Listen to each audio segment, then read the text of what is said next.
Hi, this is Winslow. This is Crimson. And if you like what we're doing, hit that like button. and if you want to hear more, Subscribe.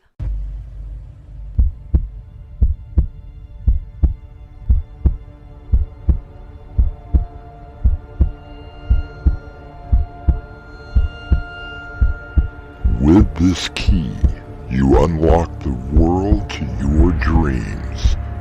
What lies beyond could be the doorway to nightmare.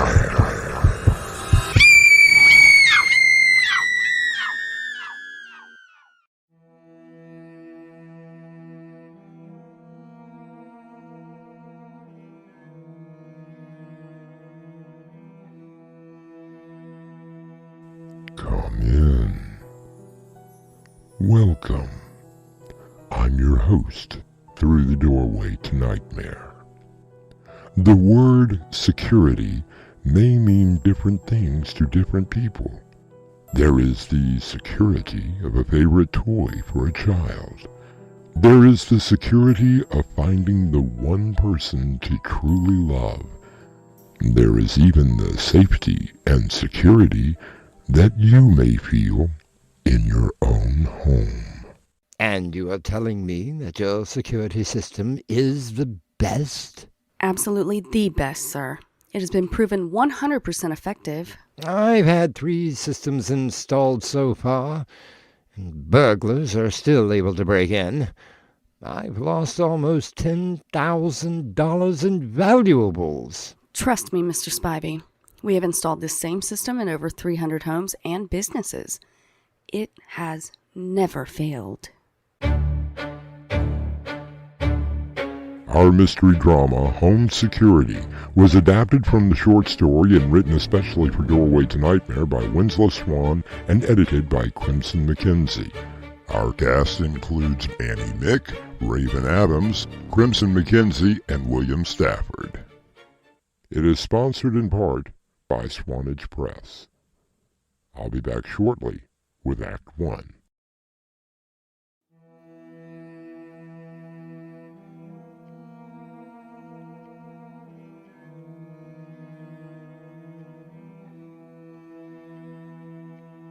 When World War I ended, an increase in crime followed. As a result, Americans became sensitive to security needs and were eager to find ways to protect themselves and their property. The first home security system, a group of night watchmen who shook door handles to make sure that they were locked, was invented.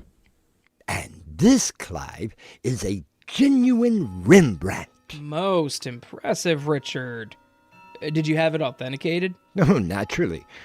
The insurance company wouldn't have covered me otherwise. Well, you have a unique collection of antiquities. Thank you, Clive. But don't sell your own collection short. Now, I may have a few trinkets, but nothing compared to the museum-quality pieces that you have. I hope that you have all this insured and secured. Well, the finest one I could find. You have no idea how expensive a home security system costs nowadays. You should do what I do. Get yourself a dog. Oh, sure. That way the thief could feed it as he is wiping you out. Well, nothing's happened yet, and I've had Bull for over 3 years now. And what happens if Bull attacks you? Now, with me, he's a sweetheart.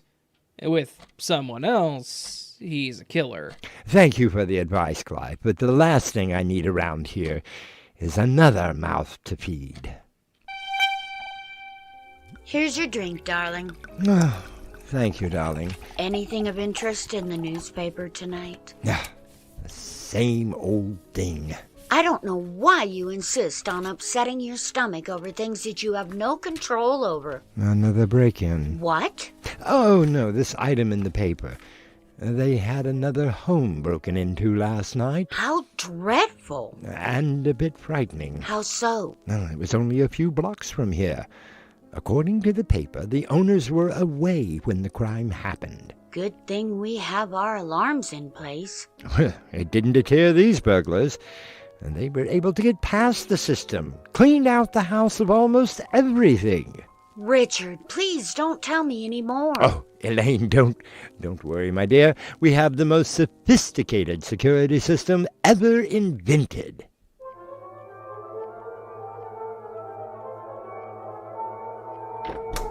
Wasn't it a magnificent play? I must admit, they put on quite a performance. Thank you for taking me, dear. I must take you to the theater more often. You never know what may happen afterwards. Richard, the house! I don't believe it! Oh, Richard! Now, don't panic. Call the police while I make a list of what those thieves took.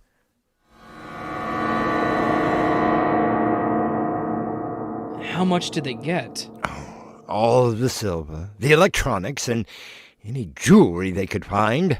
Well, lucky there weren't art connoisseurs. No, still, as I added up, I've lost almost $7,000. And what did the insurance companies say? Oh, I'm sure that they will try to find a way not to pay on the policy. And you did contact the police? Of course I did.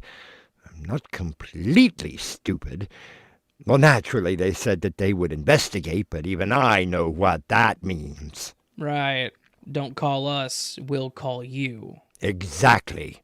What about the security company? They said that there was nothing wrong with their system.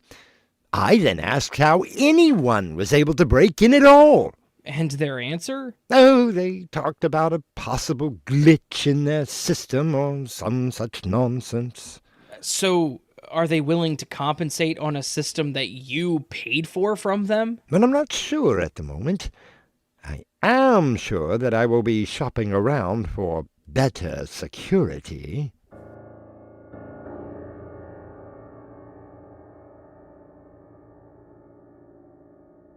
Being secure in your own home can be quite tranquil.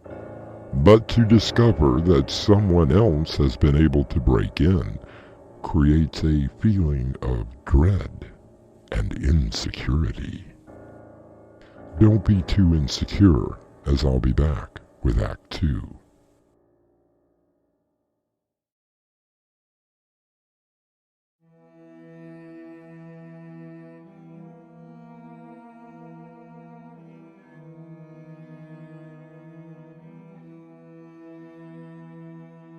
The first video security system was, believe it or not, invented in the 1940s.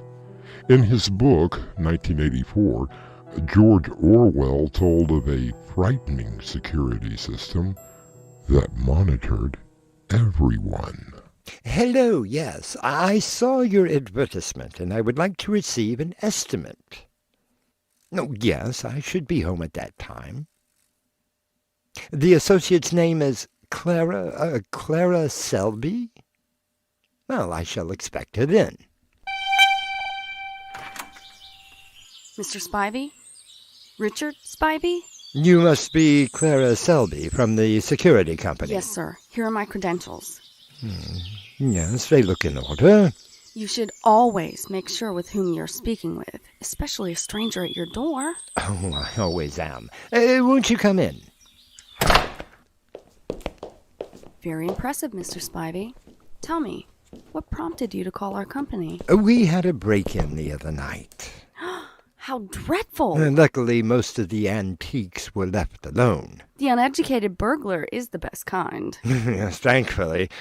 I have almost $100,000 tied up in paintings and sculptures. My wife Elaine is the real expert. I'm sure she is a lovely woman. Oh, she is a professor of art at the university, so she is, well, much more educated than I. Wow. And I am sure that you would like to protect not only your home, but her as well. Well, of course. Which is why I've been instructed to offer you our most deluxe of packages. I can almost see the dollar signs in your eyes. It isn't expensive as you might think. But then again, can we really put a price on security? Okay, imagine if you and your lovely wife had been home when the burglars broke in. Yeah, I'm trying not to. It might have been a lot worse than just the taking of a few trinkets. Why don't we just discuss this, deluxe system of yours? Oh, the deluxe. It's unlike anything you've ever seen. Completely automatic and only takes a few hours to install. Oh, wonderful. More holes in the walls. On the contrary, Mr. Spivey, our system requires no additional wiring or mounting of any equipment. No holes? How is that possible? Well, we do have a few trade secrets that I'm not allowed to indulge. We'll never mind all that. How effective is this system? 100%. Now, wait a minute. Even I know that there has not been a system invented that is 100% foolproof. Believe me, Mr. Spivey, we have yet to have one of our many clients disturbed in any way. And how many clients have you so far? Without giving away specific numbers, I can assure you that we hold a security of more than 300 homes and many other businesses in this city alone. Quite impressive. And not one of them have been broken into? Not one. Well, that's fine.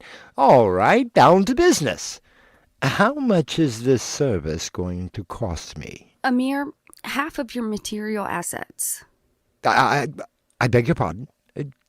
Did you say half? That will give you a lifetime of protection, no matter where you are. Suppose you sell this house and move to another. Our system will follow you without reinstallation or renewal of contract. But half of everything? As I said before, can you put a price on security?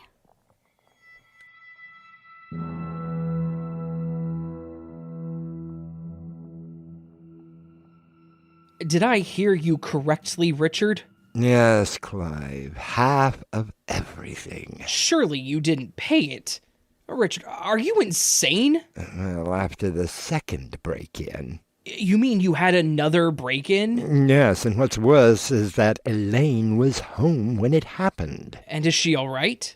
Oh, yes, perfectly all right. She heard them break in and hid in the closet. Of course, they got away before the police could actually get there. Elaine was scared, but she is okay. She went to visit her sister while I signed the paperwork and they installed the new system. So, you did pay? And like the sales rep said, you can't put a price on security.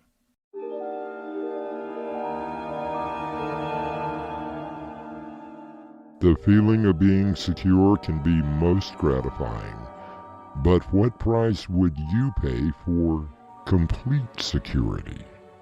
Think about it before I return with Act 3.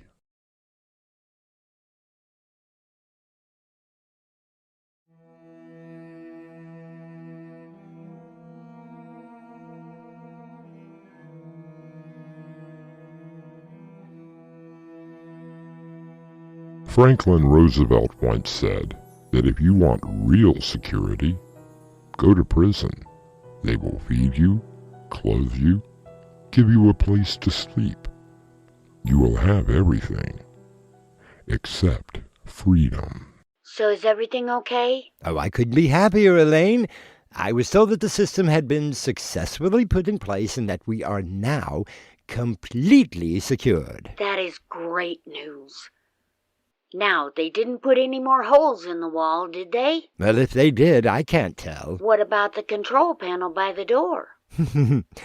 There isn't one. Then how do they know it's us when we come through the door? It is an alarm. Well, according to Clara, the entire system is automatic. It only recognizes our own biometric system and will act accordingly. That must be one sophisticated system. Yes, I talked with one of their other customers, and they told me that it was the best thing that they ever did. I certainly hope so. When are you coming home? Not until Friday. if you can stand to be away from it. Well, I shall be counting the minutes until you return, my beautiful lady. Oh, how you talk, kind sir. Hang on, Elaine. Everything okay? Well, I'm not sure. I hear something very strange. You don't think someone is trying to break in, do you? Oh, no, it's not that. Oh, Richard, be careful. What on earth? What is it? It's a mouse. A mouse? Yes, a small white one. Call the exterminator first thing in the morning. No, Elaine, you don't understand. The mouse is in a cage. What? Let me call you back. I'm taking care of this right now. Richard? What is this thing doing here? Well, you won't be here for very long. There you go. Scamper away and stay out of this house.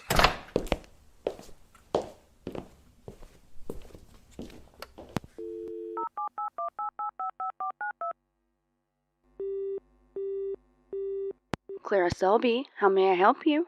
Ah, Miss Selby, just the person I was hoping to hear. This is Richard. Richard Spivey? Why, yes, Mr. Spivey. What can I do for you? Well, you can begin by telling me what kind of a security company that you represent. I beg your pardon? I don't know what kind of games you are playing with me, but I just found your cage in my living room. Well, yes, sir. It is part of the deluxe package. You are now fully protected. Oh, so the mouse was supposed to fend off the burglars.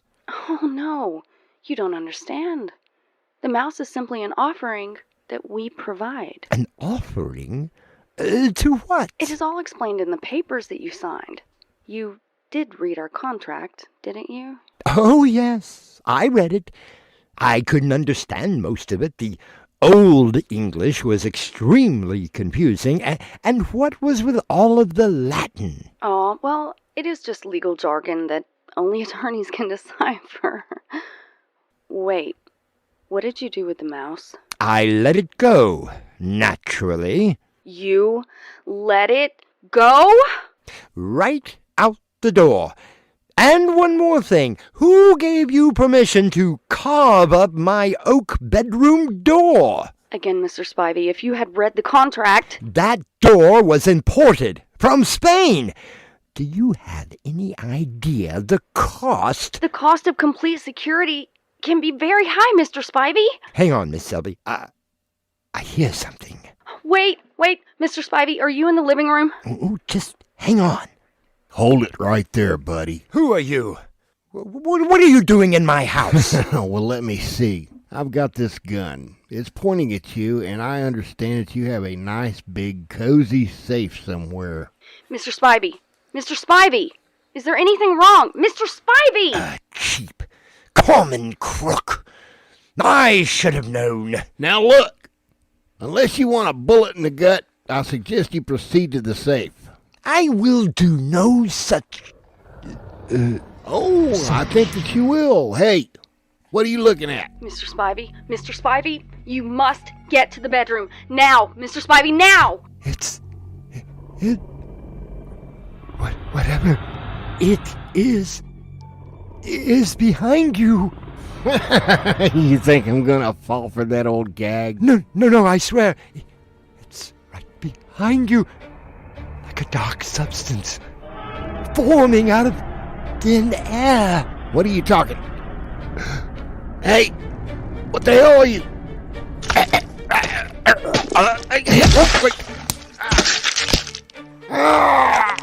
Oh, dear God! It's ripping out his heart! Oh, I think I'm going to be sick. It's eating, gnawing the flesh off of his face. It's eating his head. It's eating.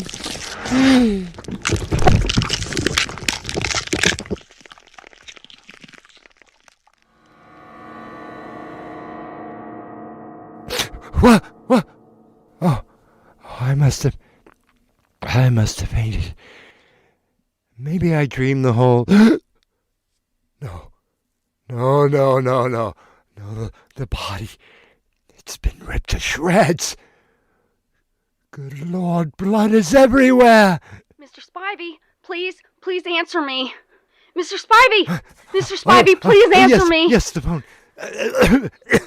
Miss Selby? Oh, thank the gods. Are you all right? I am, but the man who broke in isn't. I need to call the police. Mr. Spivey, are you still in the living room?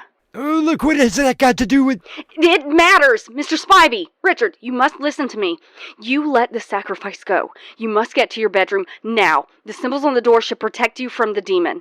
What are you talking about? A man has just been killed by... I don't know how to describe it. Now! Get to the bedroom! Even though the demon is fed, it might not be done. Wait. There is something over in the corner. Red, fiery eyes. It looks like... Run! Please get to the bedroom now, before it's too late! Oh my God. It's no.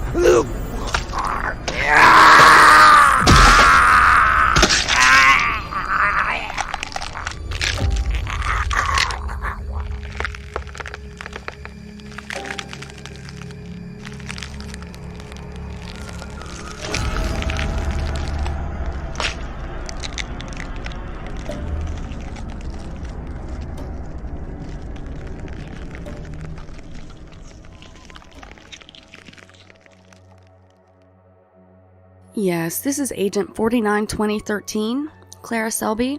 I have a cleanup. 2 victims in all, however one of them was the contract holder. Oh no, sir, he paid for the Lifetime Deluxe package. In full. So my commission is still intact? So what about the contract? Null and void now. That's all I wanted to know. I'll be back in the office tomorrow. Good night. To have complete security, you must be willing to give up a lot. Richard Spivey gave up much more. I'll return shortly.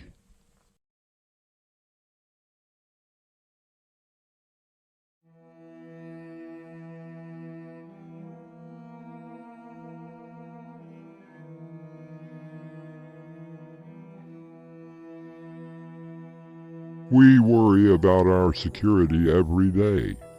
The reality is that we will probably never be 100% secure, no matter what we do. Our cast included Raven Adams, Annie Mick, Winslow Swan, Crimson McKenzie, and William Stafford. The story was edited by Crimson McKenzie, and the entire production was under the direction of Winslow Swan. And now, a preview of our next tale. Do you realize the cost of the special effects alone? I don't care what the cost is. I want it. Emma, the studio can't afford to...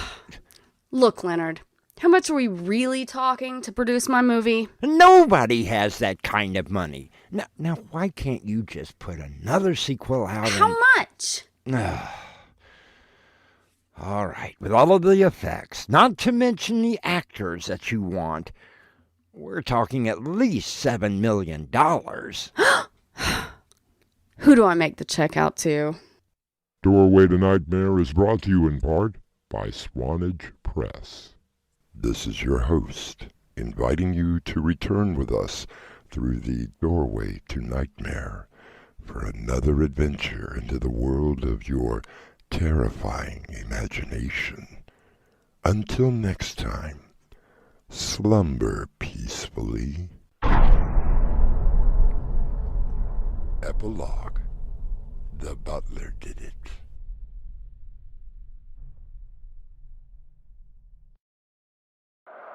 When you sleep, you enter into another world.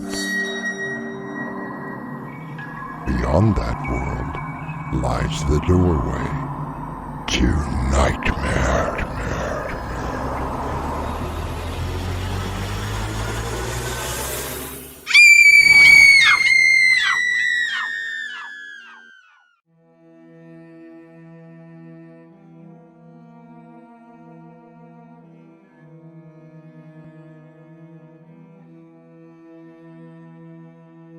Come in. Welcome. I'm your host through the doorway to Nightmare. It has been said that there are no secrets in a small town. You know the sort of town that I mean, where everyone knows everyone and secrets are simply the local gossip that is passed around. Oh yes, the birthday party for Katie. Yes, she's been looking forward to it for a very long time. Ah, such a darling girl. Lovely girl, and I can see why she adores you. Does Katie know about her parents? What are you talking about? Just what sort of priest are you? Oh, this. Well, it does afford access to people's homes. And their lives. Their secrets. Our mystery drama, The Vicar's Mistake, was adapted from the short story and written especially for Doorway to Nightmare by Winslow Swan and edited by Crimson McKenzie. Our stars include Robert Jackson, Brenna Faith, Winslow Swan, and Crimson McKenzie. It is sponsored in part by Swanage Press. I'll be back shortly with Act 1.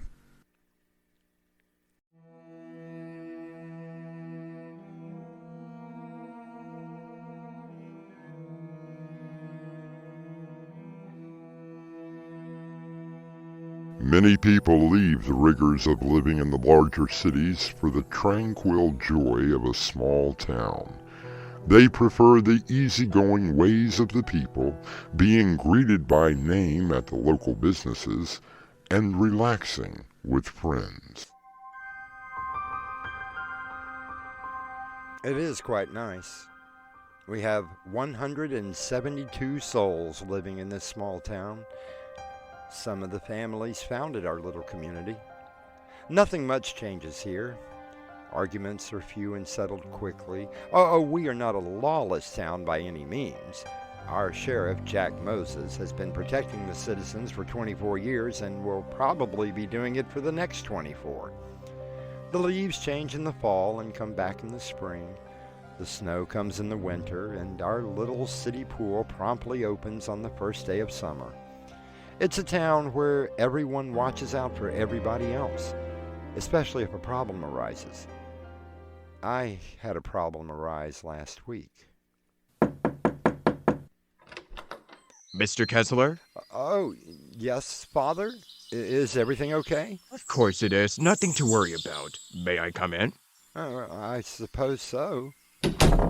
Now, look, before you begin, I just want you to know that we are not Catholic. Oh, no one is perfect. Oh, just a small joke, Mr. Kessler. Well, can I get you something to drink? Some lemonade? That would be wonderful. Why don't we go to the den? I'll get you a glass. Now, what can I do for you? This is very good. I take it that your wife makes the lemonade fresh? Yes, she's a stickler for all things fresh. Where is she now? Oh, just in town getting some last-minute supplies for the party. Oh, yes, the birthday party for Katie.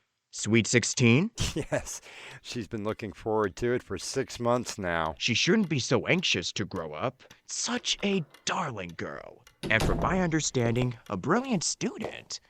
Hey, Dad. Well, hello, sweetheart. How was school today? Oh, it was okay. Oh, Katie, I'm sorry. This is Father, you know, I don't believe I got your name. I don't believe that I gave it. Well, it's nice to meet you, Father. Dad, I'm going upstairs to get ready for the party. Oh, that's fine, hon. I'm not sure what to wear. Well, don't worry. Your mother will be home soon. I'm sure that she'll help you. It's a very special night. And everyone is coming? Everyone is coming. Okay. Thank you, Daddy. Lovely girl. And I can see why she adores you. You know, you never did tell me your name, Father. Does Katie know about her parents? Well, Carol and me are her parents. Really? Are you sure that you just didn't adopt her? I think that you had better tell me who you are, and I mean right now. You may call me Mr. Benjamin. Forgive me if I don't shake your hand. Pity, I was hoping that we could be good friends. So, what's with the priest outfit? Oh, this. Well, it does afford access to people's homes and their lives, their secrets. Well, if you're not a priest, then just what are you? Why, I'm simply a businessman. I conduct my business not in the usual manner like with an office or with a telephone. No, I prefer to conduct my business in a more personal level. And just what is your business? Oh, coercion, extortion, simply put, blackmail, Mr. Kessler.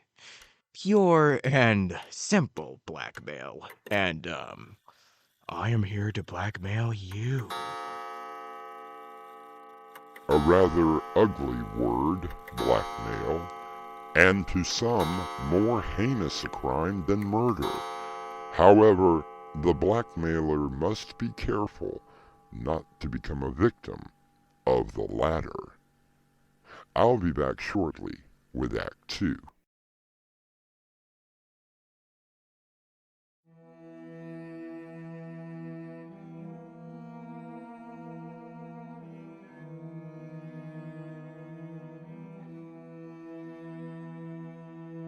How many secrets do you have? Secrets that you would not want other people to know, maybe even those closest to you. Imagine the horror of a complete stranger telling you that they know your secret and will be willing to keep it that way for a price. Blackmail? Yes, Mr. Kessler. I happen to know Katie's real parents. We are her real parents. Can we please stop pretending?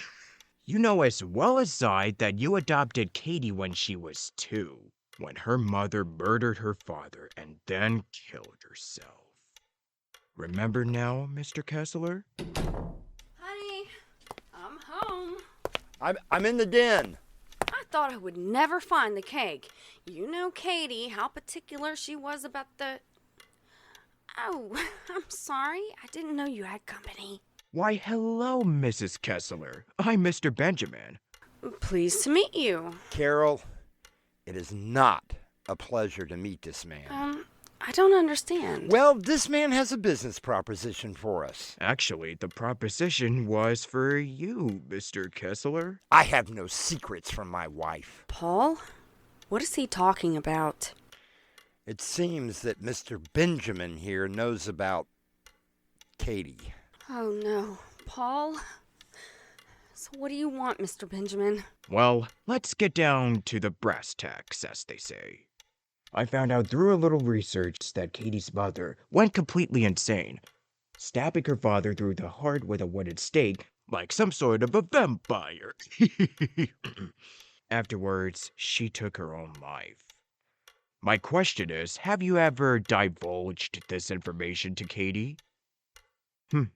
Your silence answers my question. Oh, stop this now! Yes, Mr. Benjamin. Please, tell us what you want. Why, money, Mrs. Kessler. That's what blackmail is all about. And exactly how much money are we talking about? Oh, I think that, let me see here. How about, say, $20,000 will suffice? You must be joking! When it comes to money, I never joke. I can't come up with that kind of money. Oh, but I think that you can. If my information is correct, you have $4,000 in a joint account, $8,000 in Katie's college fund, and the rest, I'm sure that the equity of the house will secure a loan. And how did you know all of that? Oh, I have my sources. They keep me well informed. Never mind the rhyme, only the reason. The only question that you should have is how you will pay the money. And what happens after we pay you? You just keep coming back for more and more and more, don't you? I can assure you, Mrs. Kessler, that is not the way that I work. I find that a one-time payment is much more simpler than dragging something out. After all, you can't get blood from a stone. And what if I were to just shoot you now and save us all some trouble? Well, yes, you could do that. It would be very foolish. Why do you say that? I am not alone in this little venture. I do have a partner. If I don't check in with him, the information that we have, will become very public in a very short amount of time. Paul, put the gun away. All right.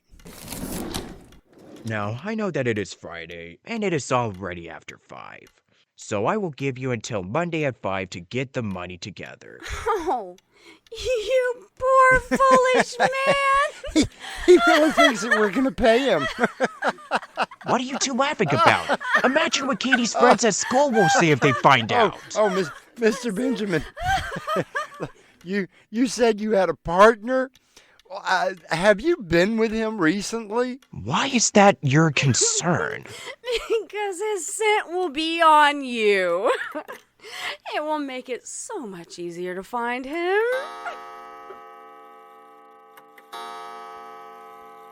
Have we missed something? Paul and Carol Kessler do not seem as concerned about the secret of their adopted daughter. Moreover, they are amused by it. Something has turned around, and perhaps we shall find out what it is when I return with Act 3.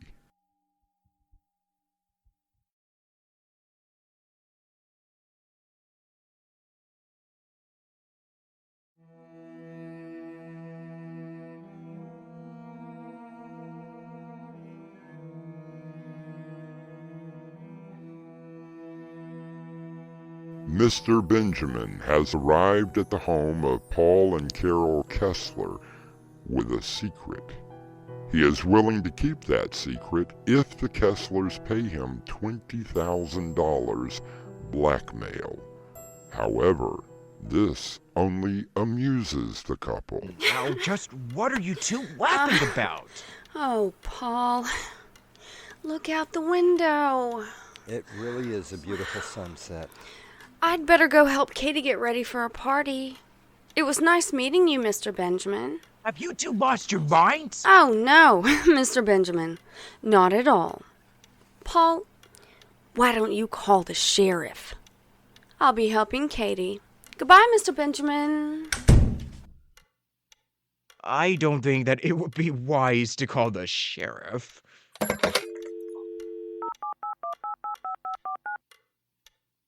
Hello, Jack. Yes, the party is still on. Oh, she definitely wants her uncle to be here for her special night. Yeah, that's right.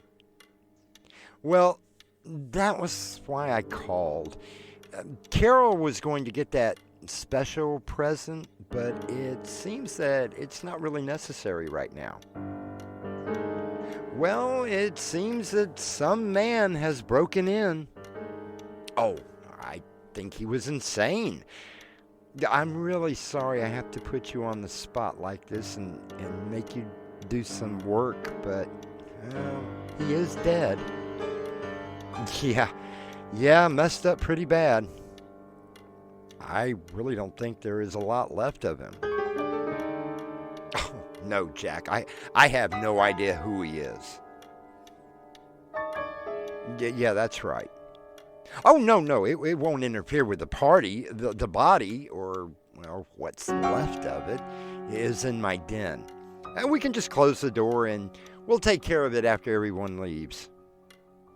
I really appreciate this.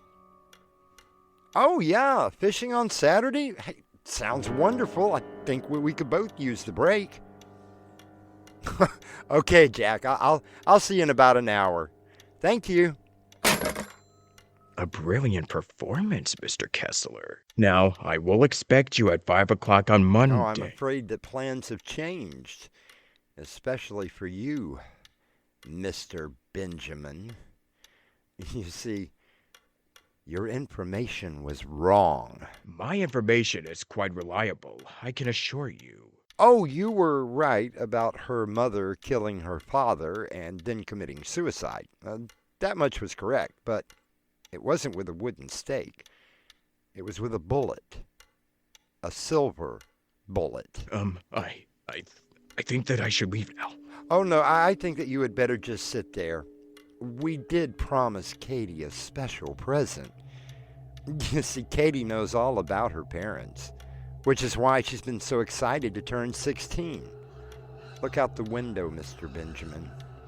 The sun is almost gone. In a few minutes, a full moon will be rising. Here we go, Katie. Okay, turn a little. Now, take your hands off your eyes. Oh, Mr. Benjamin, are you still here? Well, Katie, this is your special night, and you deserve a special present. You mean? That's right, sweetheart. Your very first kill. Oh dear God, no! No! No! This isn't how it's supposed to go. This is not what I wanted. It's so not fair. It's so not fair. Not fair at all. Not fair at all! Not fair! Now, Katie, don't be greedy. Your uncle will be here soon, and you know how much we all love and never look down on leftovers. Oh, look at her.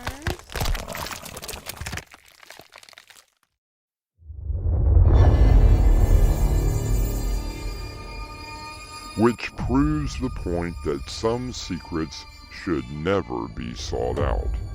They should lay within the person, kept under lock and key, and never revealed. I'll be back shortly.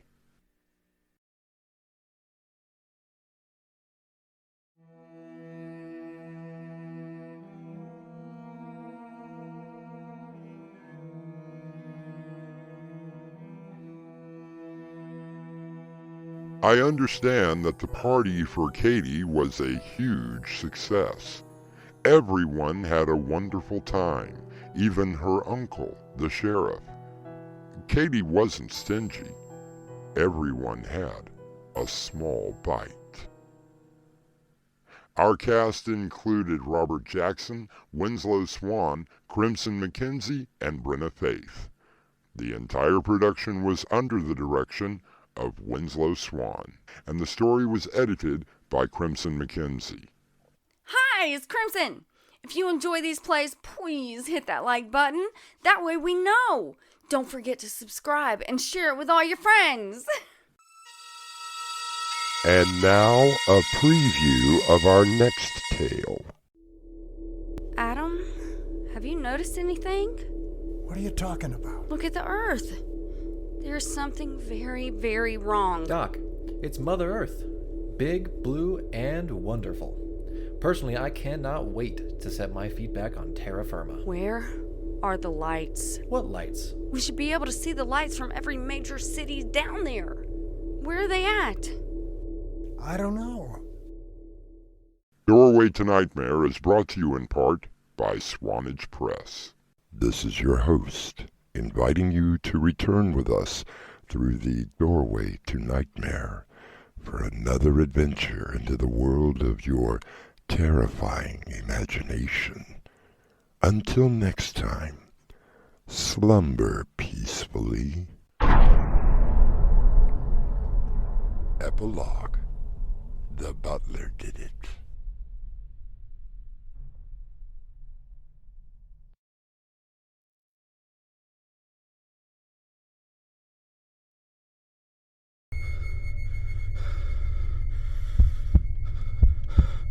It lies in wait amidst your dreams, where nothing is ever how it seems. It is a portal to a terrifying world beyond the doorway to nightmare.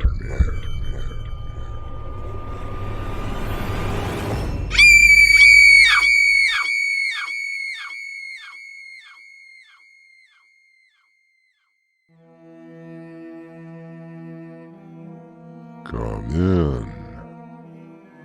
Welcome. I'm your host, Artemis Black. Do you know your neighbor? The ones who live next door? Are you friends? Do you perhaps meet with them on occasion?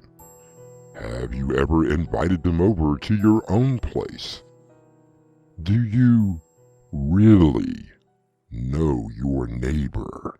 Don't you find it strange? No, Carol, I don't. So how do you explain what is going on next door? Nothing is going on. You don't find it strange that we never see him during the day? That we don't know anything about him? Why should we? We haven't even met him yet. And haven't you ever heard of a third shift? Some people do work at night, you know. Yes, but they have to go shopping and to the bank, don't they? He never goes out when the sun is up. So what? That makes him a vampire? Our mystery drama, The Next Door Neighbor, was written especially for Doorway to Nightmare by Winslow Swan and edited by Crimson McKenzie. Our stars include Jonathan Rossignol, Annie Mick, Rue Snow, and Robert Jackson. I'll be back shortly with Act 1.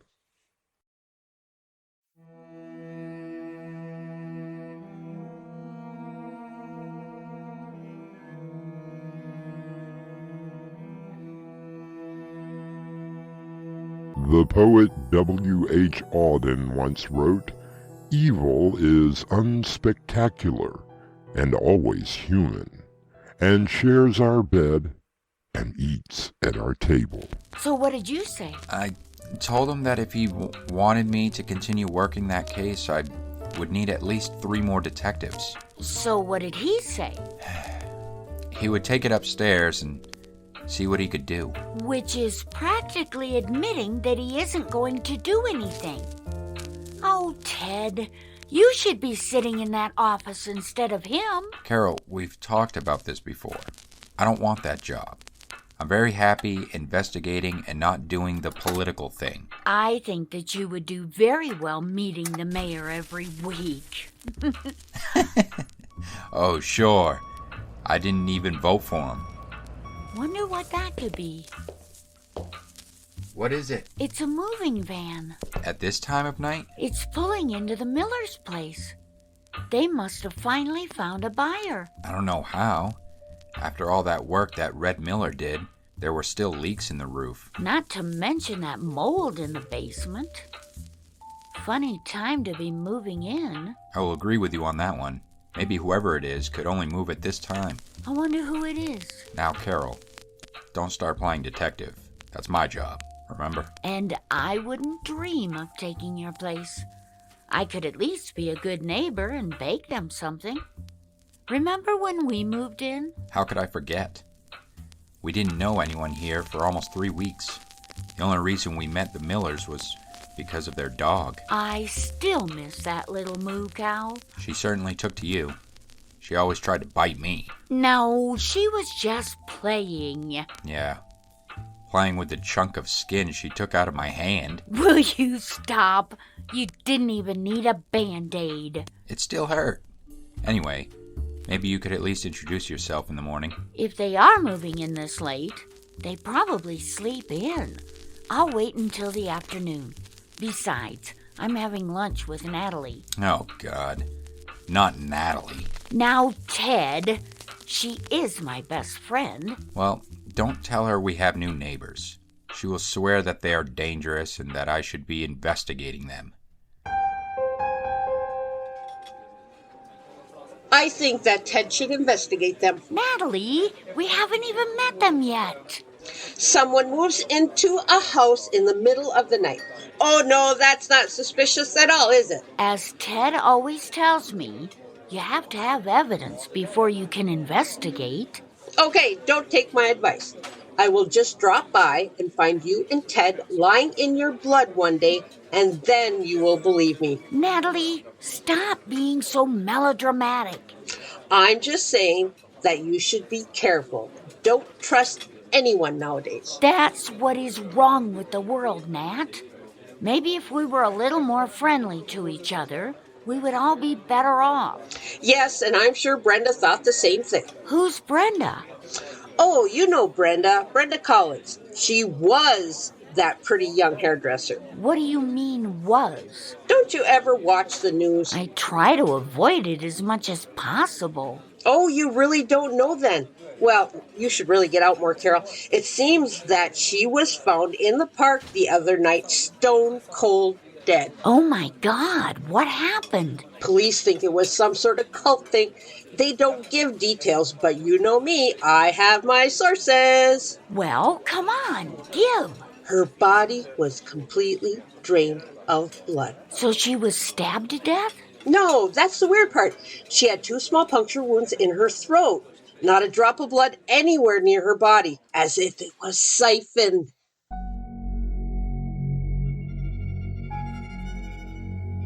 I am sure that a particular word is now floating around at the front of your mind. I'm equally sure that you even have a suspect in mind. And I'm positive that you will join me for Act 2 shortly.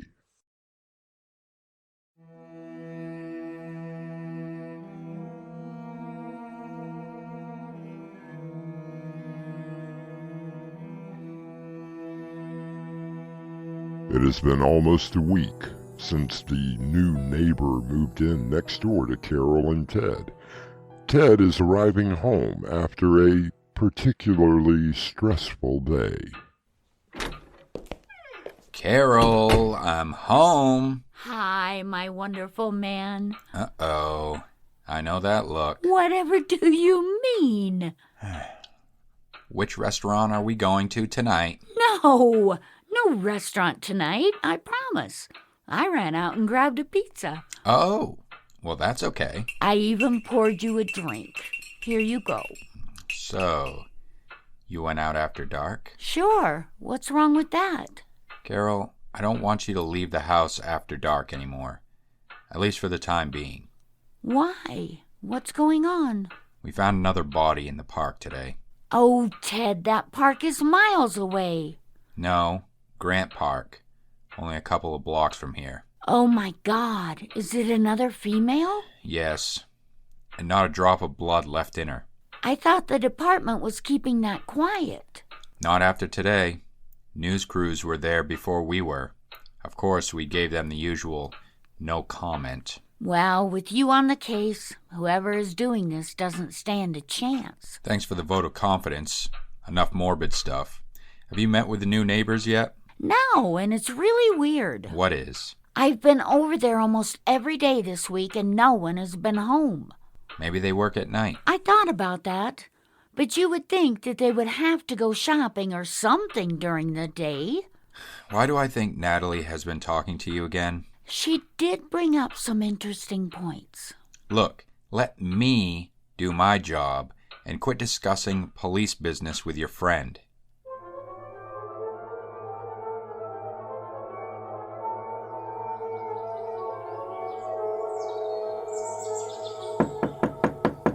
This is ridiculous. There has to be somebody home.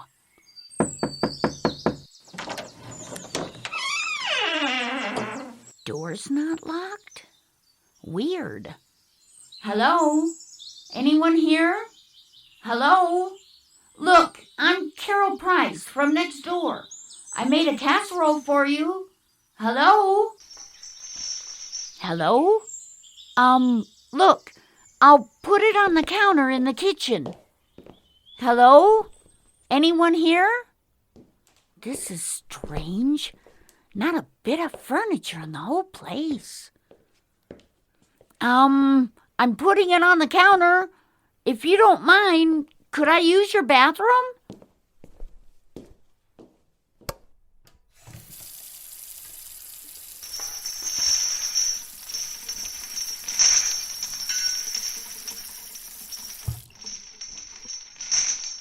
What the hell?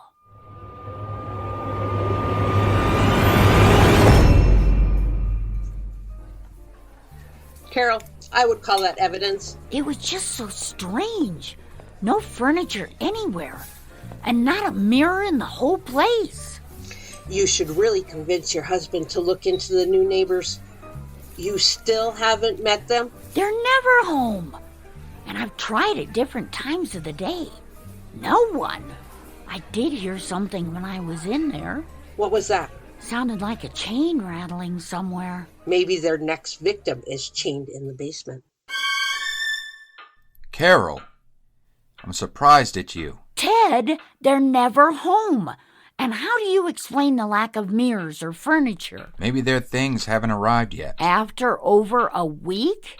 Well, I'll grant you that. And what about the rattling chain? Dog, perhaps? No scratching, no whining, no barking. Maybe it's not a very good watchdog. Why would they have it chained in the basement? Carol, I have no idea. Look, someone's pulling in. Fine. Then let's settle this right now. What are you going to do? I'm going to be a good neighbor and go over and introduce myself. Coming?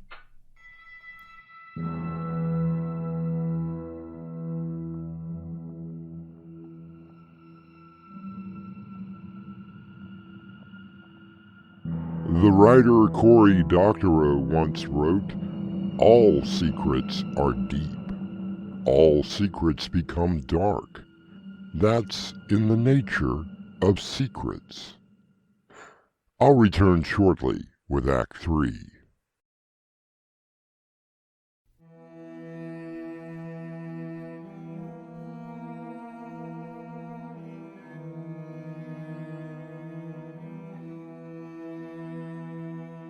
Condemned murderer Perry Smith said of his victims, the Clutter family, "I didn't have anything against them, and they never did anything wrong to me the way other people have all my life. Maybe they're just the ones who have to pay for it." Honey, are you sure about this? Look, right there. A van parked in the driveway. There's a light on in there. Somebody is home. Maybe they are in the basement. Then I'll keep knocking until somebody... Can I help you? Hi, neighbor. I'm Ted Price, and this is my wife, Carol. We're your new neighbors, and thought we would come over and introduce ourselves. Yes, we knew the previous owners. Why don't you come inside? Why, thank you, Mr. Smith. Adam Smith. Very nice to meet you. Finally. It's a very nice house. It suits my purpose. Is your wife home? Why do you assume that I'm married? Oh, no great feat of deduction. I noticed your wedding ring. Oh, that. Did you like the casserole? Oh, so that was you? Carol is a wonderful cook. I'm surprised that I'm not 20 pounds heavier than I am. Yes, it was much appreciated. Do you have a dog? Dog? Oh, that. Yes, we have a dog. Doesn't bark much. No, it doesn't. Well, thanks for the introduction and the casserole. If you don't mind, I was a little busy. Are you a vampire? Carol! Now, why would you ask that? Look, I'm sorry. It's just... we never see you during the daytime, and there are no mirrors anywhere. And how would you know that? I must apologize for my overzealous spouse. She fancies herself a detective. I'm sorry. I was just washing my hands and noticed... It's true. You won't find a mirror anywhere in the house. Is there a reason for that? I just don't like what I see when I look in one. I'm so sorry. Maybe we should... Carol, are you okay? Yes, Mrs. Price. Are you... okay? What? Oh, yes, Ted. We really should be heading back to our... You saw it, didn't you? What? Me? No, I didn't see anything. What are you talking... Hey, what's with the gun? I'm really sorry about this. I didn't see anything. Adam, put the gun down. I'm with the police. Whatever is going on... Leave it to me to find a house right beside a cop. Look, whatever it was my wife saw... Ted, look over by the fireplace. It's Natalie. Natalie? Is she dead? Oh no, not yet anyway. I take it you know her. Oh well, guess I really need to be more careful. Ted! Ted! Do you mind not screaming? I can't very well take your blood with all that noise! Then you are a vampire! Me? No. I'm just your simple, run-of-the-mill serial killer. The blood? That is for my wife. She's the one who is downstairs. Your wife? Of course, she may be a vampire, but I love her with all of my heart. I just don't want her eating mine. Why don't we go down and meet her? I'm sure she will enjoy you.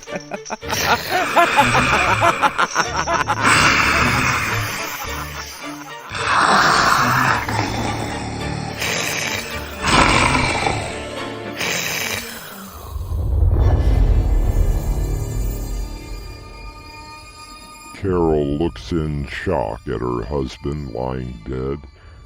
She looks over at Adam and feels herself slowly descend into madness. I'll be back shortly with a final word.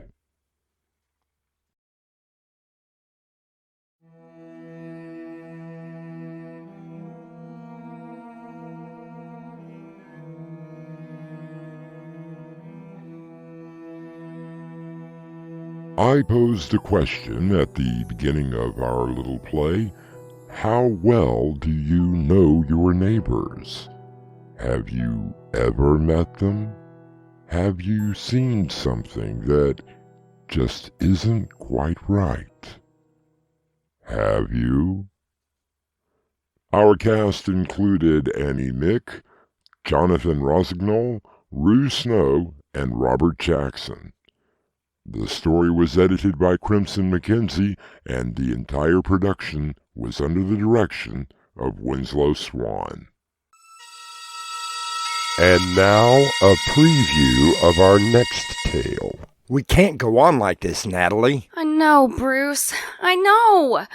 I'm just not sure that I can go through with it. What, do you think that I'm not having a hard time with this? Look, honey, we have tried and tried and nothing, absolutely nothing has worked. This is a way out. It's a chance to start over again. Can't you see that? Yes, I see that. But why? Why would his father summon him now? This is your host, inviting you to return with us through the doorway to nightmare for another adventure into the world of your terrifying imagination. Until next time, slumber peacefully. Epilogue. The butler did it.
This is your host, Artemis Black, inviting you to return with us through the doorway to nightmare for another adventure into the world of your terrifying imagination.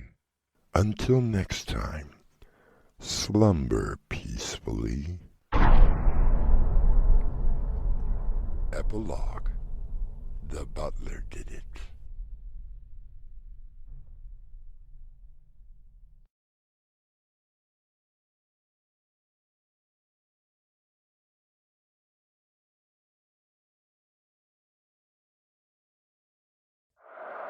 When you sleep, you enter into another world. Beyond that world lies the doorway to nightmare.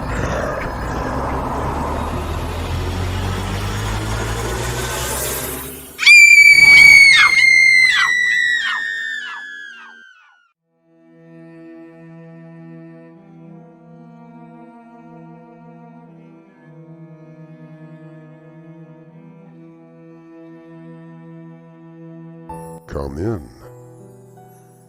Welcome. I'm your host through the doorway to nightmare. Have you ever lived in a large house? Possibly a mansion with multiple bedrooms? Do you remember the various sounds that would occur, sometimes in the dead of night? Maybe you placated yourself by associating those sounds with normal house settling. You thought to yourself, that is simply a board creaking due to weather conditions. Or perhaps the house was somehow changing. Do you believe that a house could actually be alive? Alive? You mean like a living being? Something like a spirit or entity? I'm not sure what I mean. How long have you been living here? About 2 months. Mike, I swear, I never would have believed in a million years that something like this could happen to me. But what is happening to you? Our mystery drama, The House, was adapted from the short story and written especially for Doorway to Nightmare by Winslow Swan and stars Colby Jones. It is sponsored in part by Swanage Press. I'll be back shortly with Act 1.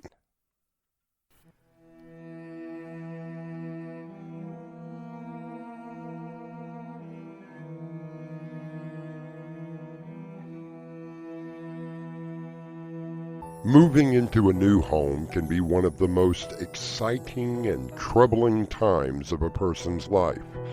There is the packing and the unpacking, the various utilities that have to be hooked up, the small items that need to be purchased for the new house. For some, it can be quite traumatic. Let's see if we can't get the rights to that novel. Yes, sir. I also have the typed letters for the producers that you asked for. They're ready for your signature. Thank you. I'll get to those this afternoon. Oh, I almost forgot. This came for you earlier today. A telegram? I didn't think that they even sent these anymore. It was delivered by a young man. I gave him a tip for bringing it. Well, I'll be. What is it? Well, it's from Joel Musgrove. Another writer? No, just an old friend. Well, what does it say? Well, let's see. Must see you immediately. If you are the friend that I believe you to be, you will come at once. Sounds desperate. Oh, no, that was one thing I never knew Joel to be. See if you can find out where the hell Clifton Corners in Kentucky is, and go ahead and print a map out for me to his address. I don't want GPS to suddenly take me into the middle of nowhere.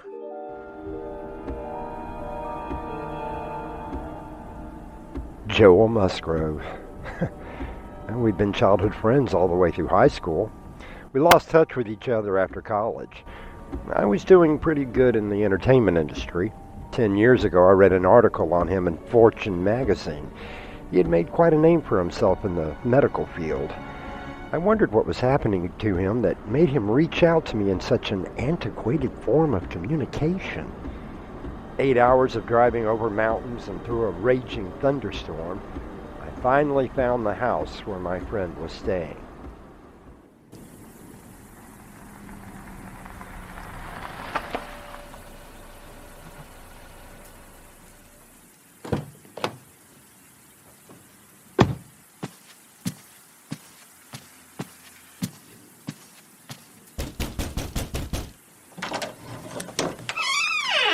Mike!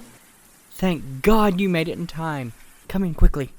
Jesus, you look awful, Joel. Come into the living room. I have a fire going and some coffee already made.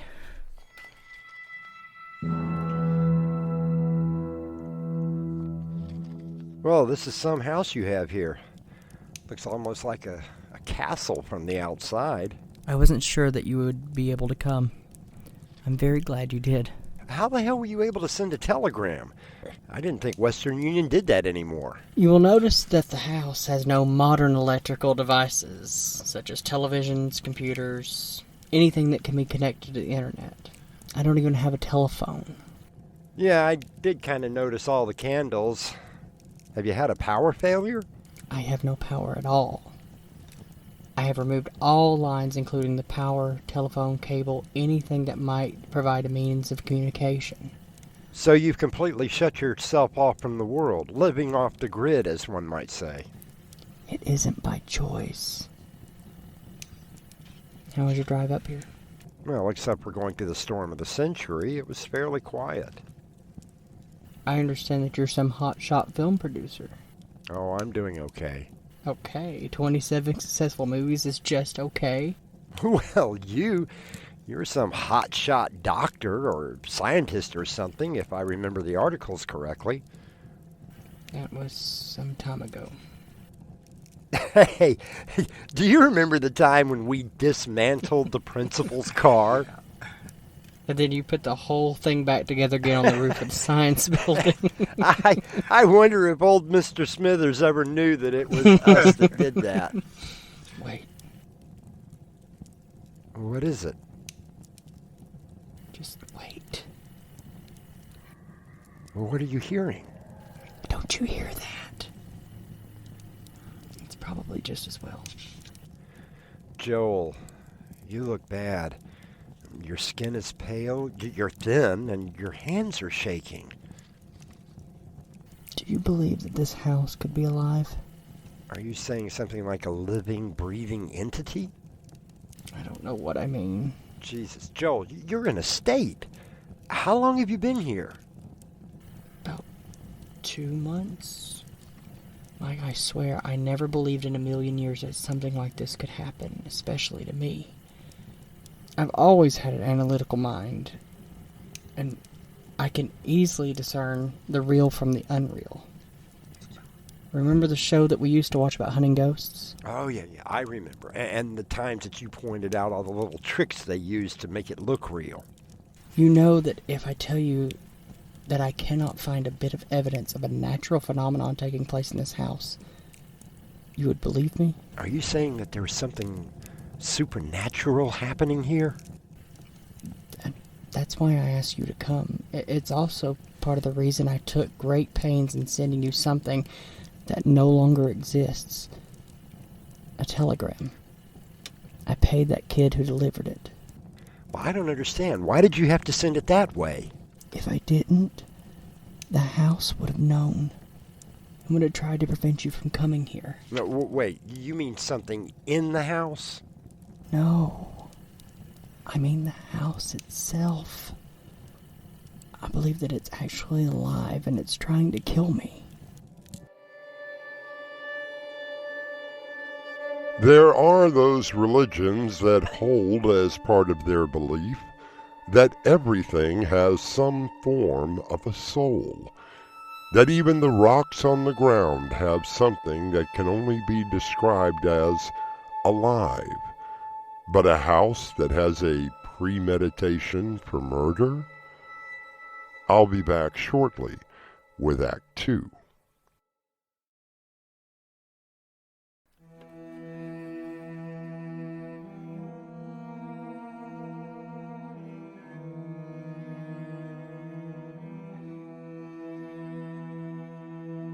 Mike Stanfield, successful film producer, has received a desperate plea from his childhood friend Joel. Mike finds Joel has become a shadow of himself and is seemingly in a perpetual state of fear. Joel tells Mike that his house is trying to kill him. I take it that this is dinner. I'm sorry, but This is all I have. Oh, no, it's fine. Sandwiches and some fruits. I can make do. Since I did away with electricity, I have no way of cooking. I kept a cooler filled with ice so that meats don't spoil. It meant a ride to town every other day, but I didn't mind. No, Joel, don't worry about it. This'll do nicely. Is the bedroom okay? I can't thank you enough for staying the weekend. Oh, it looks quite comfortable. So tell me, whatever made you come all the way out here to live? Tell me about this house. I need to be alone for a little while. I had been named the new chief of surgery, but after a year of fighting the insurance companies, hospital board, and basically playing a political game, I wanted a break. I was losing it, not caring for my patients and heading for a mental breakdown. So you ran away? I suppose I did. I found an ad for this house, and that was the first strange thing that happened. When I contacted the number, the owner of the house told me that he never put an ad in the newspaper or magazine. I asked him if it was for rent, and he said it was, if I wanted it. Must have cost quite a bit. Surprisingly, no. I even told him he could get 5 times what he was asking. Okay, go on. When I saw the place, I couldn't believe it. Fully furnished, everything I needed except for clothes and food.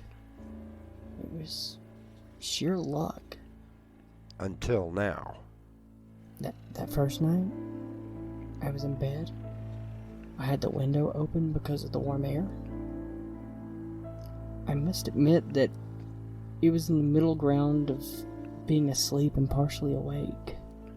What did you see? Or rather, what do you think you saw? The fireplace. It was directly across from me, and I swear, I saw teeth coming out from the top and on the floor. There was something that looked like a fiery red tongue deep within it. I rubbed my eyes, and when I looked again, it was gone. Just a fireplace. Well, doctor, I believe that your first diagnosis is correct. You were half asleep, and your mind played a rather cruel trick on you. That was only the first night. The next evening I was going up the stairs to bed. I was fully awake when I saw the staircase moving, undulating like a tidal wave. I saw horrible faces coming through the carpeting, and the screaming. I shut my eyes and put my hands over my ears to try to drown it out. And just as suddenly as it started, it stopped. Joel, have you had the water tested for lead? You know, these old houses, they still have the lead pipes and the paint, not to mention asbestos, all of which can not only make you hallucinate, but it can kill you. It didn't make my nurse hallucinate. What do you mean? She called me the next day asking if I was okay. She had been sent a message on her phone saying that I had died in a car accident. I told her it must have been a mistake, but she insisted it came from my number. That sounds like a very cruel practical joke. I was in a car accident. What? My car was in perfect order. I was driving into town when the gas pedal stuck. I managed to get it off the highway and barrel into a fence before stopping in a field. Well, did you have a mechanic check it out? Of course. He said that someone had tampered with the brakes and the gas pedal. Don't you see? They would have had to do something while I was in town. I would have lost control going home, not driving away from the house. No one comes out here. When I returned, I found tools lying all over the driveway. So you found some tools. Did you work on the car? You know me. Put me in an operating room and I know every inch of a human body. Cars are completely foreign. Well, how is it running now? I stopped driving it. I've had everything delivered, but even that's become a threat to my life. What do you mean? The delivery man was bringing groceries. When he tried to ring the doorbell, he was almost electrocuted.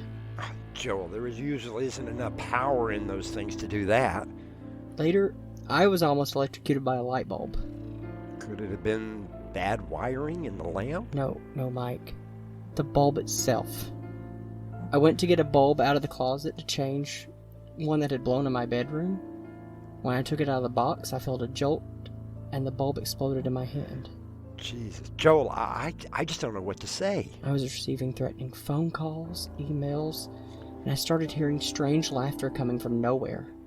That was when I pulled out every wire I could find. Then let's get out tonight. You don't understand. This house won't let me leave. Don't you think that I've tried? Look, get up, walk to my car, we will get in, and we'll drive the hell away from here.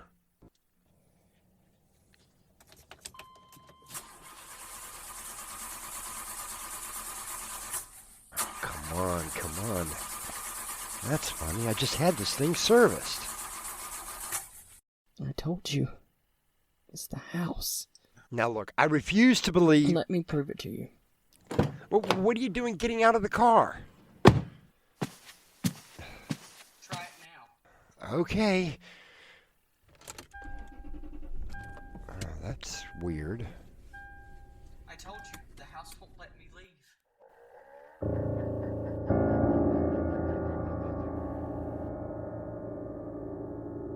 Mike looks at his friend and sees the terrified eyes. He cannot explain away what has just happened. Joel slowly walks back into the house that is apparently trying to kill him. We will return to the House of Horrors when I return with Act 3 shortly.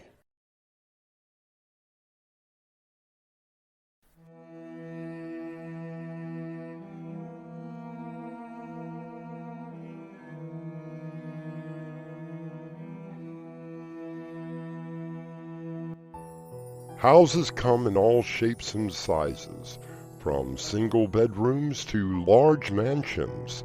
Some are newly built by developers. Others have been around for years. Mike has come to the aid of his friend Joel, whose house, he claims, is trying to murder him. This house is not just a house. It's not haunted by some evil spirit. It's alive. It can change, and it's trying to kill me. Joel, please, look, you have to see this from my point of view. What about the car? Okay, I grant you that was a little strange, but a house that morphs at will? I can understand why you don't believe me. I'm just grateful you even came. Look, it's not a problem. Now, it's getting late. Why don't we both try and get some sleep, and we'll tackle this thing in the morning. Oh, this bed does feel good. Jeez, it's almost midnight. I really need to get to... What the hell? Get away! Joel! Joel, for God's sake, snap out of it! The fireplace! It's trying to eat me! What are you doing? I'm opening your bedroom door and showing What are you doing? you Don't that there open is it! nothing in there.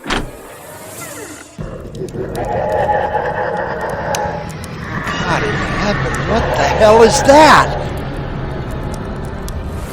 Run! Get out of here!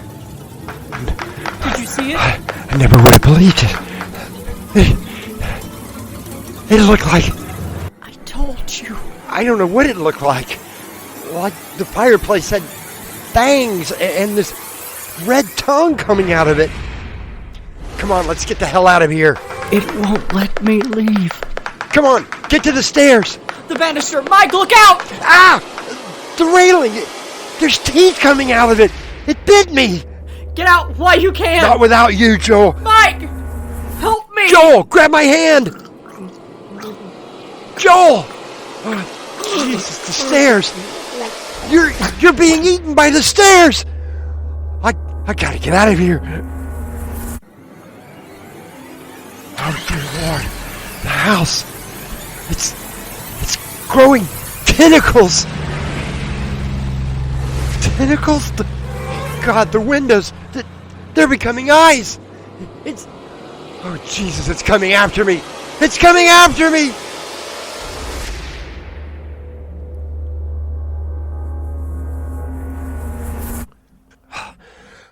There. 10 gallons of gas. That should do it. How about a little fire? How do you like that house? Burn! Burn! Burn!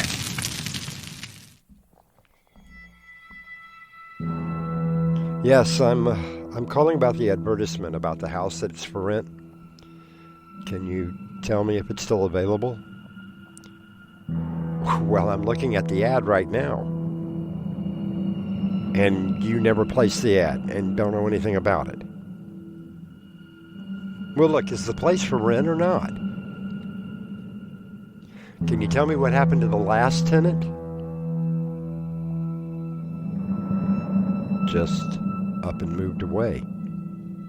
Is there any way possible that you could tell me his name? Joel Musgrove.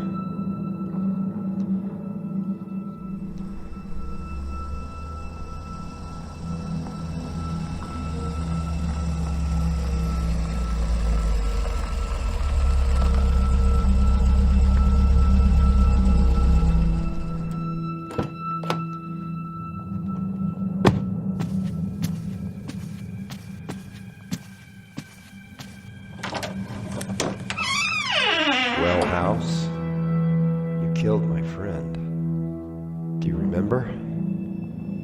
I tried burning you down, but here you stand. There has to be something buried inside of you somewhere that protects you.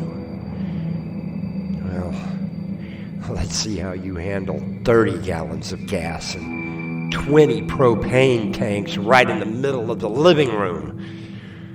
I'll just lay this fuse down, walk down to the car, light the fuse, and I'll drive away. Let's see how you like that.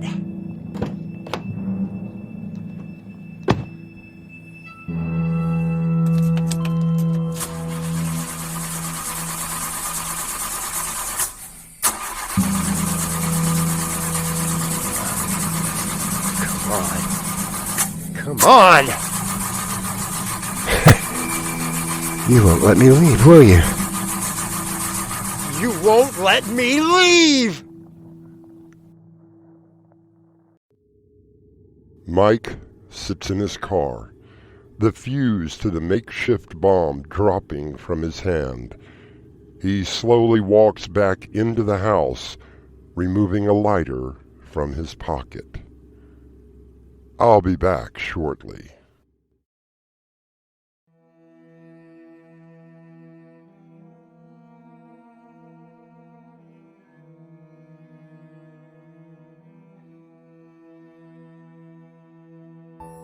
If you happen to be in the market for a house, I may know of one that is available. The rent is quite low, and it is fully furnished. Our cast included Colby Jones and Crimson McKenzie. The entire production was under the direction of Winslow Swan. And now a preview of our next tale. It's the most remarkable thing that I have seen. Stan, I can assure you that no trickery was involved. Oh, I believe you, Jacob. I examined that rabbit and I would swear that it was completely dead. There was no signs of life at all. And yet, look at it now.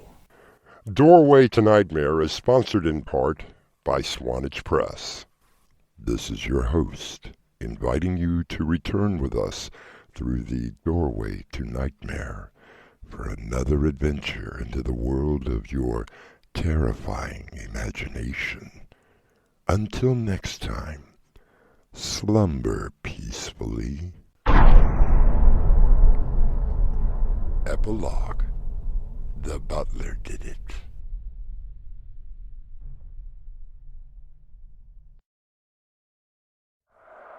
When you sleep, you enter into another world. Beyond that world lies the doorway to nightmare.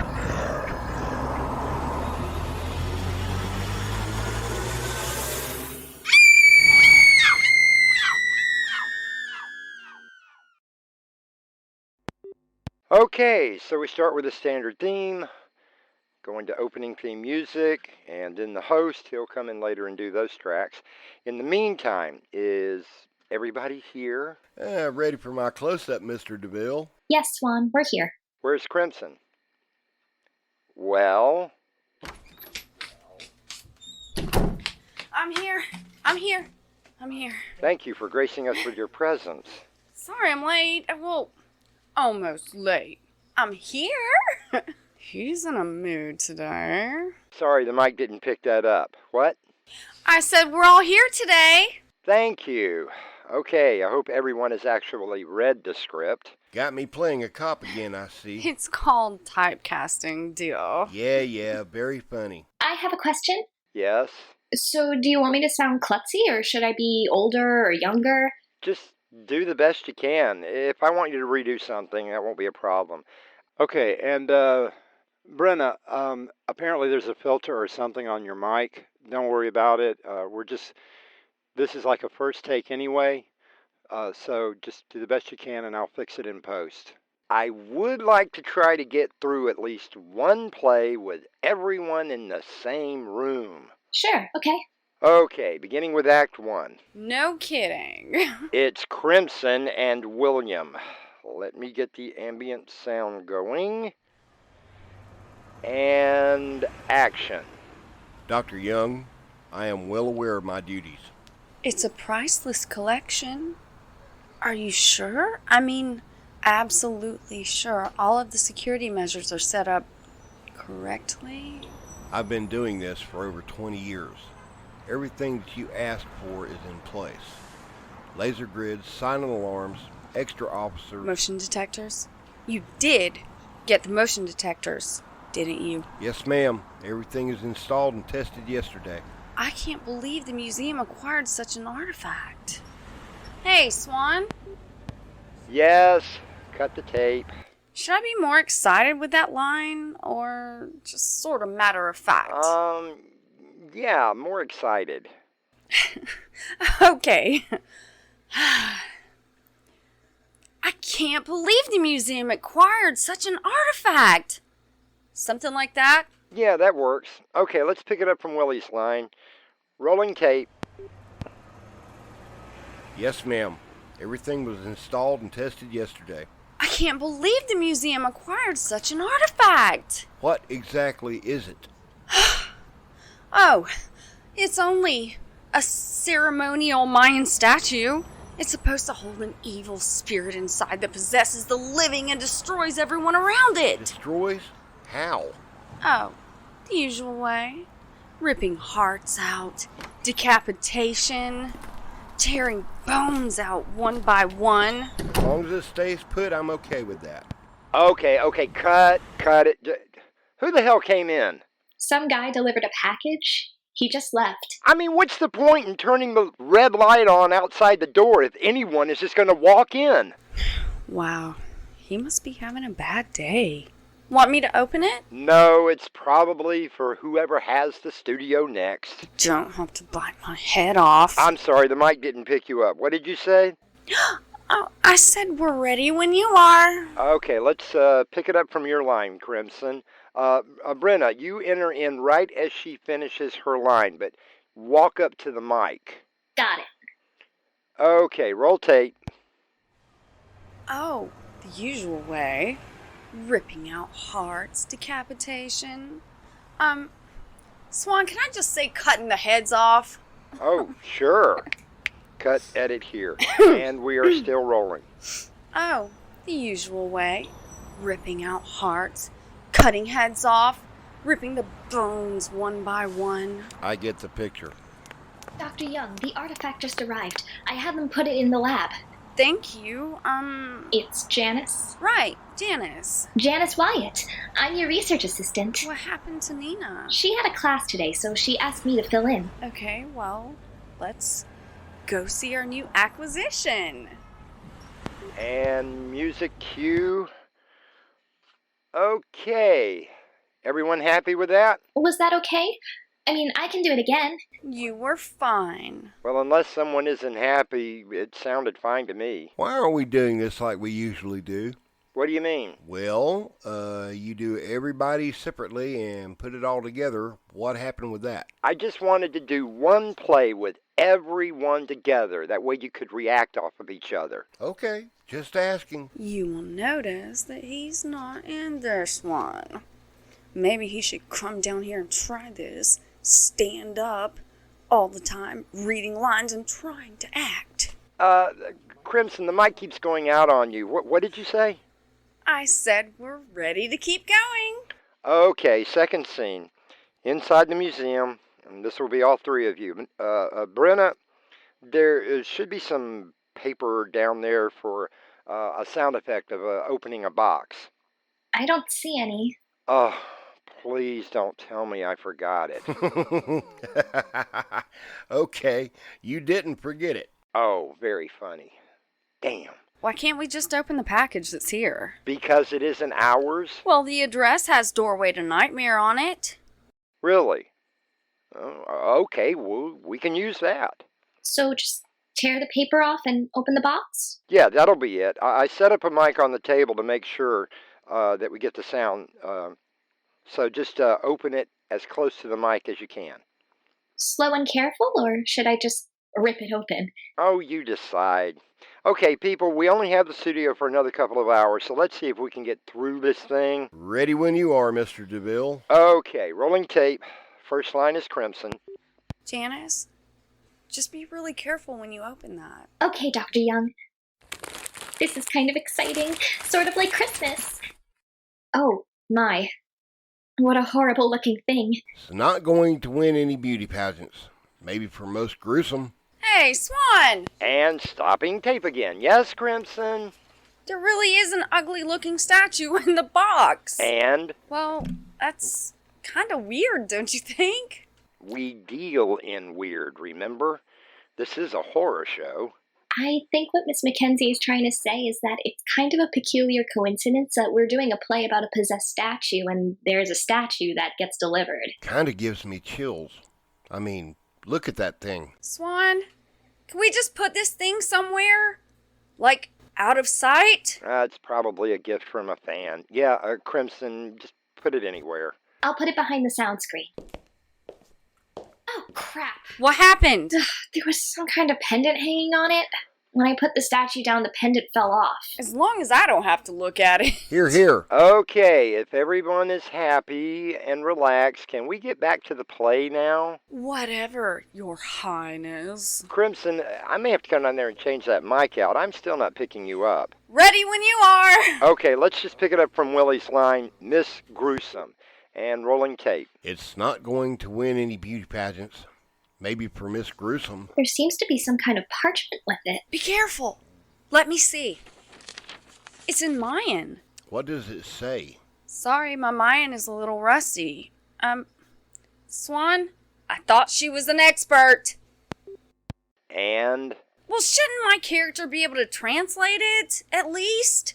Okay, so skip a couple of lines and see what it says. Don't you know your own script? Well, it's not my script. Really? But I thought you wrote all the scripts. This was sent to me by a dedicated fan that asked me to try and do something with it. He said he would love to hear it for our Doorway to Nightmare series. I just didn't have time to give it to you to edit. You mean you let someone else write a script for a change? Well, I read it and thought it might be okay. Well, who wrote it? I mean, there isn't a name on the first page. Oh, that's funny. I could have sworn. Hey, I think it's pretty cool so far. Let's keep going. Yeah, we'll keep going. Roll tape. But what about the Mayan line? Oh, Crimson, just wing it. Like to see you wing it. That stupid mic. What did you say? I said maybe I could sing it. Can we get rolling now, please? Let me see that. According to this, the statue is a portal to the underworld? A demon can be let loose to destroy someone's enemies. There's a warning. Isn't there always? What is the warning? The amulet that the statue wears is the only way to keep the demon at bay.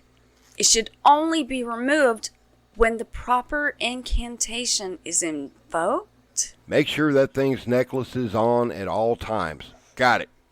Janice, I think we can move the statue to the display case, but just please be careful. Don't worry, I will. Damn! What happened? The amulet broke off. Yep, made in China. Crimson, you have the next line. Crimson? Hey, Crimson! Give her a second, Swan. She's white as a sheet. You okay? I'm okay. Just had a cold chill. You need anything? No, I'm okay. Just a little deja vu. When Willie said his line, it was the same thing that he had said about the statue down here. Hey, that's what's written. I said it okay, didn't I? Oh, you were fine. It just sent a chill right through me. Oh, then the rest of this should be great. Okay, I think that was the end of Act 1. Now, music cue, host cue, commercial, Act 2, cue theme, cue host, and we move on, good people. And Willie, I think you had the first line. Yes, boss. I got it. Do you want this part a little more forceful? Yeah, Brenna, that should be fine. Crimson, are you sure you're okay? Yeah, I'm good. Let's just get through this so I can go home. Okay, rolling tape. So, what happened to that amulet? Janice, did you see where it went? I've looked everywhere. I can't find it. Well, it didn't just walk away. Oh, I hate to think what the underwriters will say. It's just a stupid necklace. I mean, amulet. I'm sure it'll turn up. Did anyone else hear that? Maybe it's the plumbing. Sure, that's what it was. They will spend $2 million on a security system, but not $5 on a new pipe. At least the statue is safe now. Opening is tomorrow, and I understand that tickets have sold out. What did you say, Janice? Nothing. You mean people's paid money to come and see this? This thing? That's what we're here for. To display these artifacts in the interest of...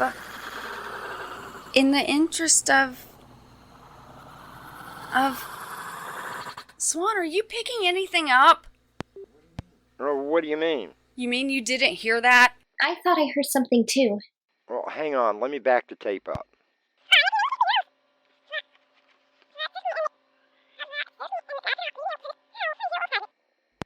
That's what we're here for. To display these artifacts in the interest of...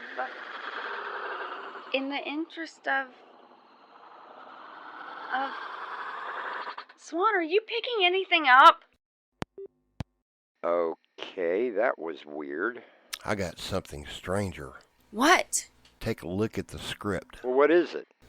Part of the script is missing? What do you mean missing? Like, the rest of the pages are blank. Blank? But that's crazy.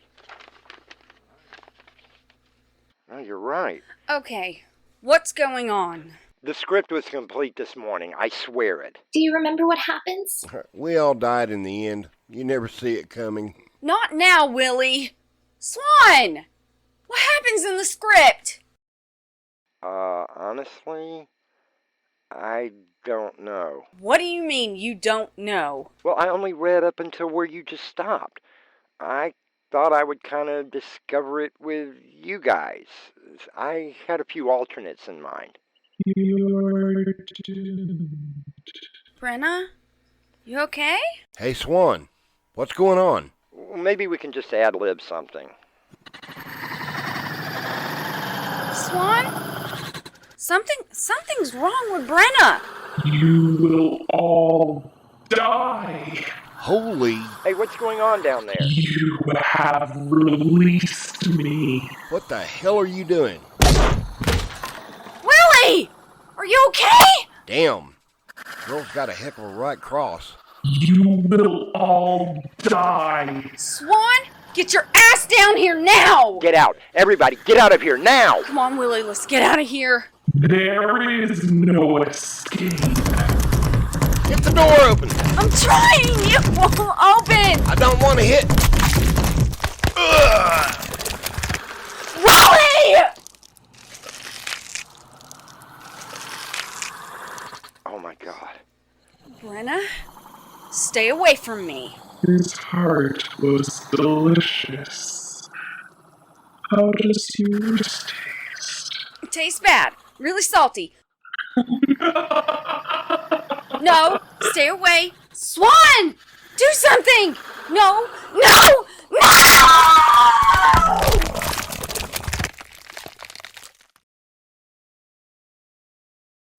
Crimson. Willie. Brenna. I'll be with you in a moment. Oh, crap. Hello. Yeah, I need help. Yes. 832 Peachtree Place, Suite 7. Yes, the recording studio. I need an ambulance. Cops. The hell, the National Guard. They're... You look very, very tasty.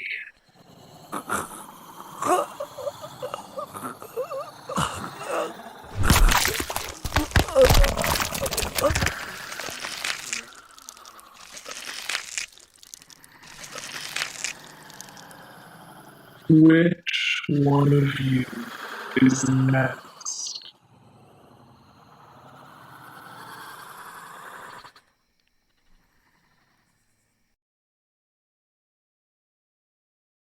Our mystery drama Studio was written especially for Doorway to Nightmare by Winslow Swan and edited by Crimson McKenzie. Our cast included Crimson McKenzie, William Stafford, Brenna Faith, and Winslow Swan. The entire production was... hey, you're not supposed to be in here. Oh, God. No! God!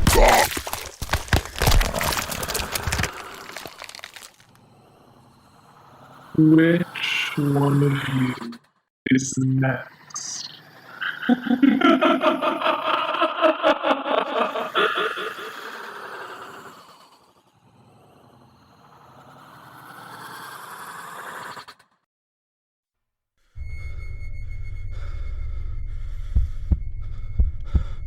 It lies in wait amidst your dreams, where nothing is ever how it seems.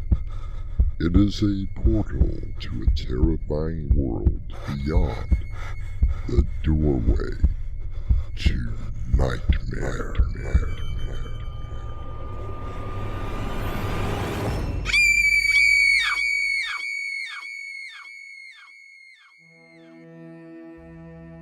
Come in.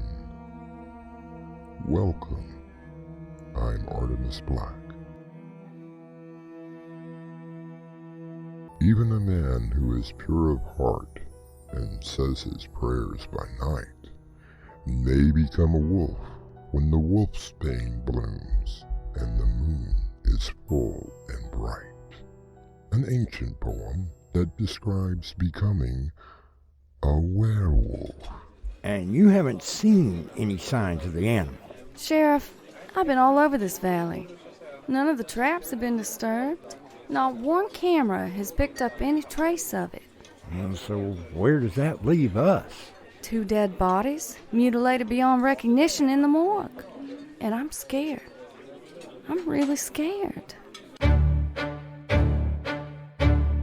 Our mystery drama, Silent Howls, was written especially for Doorway to Nightmare by Winslow Swan and edited by Crimson McKenzie. Our stars include Crimson McKenzie, Winslow Swan, Mark Wheeler, and Gemma Mitchell.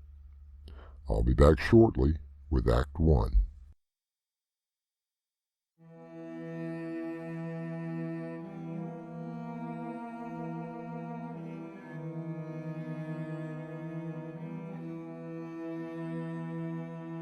The author Glenn Duncan once said that werewolves were more terrifying than vampires.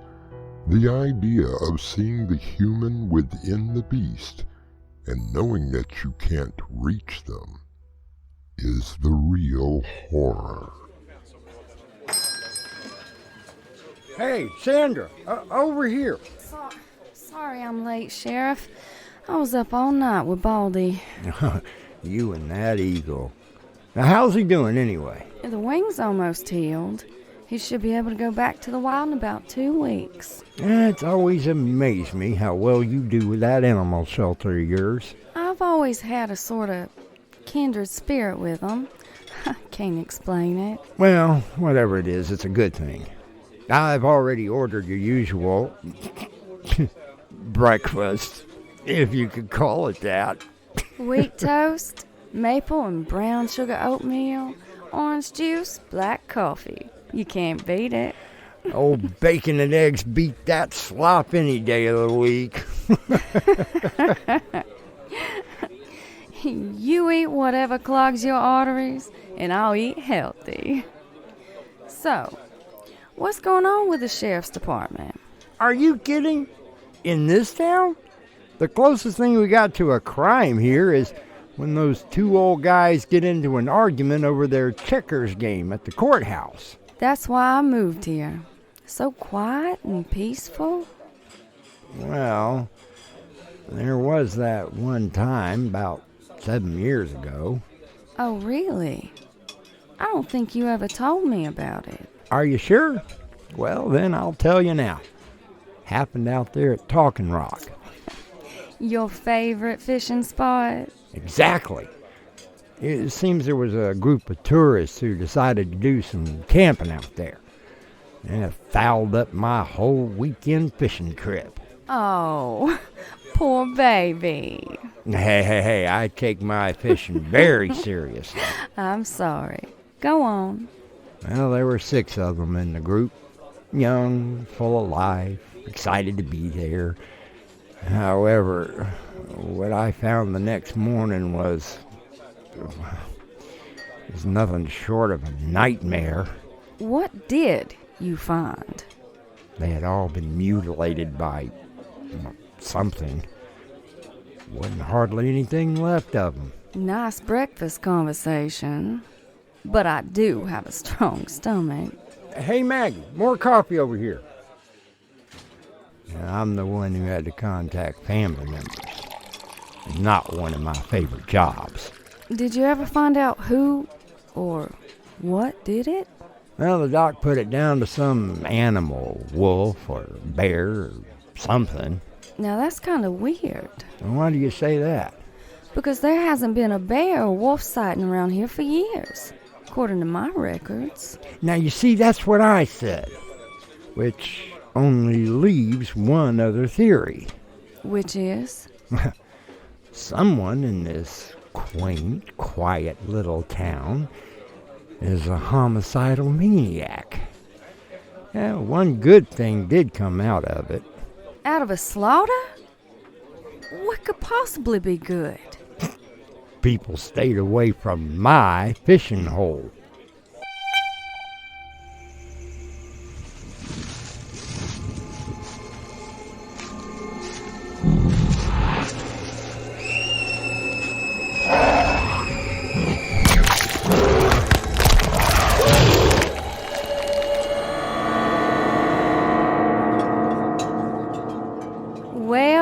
Well. Our great Sheriff Carter finally decided to come to breakfast. Please tell me you ordered already. Geez, Sheriff, you look terrible. I'm just now getting back from Talking Rock. So, can I expect a fish fry tonight? There was a murder out there last night. What? You've got to be kidding. Young girl, about 20. Decided to go out and take a walk along the water's edge. A group of Boy Scouts found her last night. God, how terrible. Yeah, that's not the worst part. She was mutilated beyond recognition. Just like those tourists from long ago? Yes, just like that. All right now, settle down. I'm getting you dinner. And how are you doing, little one? Now, who on earth? Wildlife Sanctuary, Sandra Ross speaking. I'm glad I caught you. Think you could meet me at Talking Rock? Now, you know I don't like to fish. We've had another attack. A male, we think. Not much left of it. What? So why do I need to see it? This time, we have a witness. They claim it was a large, wolf. Are you sure that it wasn't just a very big dog? Well, that's why I want you to come out here.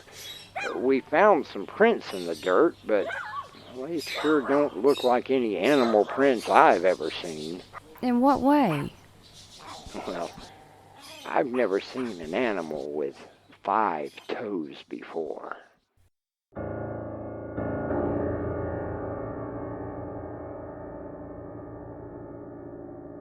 Being a nocturnal creature by nature, I often find myself in dark alleys, forests, and even cemeteries. I have never run into a werewolf, but I'm always hopeful. I'll be back with Act 2 shortly.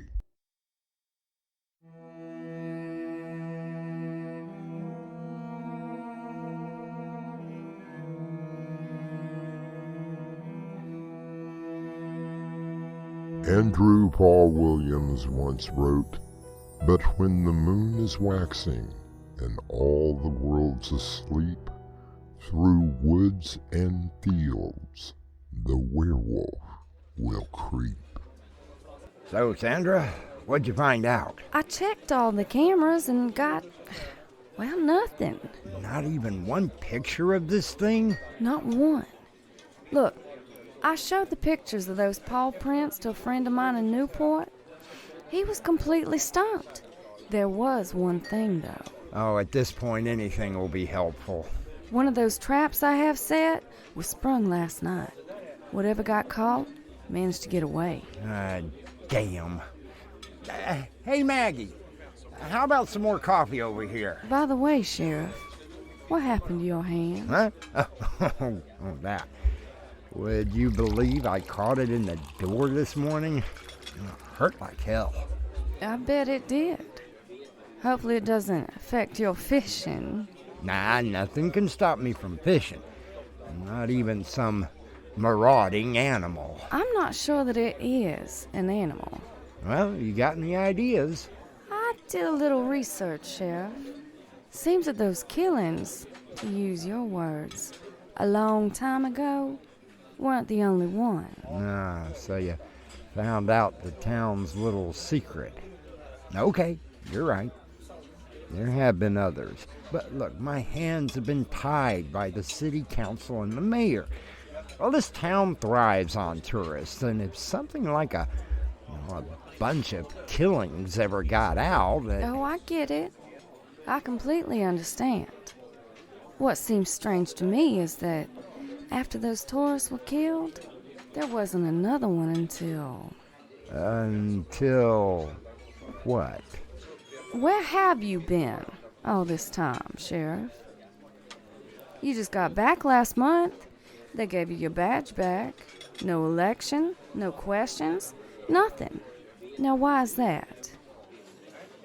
I had a brain tumor, all right? What? And I was diagnosed with it right after all that took place. Inoperable. And so I did some checking, and I found another doctor who said that he could cure me. Which he obviously did. So does that answer your question? Just curious. Yeah, speaking of being curious, what happened to your hand? Accidents do happen. Animal bite. You know, I do run a wildlife sanctuary. Of which you took over only recently. What is that supposed to mean? Oh, nothing. Just an observation. Kind of strange we both hurt our hands. My left paw? You're right. Well, I thought it was funny. What are you looking at? Hey, give me just a minute. howdy. How you doing? Oh, well, hello, Sheriff. I'm doing all right. Just passing through? Sort of. I'm an artist and thought I just might do some painting around here. Well, I'm Sheriff Carter. I'd like to welcome you to our little hamlet. It is rather nice. Quaint, actually. Yeah, that's what most people say. I would like to keep it that way. Look, Sheriff, do you greet all the tourists, or am I just special? What's your name? Well, I really don't have to tell you that, but since you asked me in such a friendly manner, I'm Victor Duncan. Well, nice to meet you. You staying at the King's Arms? Well, it's the only place in town to stay. I mean, unless, of course, you have something else in mind. No, not at the moment. Cut yourself shaving this morning? Why do you ask? Oh, that little bit of blood there, on your collar. Yes, shaving. Is that all, Sheriff? For now.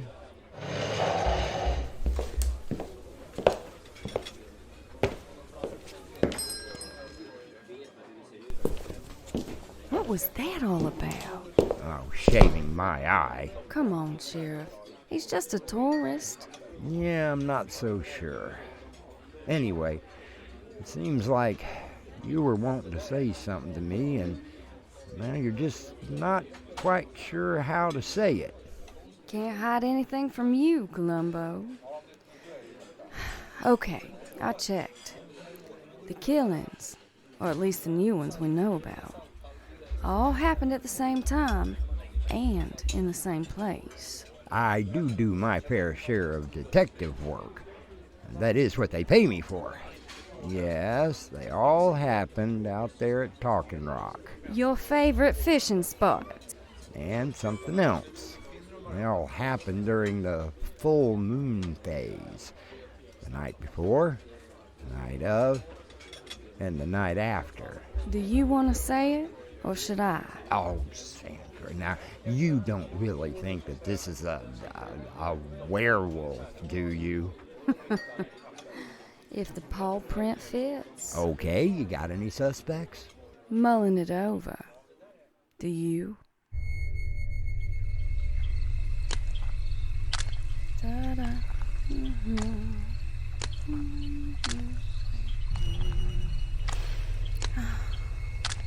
Nice night for a walk.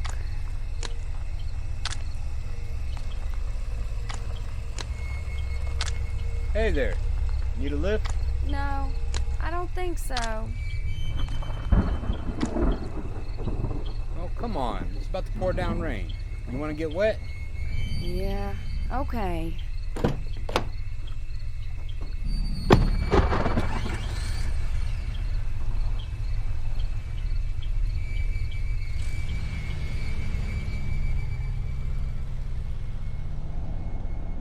So, where were you heading? Place called Talking Rock. Turnoff is just up ahead. Why do you want to go there? Let's just say that I'm hunting.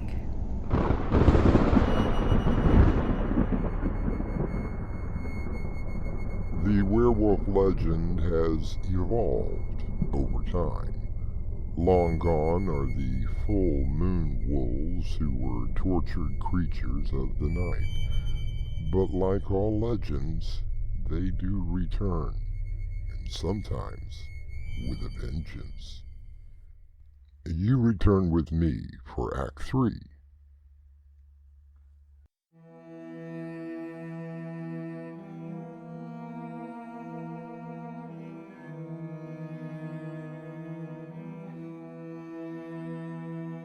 Tommy Cusella once wrote that the notions of the werewolf, both in folklore and popular culture, have one thing in common. It is fear of the unknown and suspicion against strange and unfamiliar people.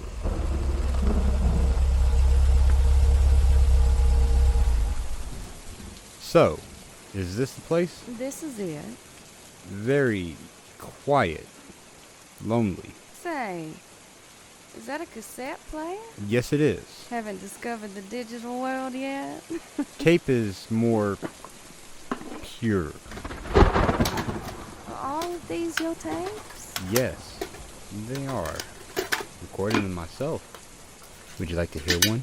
Sure. Hope you got some good tunes. Oh, I'm sure that you will find this quite interesting. You can sit over there. So, what do you want to do, honey? Please, just sit there. Quietly. You want to watch? Well, let me just take this off. Please, don't do that. And I can take these off, too. I did ask you nicely. Do it! Please, no, please. Shut up! Oh, no, Shut no, no, no, up! no, no, no! Oh, oh, oh.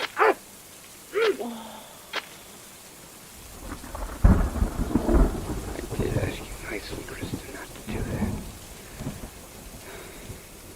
You just wouldn't listen. But I showed you. Oh, I showed you.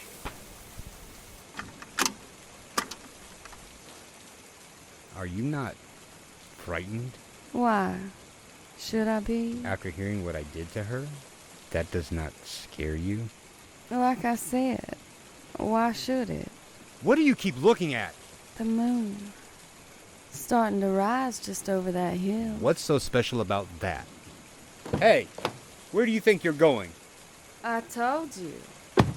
I came up here to hunt.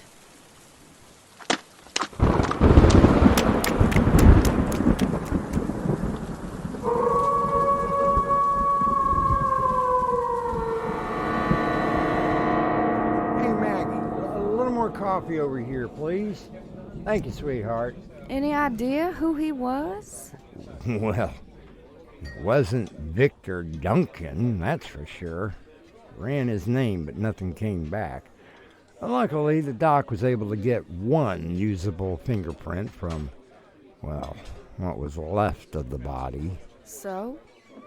Who is, or rather, was he? Well, his real name turned out to be Albert Black, and he was wanted for questioning in New York.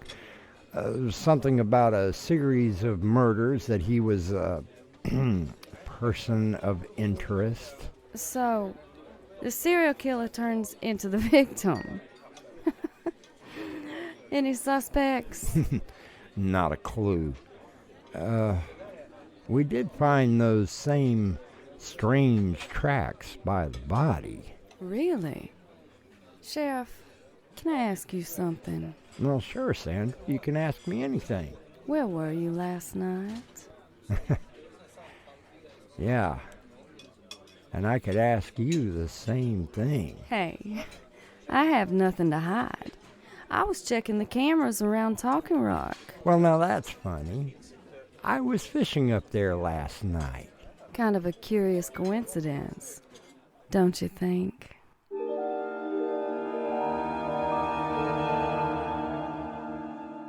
So, who could be the werewolf? Was there even such a creature? Or was it just a series of unexplained murders in a small town? As is often the case, we leave that up to you. I'll be back with a final word.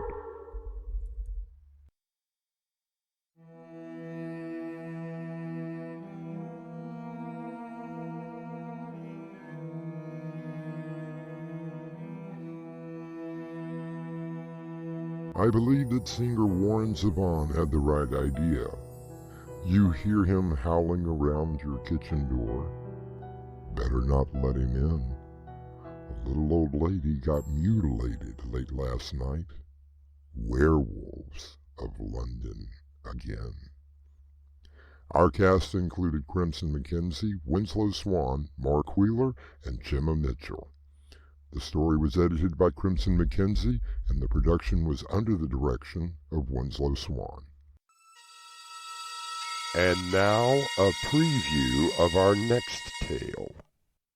I vote that we leave as quickly as possible. Like, right now. We can't. The storm blew the trees down, and the road is blocked. Can't we walk out? 7 miles through the woods in this storm? Then we are trapped here. And if the legend holds true, we are all going to die here. This is your host, Artemis Black, inviting you to return with us through the doorway to Nightmare for another adventure into the world of your terrifying imagination. Until next time, slumber peacefully. Epilogue. The butler did it.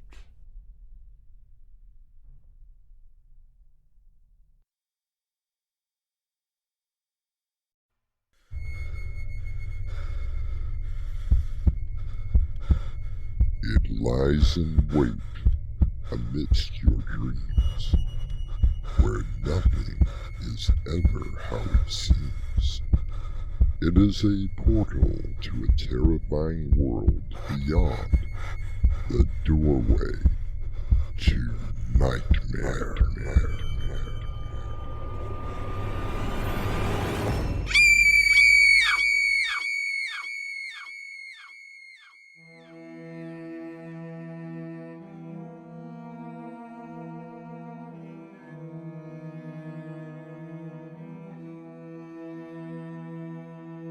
Come in. Welcome. I'm your host, Artemis Black. We all have them. Some are closer than others. Some are nice. And others? Well, whatever each of us has, we all call them by the same name. Family. He's getting closer. Come on, we have to keep moving. Come on. I hate this. What does he want? Well, what do you think he wants? He just killed his mother. What would you want to do? Our mystery drama, Sonny Came Home, was written especially for Doorway to Nightmare by Winslow Swan and edited by Crimson McKenzie. Our stars include Crimson McKenzie, Winslow Swan, Mick Davis, and Jonathan Rosignol. I'll be back shortly with Act 1.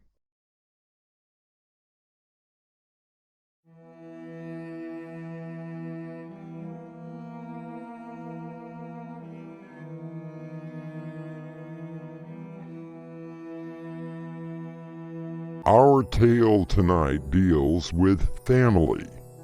We beg the question, what would you do for yours? Most families are very close, keeping in touch with each other and always watching out for enemies that would wish them harm. Hey, Al! What's taking my corned beef on rice so long? Hurry up, will ya? So, come on, Ella. What do you say? I can't tonight, Larry. Audrey didn't come in, so I won't get off till midnight. Well, what was her excuse this time? Oh, the usual. I have a headache.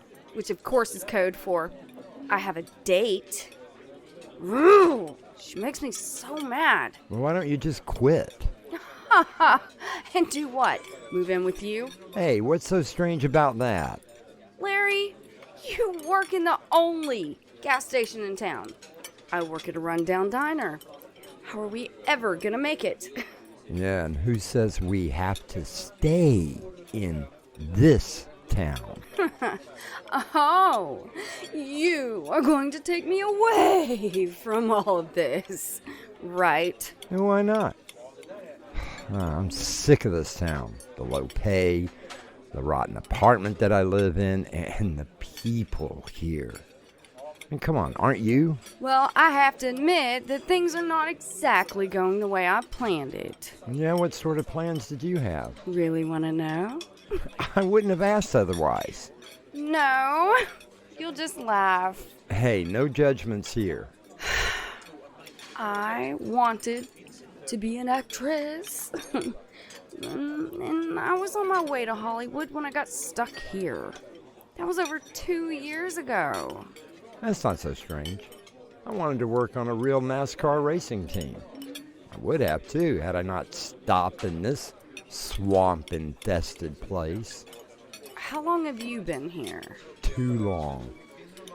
You don't know how happy I was that you agreed to go out with me 6 months ago. Well, you were definitely different than anyone else who comes in here.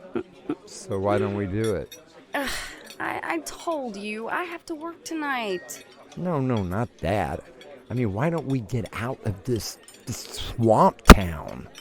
Larry, I got exactly $3.27 in my bank account.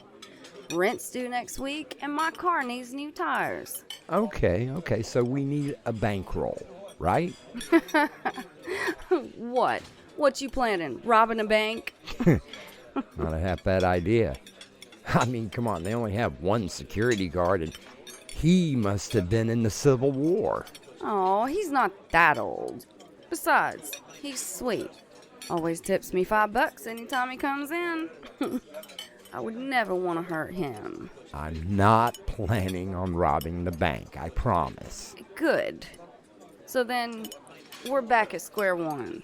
Yeah, not necessarily. What do you have in mind? I'll see you at midnight.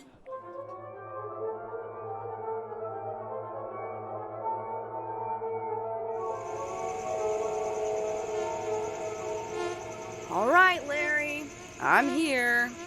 What's this big plan you have in mind? I told you. I'm sick of this swamp town. Mosquitoes as big as your hand. Alligators running across the yards. Ha! Don't forget about the snakes. Oh, I hate snakes. Okay, so we both agree that we hate this town. So what you thinking? What if I told you that I could get us to Hollywood? I'd ask when you won the lottery. No, nothing like that. Look, I got some information last week that will get us enough money to do whatever we want to do. You said you weren't going to rob no bank. I told you I'm not robbing the bank. But what if I know where we can lay our hands on over $100,000 in cash? Would that change your mind about leaving? Now, who in the world in this town has that kind of money? Old Lady Rutledge. Who is Old Lady Rutledge? Oh, she's some old woman that lives on the edge of the swamp. Been there forever. I was told she was some sort of voodoo queen in Louisiana. Still helps people with potions and magic spells, if you believe in that crap. For one, I don't mess with any of that voodoo stuff. And how would anyone like that have that kind of money? She never trusted banks. I have it on good authority that she sold her house in New Orleans and moved here. Sure does sound like you want to rob the bank. No, see, she doesn't trust banks. Never did, from what I've been told. Look, all she has is this tiny shack where she lives with her son. So, what are you planning on doing? Well, the money has to be somewhere, doesn't it? Obviously, she has it stashed in the house, or at least somewhere on the property. Ugh, how can she stand to live next to that swamp? Well, who cares? Look, her son goes to town every Tuesday. She takes a long walk at the same time every day. Tomorrow is Tuesday. Exactly. Look, all we have to do is wait for them to leave, and then with a little luck, we can find the money. But what if someone sees us break in? Are you kidding? She lives at the end of Miller Road. There isn't another house within miles. Nothing but swamp. One road in. I don't know. Fine. Stay here. Get eaten by the bugs and deal with the dirty looks from the townspeople and the whispers. And let's not forget about the alligators and snakes. All right. You've convinced me. So when do we do this? I've been keeping an eye on the place. She usually leaves around 1. Sonny doesn't get home until about 4, and she's usually gone on her walk for about 2 hours. Larry, are you sure about this? Dead sure.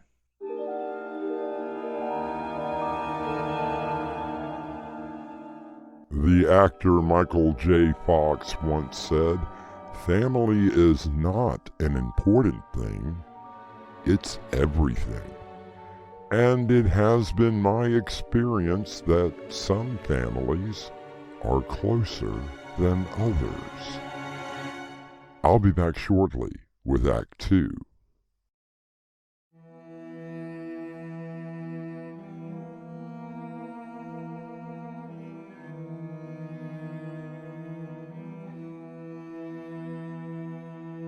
Gloria Steinem once said that happy or unhappy, families are all mysterious.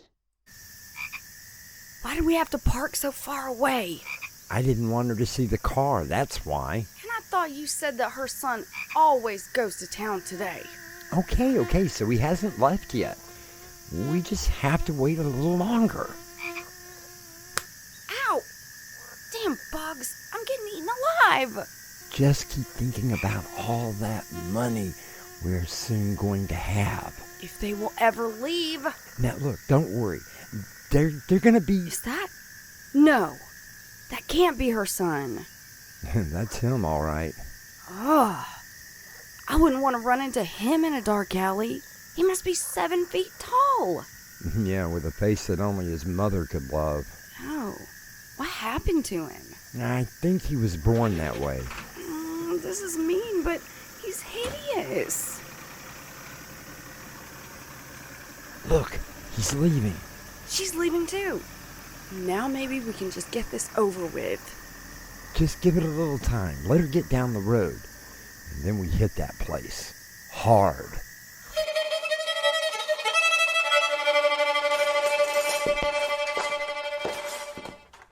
Find anything? Not yet. Oh my goodness, look at all this junk.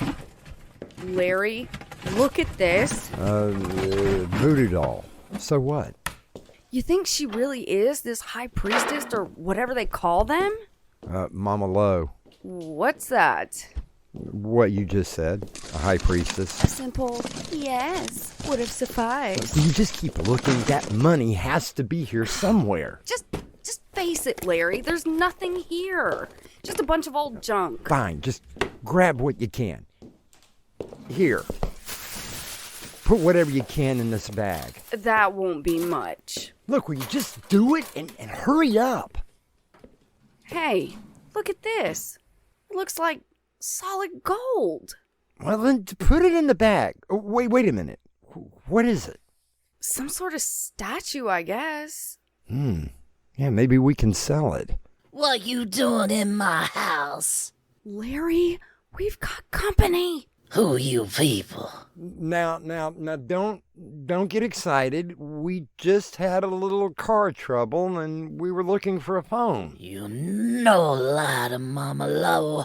Mama Lo know everything. No, we really did have car problems. You so pretty, little lady. Why you be with this poor excuse of a man? Hey, now just a minute. You best leave before my sonny gets home. Just tell us where the money is, and then we'll go. What money you talking about? Mama Lo had no money. Oh, you're lying. Larry! What are you doing with that gun? Put that away, sonny boy. It's way too big for a little man like you. Tell me where the money is, or I swear I'll kill you. Little man, I'm just an old woman who makes small medicine. I don't have any money. Quit calling me that! Now, where is it, you old hag? Larry, please, put the gun down. Let's just get out of here. Better do what your missus tell you. Sonny be here soon. One more chance. Where is it? I tell you, I no have. Larry, what did you do? I don't know. The gun just went off. I didn't even know it was loaded. I was just trying to scare her. Larry, Sonny's pulling up. What are we gonna do? Come on. We'll go out the back and hide in the swamp. Maybe Sonny knows where the money is. Come on, quick. Mama, I got your stuff. You home? Quick, get the door open. No, I'm trying. Mama, you home? There. Come on, run for it. Hey, who are you?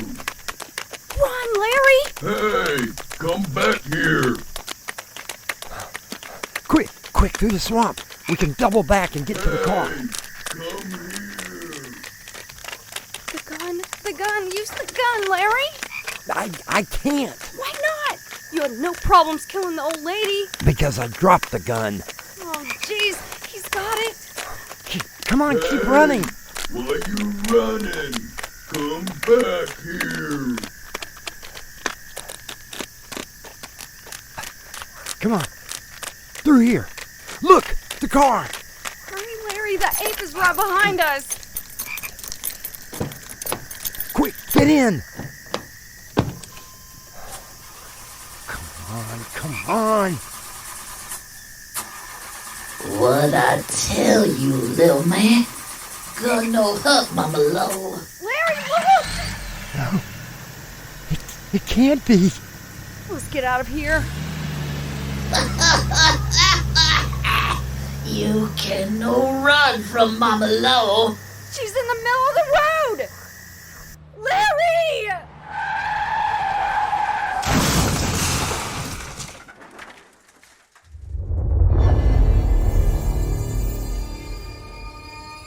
Whatever else is unsure in this world, a mother's love is not, according to James Joyce. I would like to add that there is no greater magic as well. I'll return shortly with Act 3.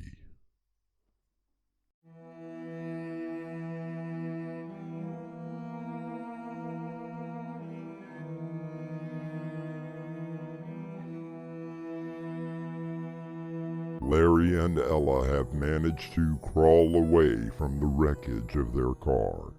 They find themselves running for their lives through the swamp. Where are we, Larry? How the hell should I know? Ouch! I think the mosquitoes are getting bigger. I don't see Sonny behind us. Great. I need to sit down. No, we gotta keep moving. But you don't even know where we are. All right. Let's sit for a minute. Maybe I can get my bearings and find a way out of here. Larry, she was there, right in front of the car. Yeah, she was dead. Remember? I shot her. I didn't mean to do it, but it happened. Then how do you explain her being in front of the car? We both saw her. I don't know. Working in that diner, I've heard all kinds of stories about these swamps. I never really thought that any of it was true, but now... Oh, right. So now that old hag is a voodoo witch coming back from the dead? Look, maybe I missed her and she tripped. I saw the blood. I saw her fall. She was dead. Okay, then how did we see her in front of the car? Maybe that voodoo really is real. Maybe she really is a voodoo priestess. Hey, you two. Mama is looking for you. Come on, Ella. We gotta keep moving.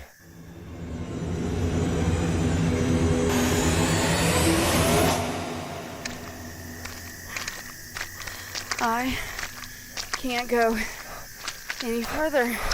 We We don't have a choice. Ella, watch out! Larry? What is this? Quit moving! I'm sinking! It's quicksand! Hang on! Larry is pulling me under! Do something! Here, grab this vine! I can't reach it! We'll try again! Larry! Help me! Look, the more you struggle, the faster you sink. Now grab the vine. I've almost got it. Got it! Okay, now just hold on. Pull! Hurry! Get me out of here! You think you gonna get away? Hey, you two! Larry, look out! He's coming up behind you, and what is it? That old woman is right behind him. Come on, I got you. Come on. Come on! We've got to run! Now!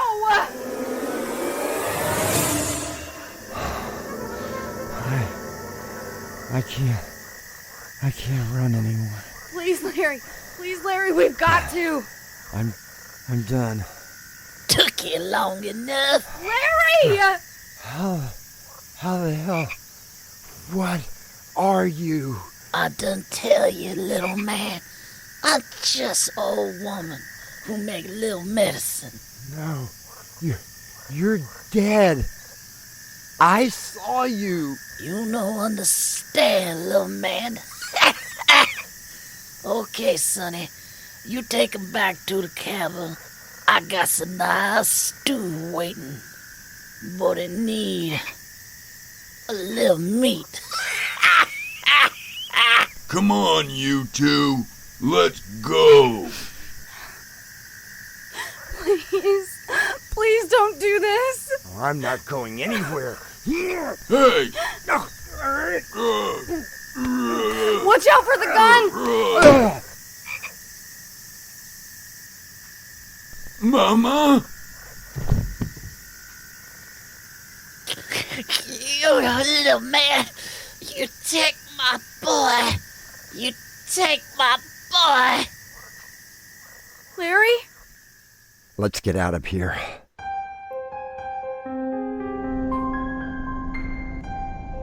How far have we gone? I don't know. Good thing we found the keys to Sonny's truck. So where are we going? As far away as possible. What are we going to use for money? You managed to find that bag of junk we took, right? Maybe we can sell it for something. I keep seeing the look on that old woman's face. So full of anger, hate, and sadness. Oh, Ella, try not to think about it. Look, I'm dead tired. I think I got enough to at least get us a room for the night. She kept pointing at you, mumbling something weird, like a curse. But she wasn't a witch. I missed her in the cabin, and the gun went off when I made a grab for Sonny. End of story. Are you so sure? Not exactly a 5-star hotel, but it'll do. She cursed us. What did you say? She cursed us. She really is a witch. Come on, Ella. She's a couple of 100 miles behind us, planning a funeral for her deformed son. That is what she is. But didn't you see it? See what? You said you missed her when the gun went off, but did you? What are you talking about? I saw it. The bullet went right through her head. I saw it. No, you're wrong. When she appeared at the car in the swamp, didn't you see it? Okay, what do you think you saw? I saw the hole in the middle of her forehead. You didn't miss. So how do you explain her coming back? Voodoo, Larry. She is a witch. And no matter where we go, she's going to find us. Ah, who could that be? Hey, take it easy. Don't worry. I just ordered us some pizza. Look, some hot food and a good night's rest. That's all you need. Larry, please don't open the door. Please don't. Just a sec. Come on, Ella. I'm starving. Hey, sorry, but all I got is a 20 and... No. Larry? No. You take something from me, little man. It can't be. Sonny, come here. Yes, Mama? The stew almost ready, but it need more meat. What the hell are you? You kill my boy. You steal my statue. But your son isn't dead. Is you so sure, little girl? Mama low magic very strong. It hurt real bad, too. Wait, what are you gonna do? You take from me, now I'm gonna take from you.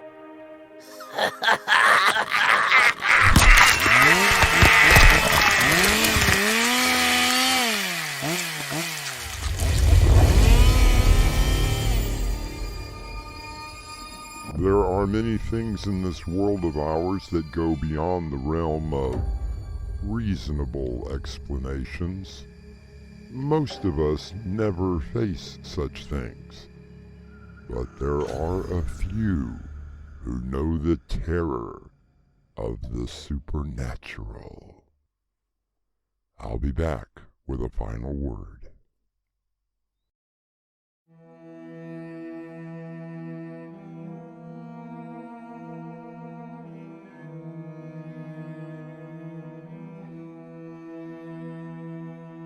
Someone once said, "You will be his first kiss, his first love, his first friend.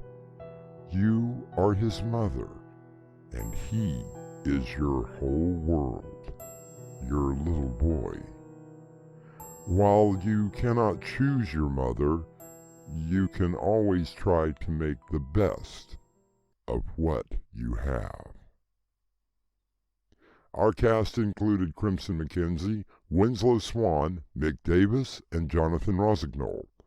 The story was edited by Crimson McKenzie, and the production was under the direction of Winslow Swan. And now, a preview of our next tale. Nothing wrong with this door. It opens just fine. Kind of large for just a closet. No. There was a room with a window and some sort of bright light. There isn't one now. Just your ordinary closet. Then explain what happened to my wife. Yes, Mr. Lane. What did happen to your wife? This is your host, Artemis Black, inviting you to return with us through the doorway to Nightmare for another adventure into the world of your terrifying imagination. Until next time, slumber peacefully. Epilogue. The butler did it.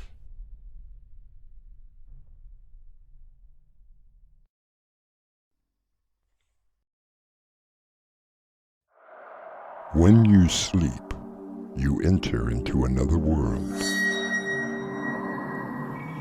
Beyond that world lies the doorway to Nightmare.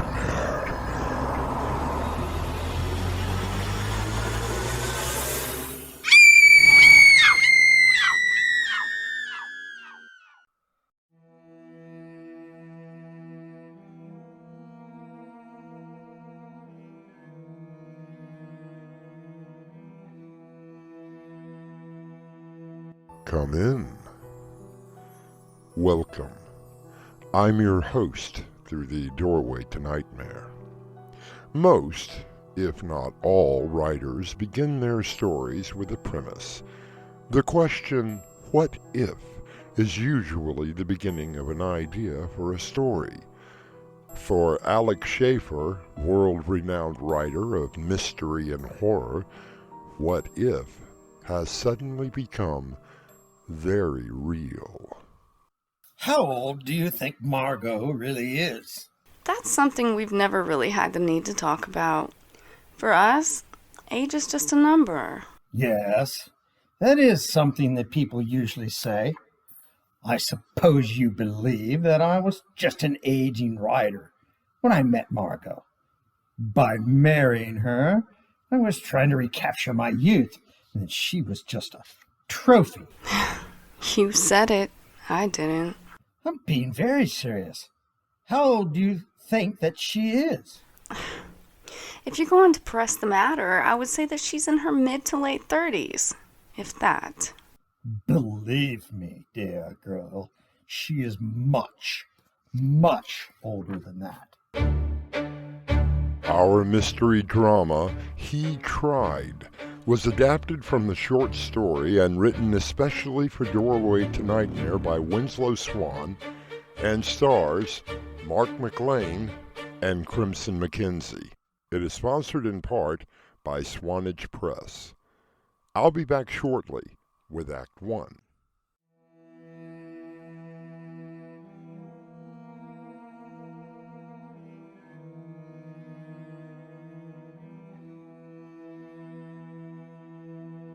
Perhaps you know the works of Alex Schaefer, horror author extraordinaire.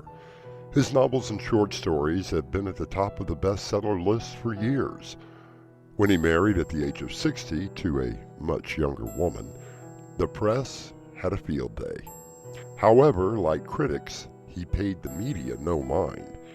He is currently working on his latest novel, dictating the ending while waiting for a special visitor. The creature slithered its way towards the basement, its long and spiny tail leaving a trail of visceral fluid along the floor. The blood of the family still fresh on its leathery flesh. The darkness called to it as it retreated back into its hollowed home beneath the floor. It waited patiently. Well now, I do believe it's finally finished. Now, what time is it? Oh my, punctual is always a good sign.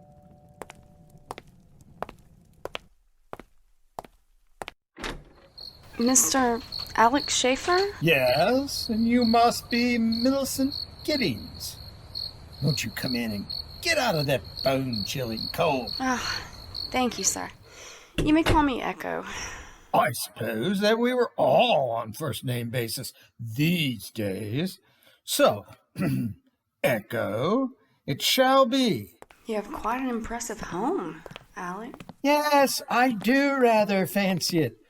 Over here are framed works of my book covers. They were given to me by a rather ardent fan in England last year. They look, well, quite frankly, a little grotesque. Naturally.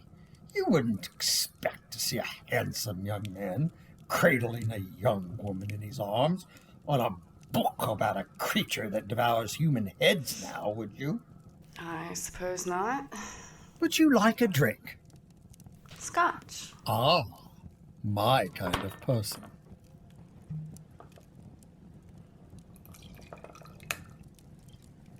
Here you are. Now, what shall we drink to? How about mutual acceptance? Whatever you'd like. Very fine scotch. Yes, it is. I always strive for the best in everything. I found your notes. Yes, I thought you must have. It slipped in under your door this afternoon. How are you getting on in Hampstead Heath? Very nicely. It's beautiful country, and the people here have been rather warm and welcoming. Since I was somewhat of a local celebrity, the people here literally bent over backwards to accommodate me. Most of it has become a bit of a tourist trap of late, usually during the so-called tourist season. I try to be on book tour or a lecture circuit. My agent is good at getting me out when I really need to get away. I find the place very peaceful here. Oh, don't you believe it? I'm positive that the tongue wagging started 10 minutes after you settled in.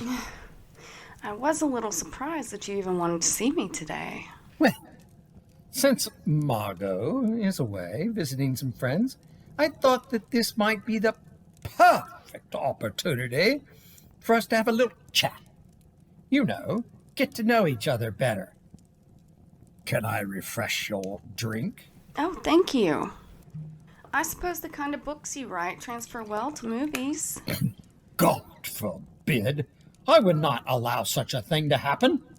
Hollywood would get one of my stories, completely rework it, where it would have no semblance of the original tale, and then CGI, or whatever the hell it is they're calling it now, to create whatever monster I breathe life into. No, dear girl, I would never allow such a thing to happen to one of my children.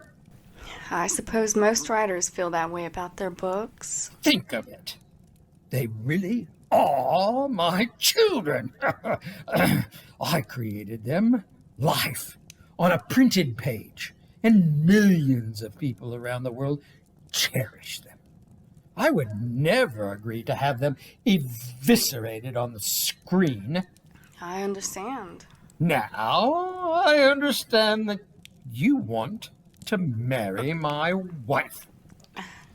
Well, with your permission, of course. Oh, you don't really need my permission, do you? I would have thought by now that you and Margot would have run away somewhere. Oh, don't look so surprised that I know all about the affair. Very hard to keep a secret in this part of the country. Besides, I've known all about it for quite some time. Tell me, Echo, is she just as flaccid with you as she is with me? I think that I will be leaving. It's been an interesting evening, and thank you for the drink. Are you going now? What on earth for? You happen to be talking about the woman I love. On the contrary, I was talking about my wife. It comes down to the same thing. Things usually do. Please, Echo, stay. I'm not as sinister as you may think I am. Come on. Let me freshen your drink, and we shall have a nice conversation. All right, but no more cracks about Margot. I'm warning you. I promise.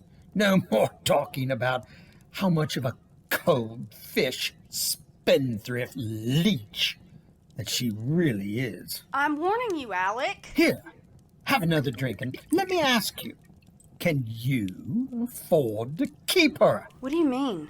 She's never asked me for anything. She's been taking care of me. Oh, yes. I am well aware of that. That explains some of the interesting charges that have been showing up on my credit card statements. You see, dear Echo, Margot has no money of her own.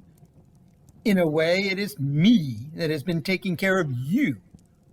Margot also knows that in the event of my, shall we say, demise, she inherits everything. She will be extremely wealthy. Now, I'm being very serious here, Echo. Do you really think you can afford to be with Margot? You seem to be doing a pretty good job keeping her for a man of your age. I know what you're thinking, Echo. The aging writer trying to recapture some magic spark by taking for his wife a much younger woman, and her only after my money. It has crossed my mind. Well, when I found her, I felt it had been some sort of magic between us. I wonder now if there's actually a type of spell that Margot had used to entice me into marriage. Be serious. Witchcraft? Margot? How old do you think Margot really is? Oh, I don't know. Somewhere in her 30s. We have never really discussed our ages. For us, it's just a number. Yes, that is what people in both of our situations, usually someone much older, begins to have a relationship with a younger person. We tend to brush off comments made by conventional society. I can assure you that Margot was never a trophy wife to me. To be honest, that is exactly what it looked like. Would you believe me if I told you that Margot looks exactly the same now as she did 15 years ago when we first married? She takes good care of herself. She eats all the right things and exercises constantly. I know that she has regular checkups and monitors herself on a daily basis. She did all of those things with me as well. It was maddening. To me, whenever we went out to eat, maddening. No red meat, fruits or vegetables, the right amount of water every day. I couldn't count the times that she would admonish me for having a glass of wine whenever there was a blue moon. She has told me that she was very much in love with you at one time. And I was very much in love with her. What if I were to tell you that even if she did none of those healthy things, she would look exactly the same? What do you mean? I mean that if she ate like a horse, 5 meals a day of steak and potatoes, with chocolate snacks in between, would that not make a iota of a difference in her appearance? I find that a little hard to believe. She would look like a Venetian goddess, no matter what she did. Have you talked to anyone about this? I believe that the word you are searching for is obsession. Your wife is leaving you. I suppose that would drive anyone over the edge a little bit. I've been doing quite a bit of research. Whenever I come up with a new story idea, I try to research some of it to give it a bit of reality. I like to add some semblance of realism in my stories. Even though there is a monster involved, I feel it heightens the reader's horror. I began doing research on something about a year ago when I started to notice something rather peculiar things about Margot. Like her ongoing beauty? Yes. I tapped into one of my stubbornnesses and I began to research Margot. So is this from research? Or from the law offices of Floyd and Bochner Esquire? Why would I waste perfectly good money on a private detective to simply confirm what I already knew? That you and my wife were becoming an item. No, I can assure you that you will not find grainy photographs of you and Margot in bed, or whatever it is you find time to copulate, taken through the blinds of some window. What will you find in there is the truth about Margot. Look it over. Take your time. And then I will ask you again, can you afford to be with her?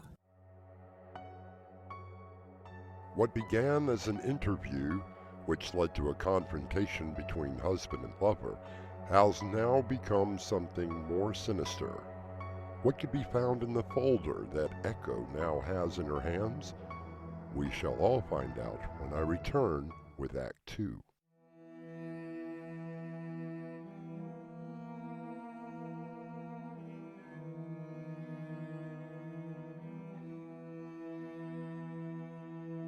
Alex Schaefer invited his wife's lover Millicent to presumably confront her about the affair.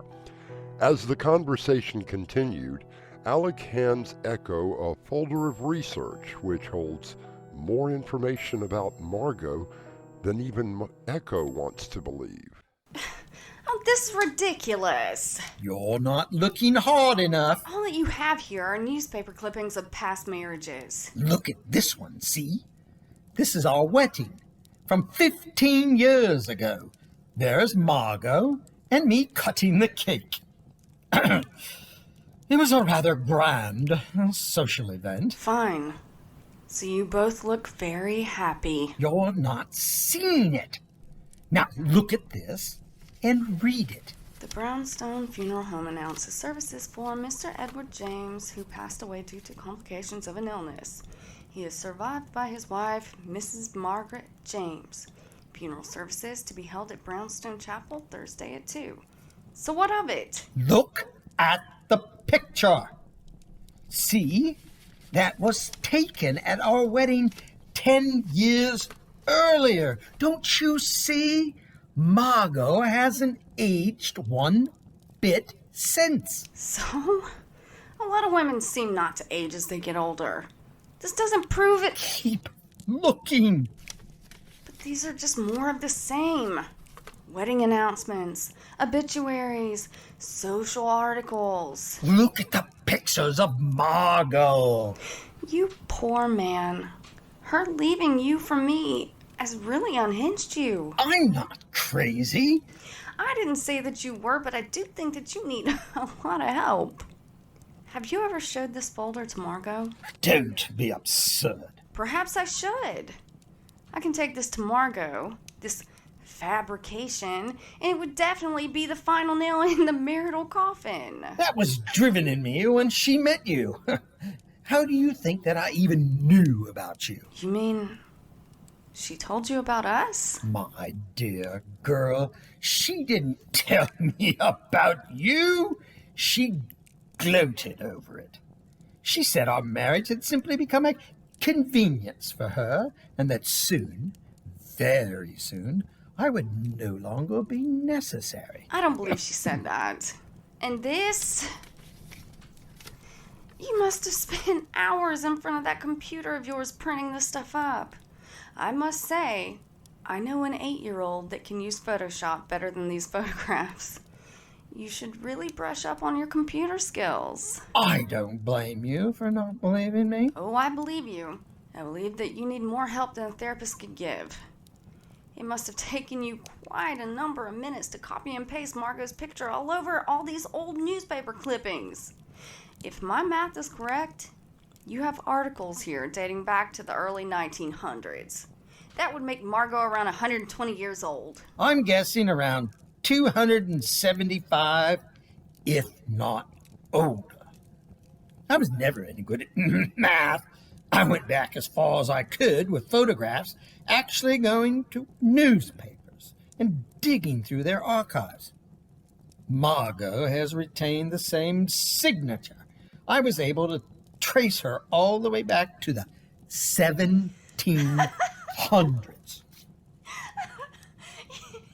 You're completely mad. You have really gone off the deep end. Forget a therapist. You need to go directly to a padded room. Do not pass go, and do not collect $200. Are you finished? No, but you certainly are. Wait until I explain all this to Margot. I'm sure that she already knows. I wonder if there'll be much pain. What did you say? Nothing. Why don't you come over here to the computer for a moment? They say to humor the insane. All right. What am I looking for? You do realize they cannot put anything on the internet that isn't true. My research led me not only to this country's news-gathering sources, but others as well. I've cataloged the websites to make it easier for you. You know, Alec, I have a 10-year-old nephew that created a fake website. He really had me going for a long time before he spilled the beans and told me it was all a joke. You really don't understand. This is not some game I am playing, or a joke at your expense. I'm trying to warn you. You may have a few great years with Margot. I had almost 15 myself.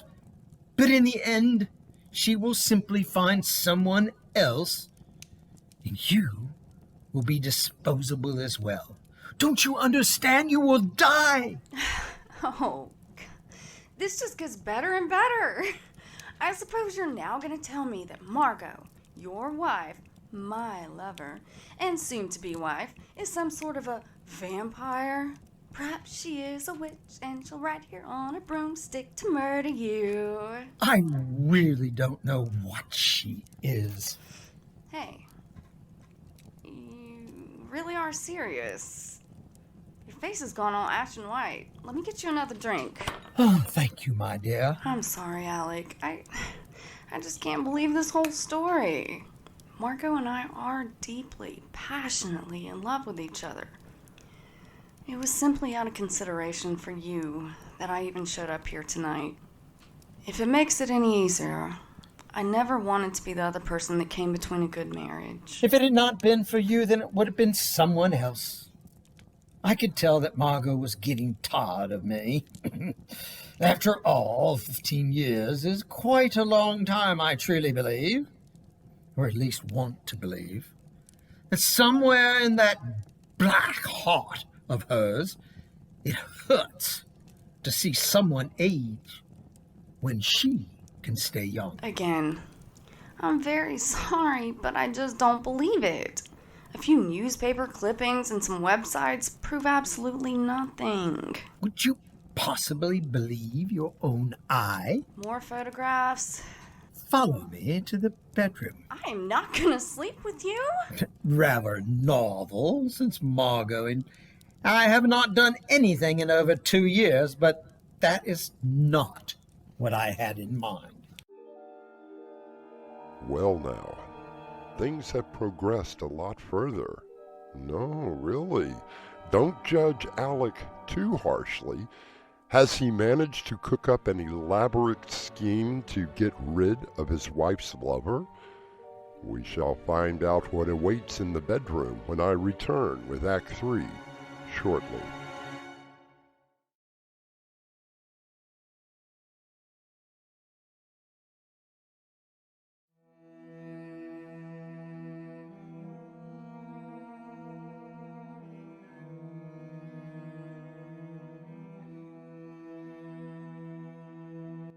Being confronted with the lover of his wife, Alec invited Echo over to discuss the matter. When Echo dismisses the theories that perhaps his wife is some sort of an unearthly being, he has invited her into his bedroom. But for what purpose?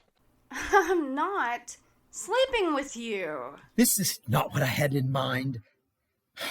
Dear girl, no, I believe that within every short period of time, Margot will be coming home. She will find me waiting for her, here, there on the bed. She will do to me whatever she did to her other spouses. I want you to be witness to it. You just want me to stand in the corner and watch? No, I want you to hide in the closet. You really are mental. You want me to hide in the closet like a common criminal and watch you two sleep? I'm sorry, I don't exactly get my jollies off watching other people. You still don't understand. I am desperately trying to save your life. If she comes in and nothing happens other than her gathering a few things and leaving, well, then I will personally call the ambulance and you can have me committed. When Margot leaves, you can quietly slip out and join her, and you two can have a wonderful life with my full blessing. What do you have to lose? At least the closet is big enough. Maybe I should have myself committed for even doing this. What a crazy old man. Just look at him. Lying on the bed, waiting. What do you expect to happen, Alec? I feel sorry for you, I really do. That must be Margot. Alec, I'm home, darling. What? That can't be Margot. My, you seem all prepared. I suppose I am. I tried to warn her. Really, I did. I know that you did. It was a valiant effort. I guess that I'm ready. I did try to warn her. Will it hurt? I mean, the pain. Will it hurt much? Exquisitely so.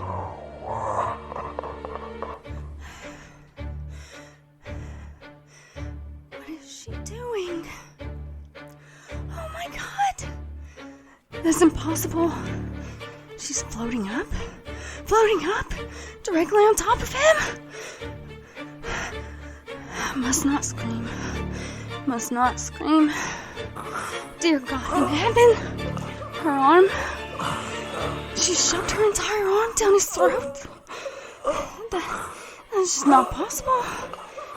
Wait. What? She's pulling out his heart. His beating heart through his mouth.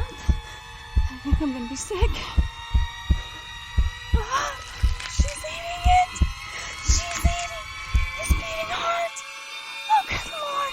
Get me out of here.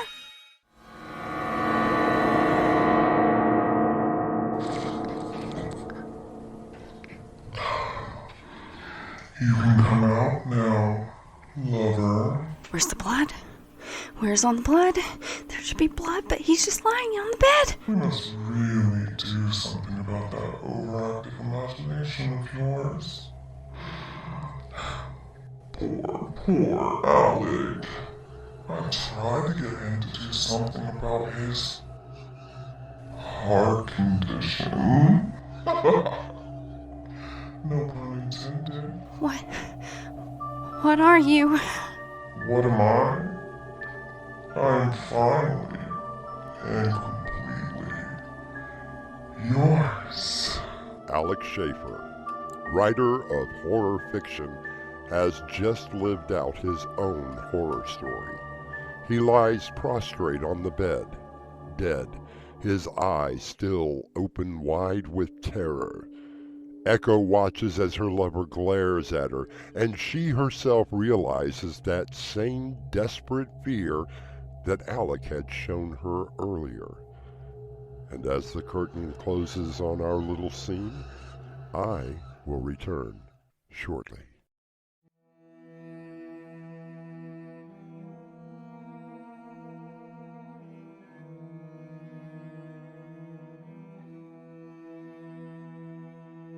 Many disputes over a relationship have been settled in several ways throughout history, from sword fighting to pistols at 10 paces. Margot has found a rather unique way to move on, don't you think? Our cast included Mark McLean and Crimson McKenzie. The entire production was under the direction of Winslow Swan. Doorway to Nightmare was sponsored in part by Swanage Press. And now a preview of our next tale. Do you believe that a house could actually be alive? You mean like a living being? Something like a spirit or entity? I'm not sure what I mean. How long have you been living here? About 2 months. Mike, I swear, I never would have believed in a million years that something like this could happen to me. But what is happening to you? This is your host, inviting you to return with us through the doorway to nightmare for another adventure into the world of your terrifying imagination. Until next time, slumber peacefully. Epilogue. The butler did it.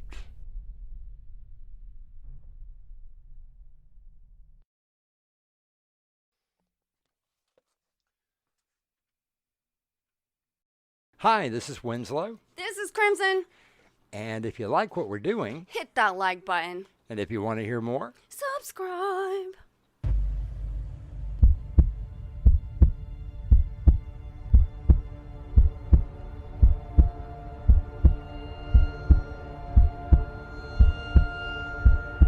With this key, you unlock the world to your dreams. What lies beyond could be the doorway to nightmare.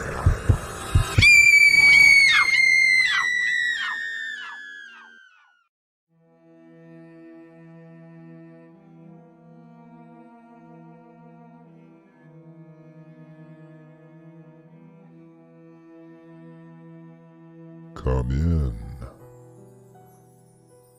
Welcome.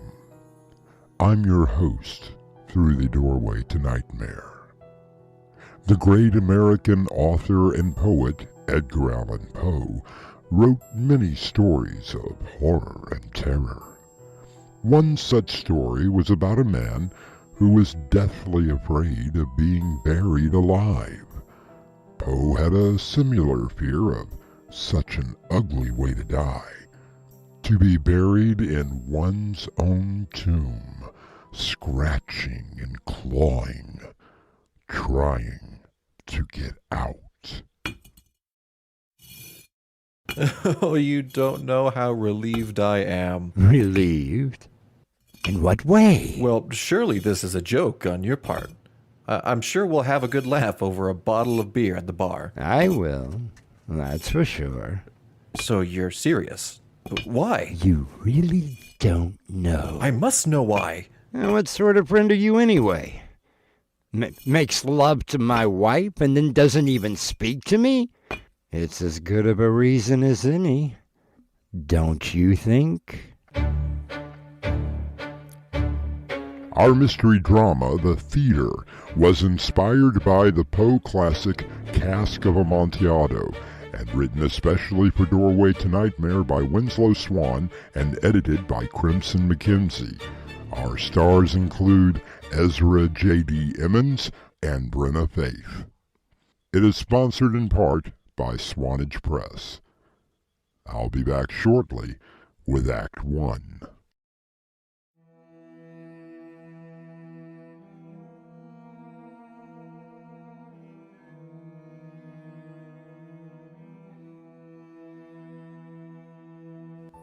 Permit me to introduce Victor Clemens, a rather average-looking man who had the good fortune of marrying a very beautiful woman. Unfortunately, he suffers from an affliction that can sometimes be fatal, the disease of jealousy. I had no business being with Isabella. I was not handsome by any means. I was comfortable, not well off, but comfortable nevertheless. I would often ask her while we were dating what it was about me that she would consider taking me as a husband. Oh, Victor, why does any woman want a man? I fell in love with you. There is no rhyme or reason. I just know that you captured my heart. Can't you simply live with that? And so we were married. And it was a happy marriage. However, I found myself brooding more and more I questioned everywhere that she went. I wanted to know who she saw, what she was doing at all times. Victor, jealousy does not become you. Do you deny it? I have nothing to deny. If you cannot see that I love you, and only you, then we have nothing more to discuss. No, but I could not let it go.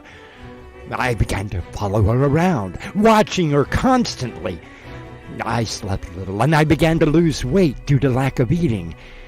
And then I began to drink. All of the time. Victor, why must you drink so much? Because it makes me feel better. Feel better. You mean feel better? Perhaps you should get some rest. Rest? Since when do you think that I've had any rest? Oh, Victor, what's happened to us? I don't know. I wouldn't blame you if you left me tonight. I promise to be with you until death do us part. I always keep my promises. For a few months, we were happy again. I stopped drinking and was beginning to feel like my old self. Until Peter Van Doren came into our life. Excuse me, a soda, please. A soda? Did I hear that correctly? You ordered a soda at the bar? And what business is it of yours? Oh, please, forgive me. I meant no offense. I just find it rather strange that someone would come into a bar just to order a soda. Oh, well, I stopped drinking some time ago. Now that is a crime. Never trust a man who doesn't drink. Are you trustworthy, sir? Well, drinking has nothing to do with it. Then please let me buy you something. No, really, I don't... Hey, Joe, pour this gentleman a glass of wine. Or burgundy, perhaps? I really don't need it. Oh, come on. It's just a glass of wine. Let me introduce myself. My name is Peter Van Doren. I just so happen to own this establishment. Victor Clemens. Well now, Victor, a toast to new friendships. Well, it is quite good wine. Only the best for my friends. Show me the way to go home. I'm tired and I want to go to bed. I had a little drink about an hour ago, and it's gone right to my head. Steady there. Let me knock on the door. Oh, Victor, not again. Hello, my beautiful wife. You must forgive me. My friend here has had a little too much wine. I was helping him home, right, friend? Now, let me introduce.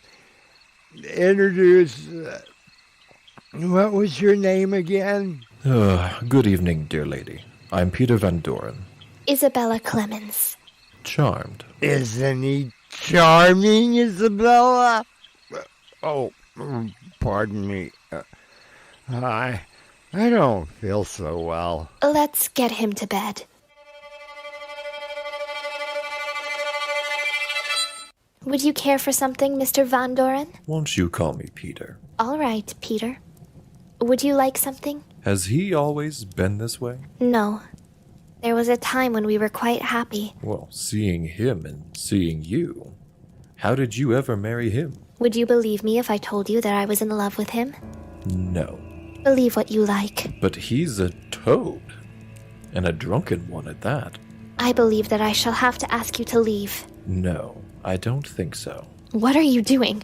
Take your hands off of me. You need a real man. How dare you! Oh, I dare to do it again. Oh, Peter. Oh, Isabella. How could you? It seems that Mr. Clemens was not as passed out as he appeared, and now he knows that his wife is not the devoted spouse that she appears to be. What goes through a man's mind when his heart is being ripped to shreds? Perhaps the answer lies within Act 2.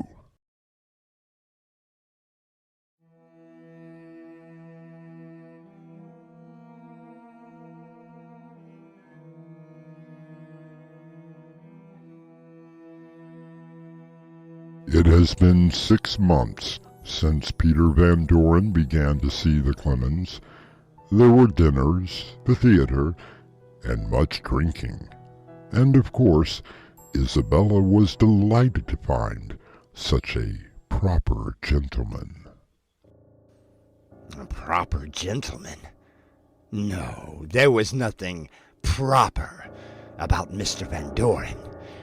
I had seen them together that very first night.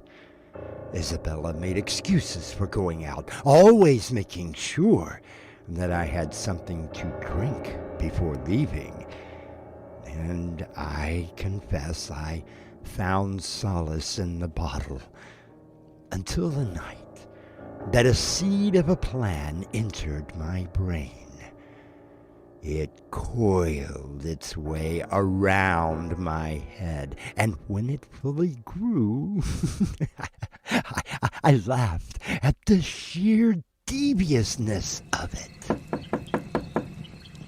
Well, Victor, it's been a long time. Come in, Peter, come in. Let me get you something. And where, perchance, is the lovely Mrs. Clemens? Isabella? Oh, she's visiting her family this weekend. So I thought that, well, it has been such a long time since you and I have had the chance to talk. You know that you're always welcome down at the pub. Oh, I know, but I thought perhaps a more private meeting is in order. I'm so happy that you could come out tonight. Well, my business does keep me quite busy during the daylight hours. Oh, I'm sure that it does. Now here, try this nice claret. Very good. You have an excellent cellar. Oh, you have seen my collection of wine? Well, not personally. I was told by your lovely wife about your penchant for collecting only the best of wine. Well, I thank you for that. Here, have another glass. Oh, I really shouldn't, but if you insist. Oh, but I do insist. To your long life. I have a better chance of that than you do. Pardon? Oh, just musing, talking to myself. I tend to do that. A very good wine. But I feel as if...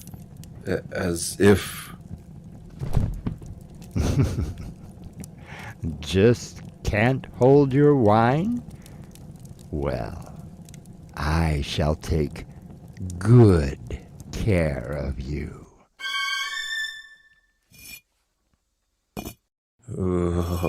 What is going on? Oh, so, you are finally awake. I thought I might have overdosed you. Didn't want you to sleep through the whole thing. Chains? Why am I chained? Oh, well, I don't want you to get away, do I? What are you doing, Victor? Well, what does it look like I'm doing?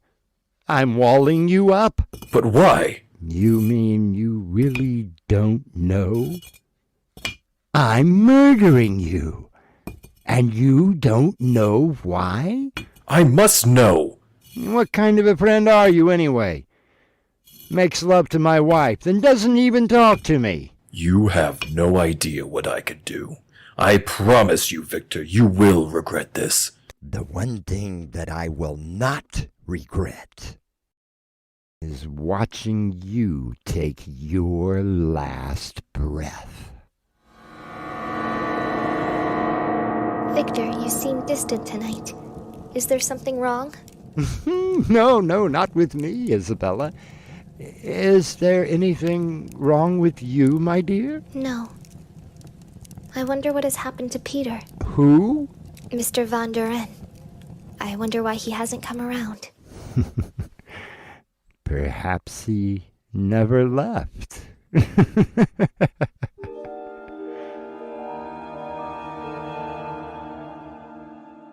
What do you mean by that, Victor? He never left? And why do you spend so much time in the cellar?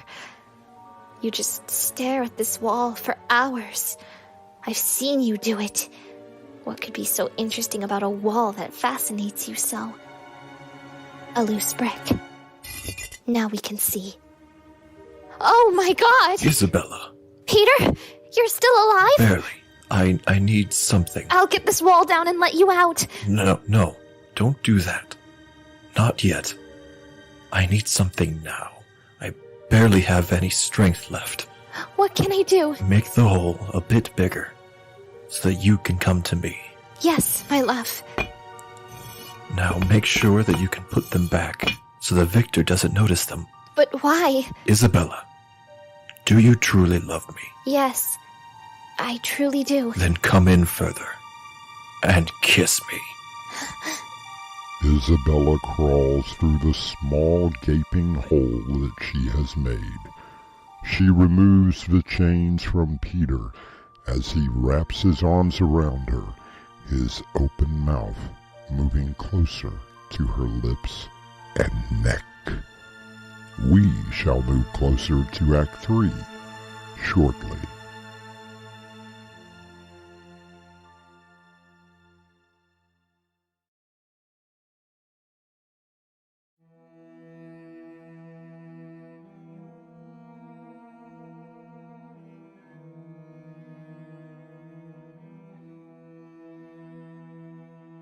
I cannot think of a greater fear than being buried alive. The torture of trying to claw and escape, each breath possibly being your last. Perhaps Peter had these same thoughts until he saw Isabella. Isabella was correct. I would spend hours staring at that wall where Peter Van Doren was chained. I wondered how long it would take for him to die. Had it been quick? Perhaps his heart gave out from sheer fright. Or had it been a slow and painful suffocation? I laughed at the thought of his demise. But then I saw it. It was almost hidden from view. One of the bricks was loose. Had Peter somehow found a way to survive? Not without help. That was for sure. What were you doing in the cellar? Was I in the cellar? Yes, my dear, you were. I hadn't noticed. Is there something down there that fascinates you? Perhaps something about the wall? No, I don't think so. Well, you have been going down there every night for the past 3 days. You really should get outside. You're growing very pale. I sincerely hope that you are not sick. No, I don't feel sick. Well, that's good. I wouldn't want anything to happen to you.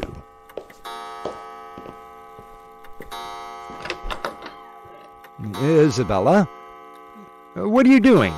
It's 10 o'clock. I must go down. But why?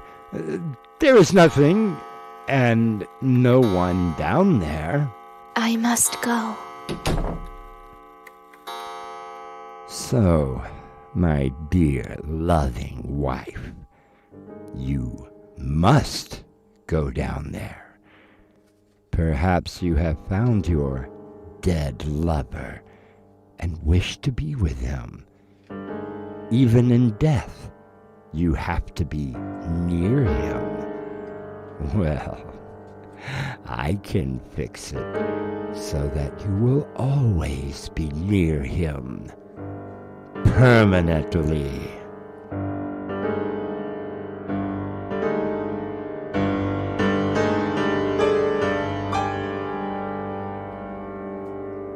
Isabella, are you down here?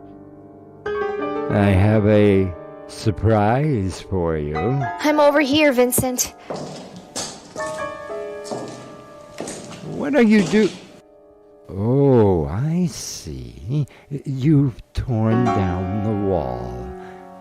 My, Peter looks very well for a dead man. Who says that I'm dead? What? No, that's impossible. Unless... Oh, yes, of course. My wife must have been feeding you, keeping you alive. In a manner of speaking, she was helping me feed. You see, it wasn't food that I needed, Vincent, but blood. Human blood. What are you talking about? He didn't want to take me before. He fell in love with me, and I with him. He wanted me to make the choice. You, dear husband, made the choice for both of us. I don't understand. I told you that you would come to regret your actions. A vampire can survive for quite some time, but without blood, he's doomed. Isabella saved me. Now, she needs something to sustain herself.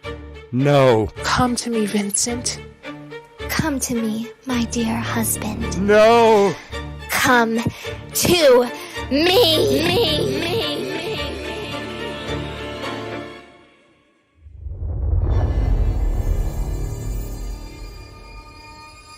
Isabella smiles, her fangs extended. Peter smiles as she buries her teeth into Victor's neck, his blood flowing into her open, hungry mouth. I shall return shortly.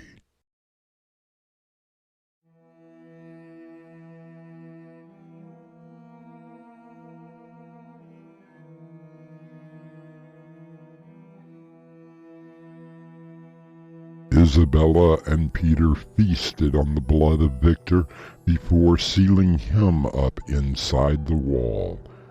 As far as I know, no one has ever found him. And remember the old legend? Those who feel the vampire's bite cannot come out into the light. I wonder how Victor is faring in the cellar. He must be very hungry. Our cast included Brenna Faith, Ezra J.D. Emmons, and Winslow Swan. The entire production was under the direction of Winslow Swan, and the story was edited by Crimson McKenzie. And now, a preview of our next tale. I swear that I saw something over there in the corner. Did you see it? Elizabeth, it's only a shadow. Nothing more or less. The moonlight simply shining on that old bookcase and making a rather weird shadow on the wall. No, Jason. I saw something moving in there. And I think it saw me. Oh, maybe it was a spider, or perhaps a mouse. No, the shape was larger than that. And when it looked at me, I felt sick inside, like it was something evil. This is your host, inviting you to return with us through the doorway to nightmare for another adventure into the world of your terrifying imagination. Until next time, slumber peacefully. Epilogue. The butler did it.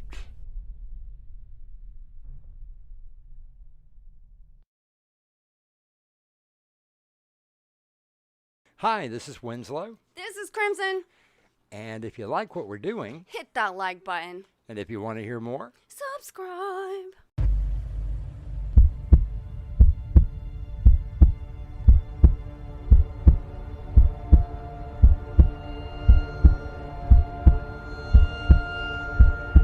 With this key, you unlock the world to your dreams.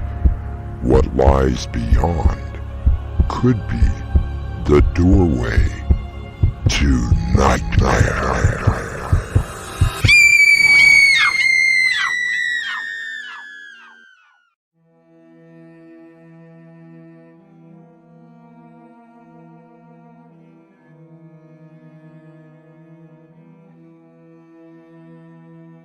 Come in.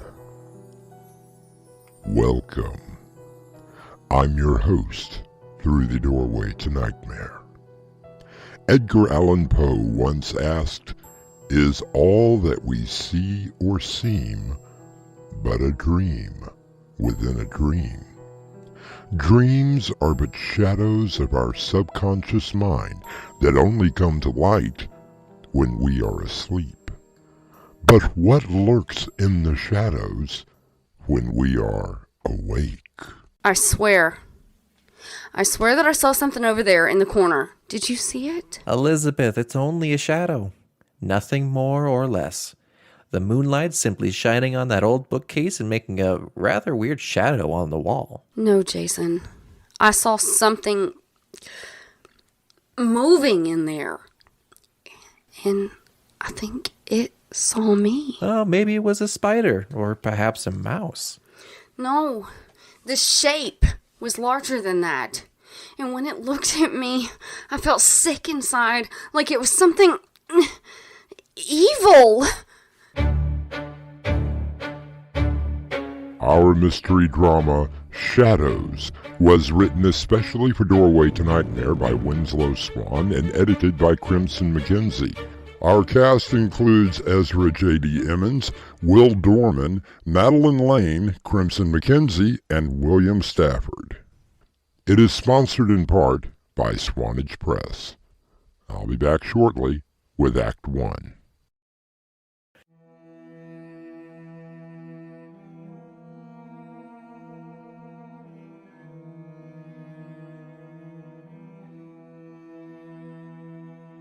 Our story begins at the end, in a police precinct where a young woman has stumbled in and is currently sitting in an empty office.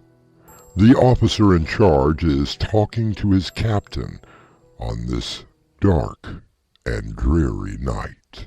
I tell you, Captain, it's the strangest thing that I've ever seen. It's raining cats and dogs out there. No telling how long she was out in that storm. She just stumbled in here. I thought it best to keep her in your office. Come with me. The shadow. It's in the shadow. The shadow. It's in the shadow. It's in the shadow. It's in the shadow. Listen to her, Captain. I've already called the hospital, but listen to her. The shadow. She's completely out of her mind. Don't you see it? It's in the shadow. The shadow. The shadow. Oh God, the shadow.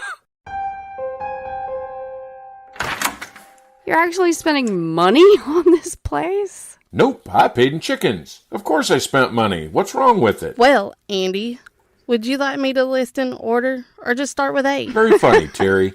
Come on, guys. This is supposed to be a holiday. Beth, you don't think it's that bad, do you? Oh, what's not to like?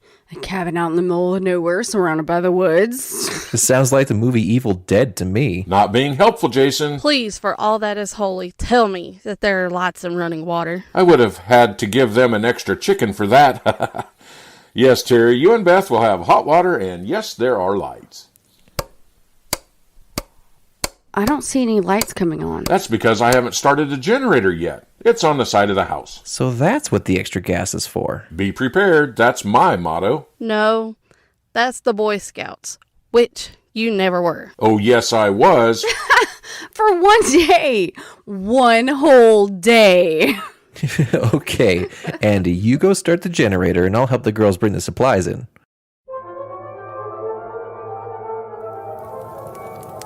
Dinner was fantastic, Beth. Aw, thank you. Just a little something that my grandmother used to make. By the way, how's your grandmother? Oh, you know. Still has her potions and spells. If it's a full moon tonight, she'll be out there dancing naked. That will get the neighbors' hearts a-thumping. Come on, you two. She's a sweet lady who still makes cookies and homemade biscuits. So, Jason, how are things doing down at the law office? Oh, you know, same old, same old. Don't let him fool you. Come on, Teresa, not now. Why not? What's going on? Jason has been named the lead attorney on that Vasquez case. You're kidding! It's just a little case, no big deal. That's not what the news department at the radio station is saying. I hear it's the biggest drug case in the city. Oh, How can you defend someone like that? Everyone is presumed innocent until found guilty by a jury of his peers. That and the $100,000 retainer that the firm got. Alright, let's change the subject, please. Andy, how are things at the radio station? Oh, you know, same old, same old. I'm the boss jock at the boss station, spinning the boss records that my boss told me to play.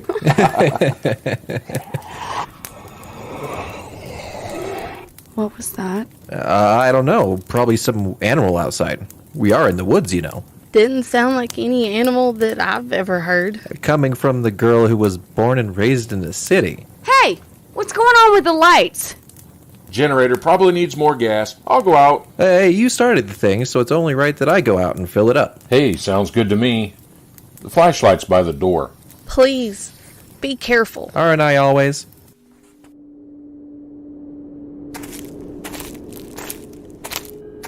Ooh, boy, glad I got this flashlight. No moon, so I guess Beth's grandma won't be dancing tonight. Okay, Andy, where did you put the extra gasoline? Andy? Is that you? I mean, don't you think I can handle pouring some gas into a generator? Hey, who's out there? Hey, who are you? No.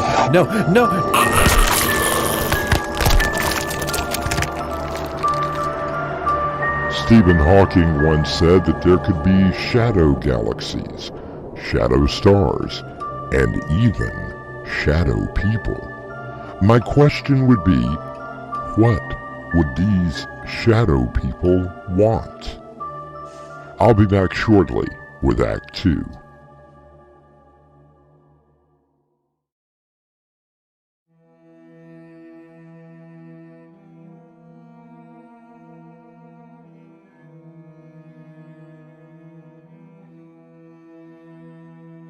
Four close friends are spending the weekend in a remote cabin miles from anywhere.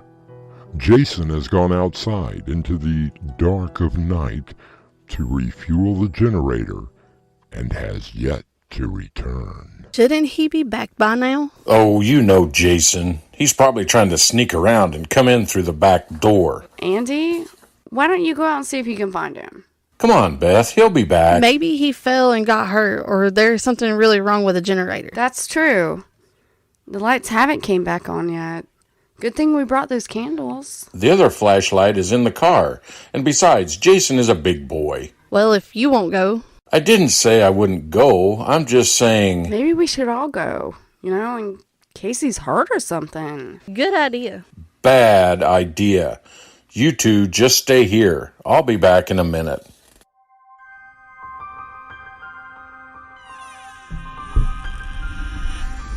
Hey, Jason. Come on, man. It isn't funny. Where are you? You could have at least started the generator again. Hey, you in here. Okay, man. Get up, you lightweight.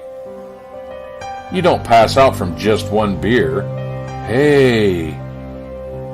What happened? Your head. Oh my God. Your head. Jason? No, Terry, it's me. Where's Jason? Well, come on.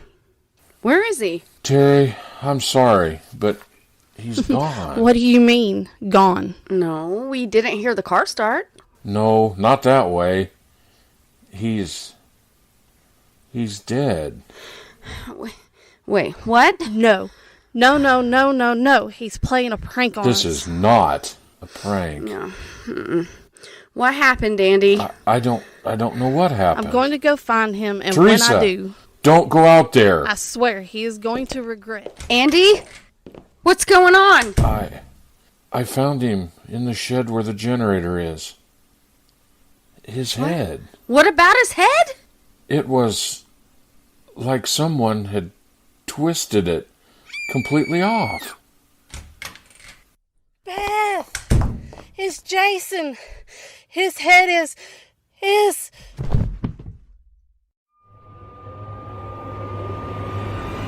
Is she going to be okay? How would you be if you just found your boyfriend with his head twisted off? I didn't mean... Yes. Yes. She's gonna be okay. She's sleeping. What about the generator? After I found him, I didn't think and try to start it. Oh, God. Then we just use candles. You are definitely not going back outside. Any idea what could have done that? None. What is that? I don't know. Andy? What's that over in the corner? Where? Just beside the door. How can you see anything? It's so dark over there. No, Andy. This is a definite shape. Like within the dark. Hand me the candle. No! Don't just stay here by the light. It's only a shadow. Here, I'll show you. See? Nothing over. Hey! Andy, what happened? Something knocked the candle out of my... Andy! Andy!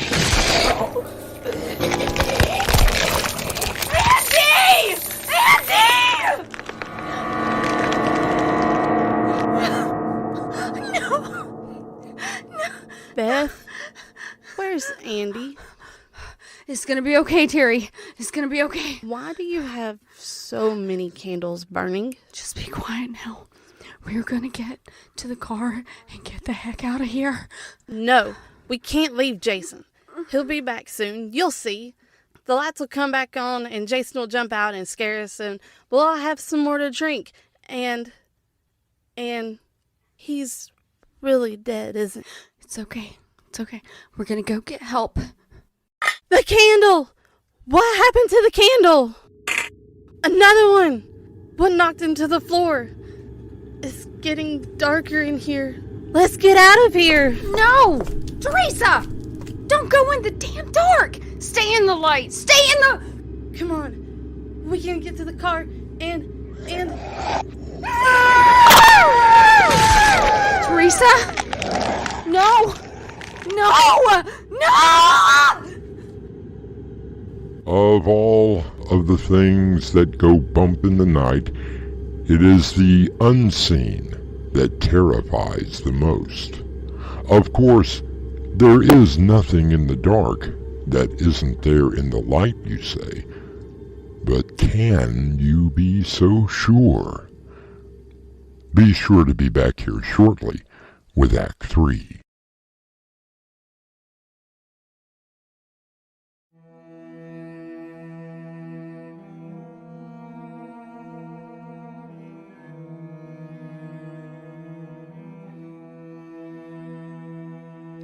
Sitting alone next to 4 candles, Beth shakes with fear. Her eyes try to adjust to the ever-growing darkness that is surrounding her. Andy!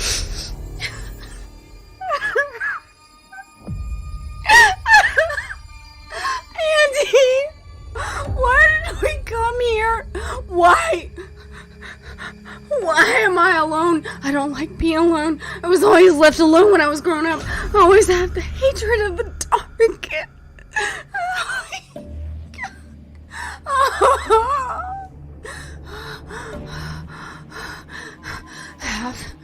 Have to get out of here somewhere. Somehow. There has got to be a way to beat you!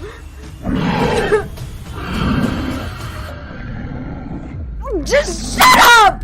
You're only a shadow! You're not real! I can hear you! I don't know what you are, but I hear you. I can see that dark shape in the shadows! What do you want? There is substance to you! There is substance to you! Otherwise you couldn't knock the candle off the table. So that means... that means you can be hurt as well.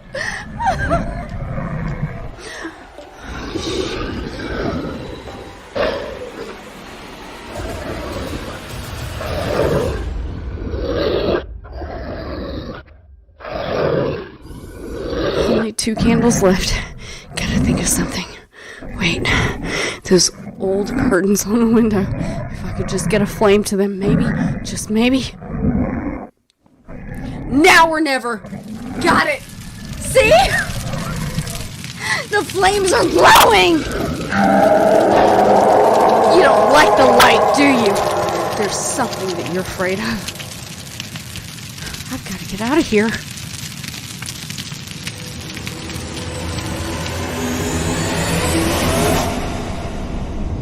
Oh, God. What do I tell people? Who do I tell? No, no, no, no, no, no!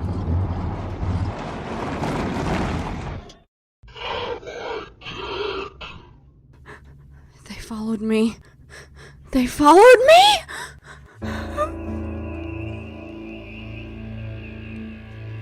They followed me! The shadows. It's in the shadows. It's bad. It's horrible. It's in the shadows.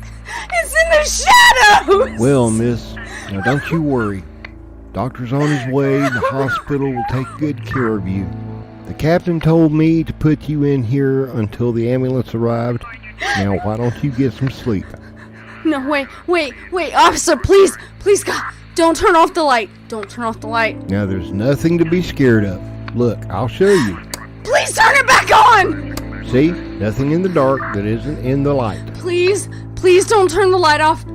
The shadows. Now, look, miss, I've got my own problems. You just get some sleep. Please, don't you understand? There, you see? Nothing in the light that isn't in the... Oh!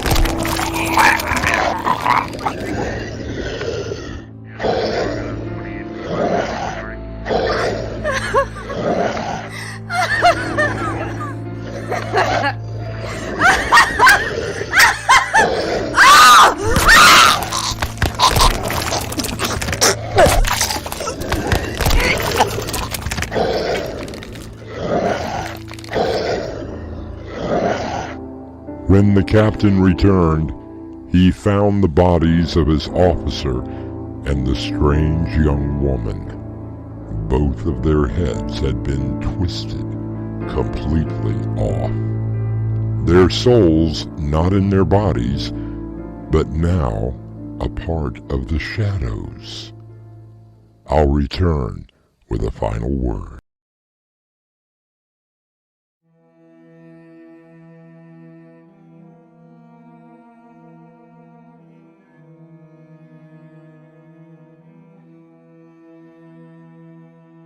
Our story tonight reminds me of a short poem. As I was walking down the stairs, I saw a man who wasn't there. I saw him again today. Oh, how I wish he would go away. Our cast included Ezra J.D. Emmons, Will Dorman, Madeline Lane, Crimson McKenzie, and William Stafford. The story was edited by Crimson McKenzie, and the entire production was under the direction of Winslow Swan. And now, a preview of our next tale. It's okay. It happens to the best of writers. What? You think we wake up bright-eyed and bushy-tailed with 3 or more stories already written before we can even consciously breathe? No, babe. The only person that does that is you. You're awake then, too? Only because I'm curious as to... Never mind, Swan. Dang it. Why you gotta do this to me? I just don't seem to be getting any ideas. I don't know what's wrong with me. You? The one who called me up at 2ish in the morning and said, "Hey, guess what? I wrote 3 plays last night." And now says I don't have an idea? Rubbish! That's just it. I mean, what if I'm dried up? What if I can't write another word? That's a whole lot of I mean, don't you dare. You know what? I think I know exactly what you need. Doorway to Nightmare is brought to you in part by Swanage Press. This is your host, inviting you to return with us through the doorway to nightmare for another adventure into the world of your terrifying imagination. Until next time, slumber peacefully. Epilogue. The butler did it.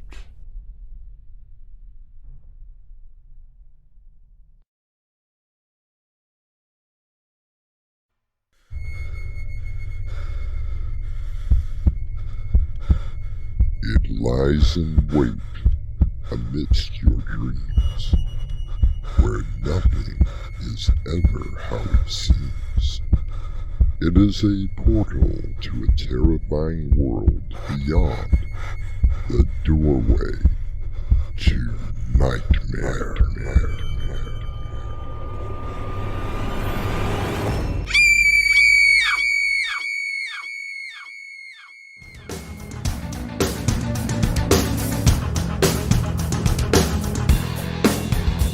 Minutes past the hour on your number one radio station morning show. This is Skinny Bobby Wilson, and we have a beautiful day today. Highs in the 70s, low tonight in the 60s with clear skies for that full moon tonight. If you were not lucky enough to get the tickets to see the moon in the Skyline Bar, I've got you covered. We are giving away 10 pairs this morning, so keep listening. So unfair the way I feel about you as you're walking out the door. Watch your body as it moves away, and my heart is lying on the floor. This is Alan Pruitt in the KRB newsroom with a special report. Approximately 5 minutes ago, a tanker truck overturned on I-75, blocking all lanes on the northbound side. Police and fire personnel have been dispatched. Let's go to Captain Mike Embry in the KRB traffic chopper. Mike?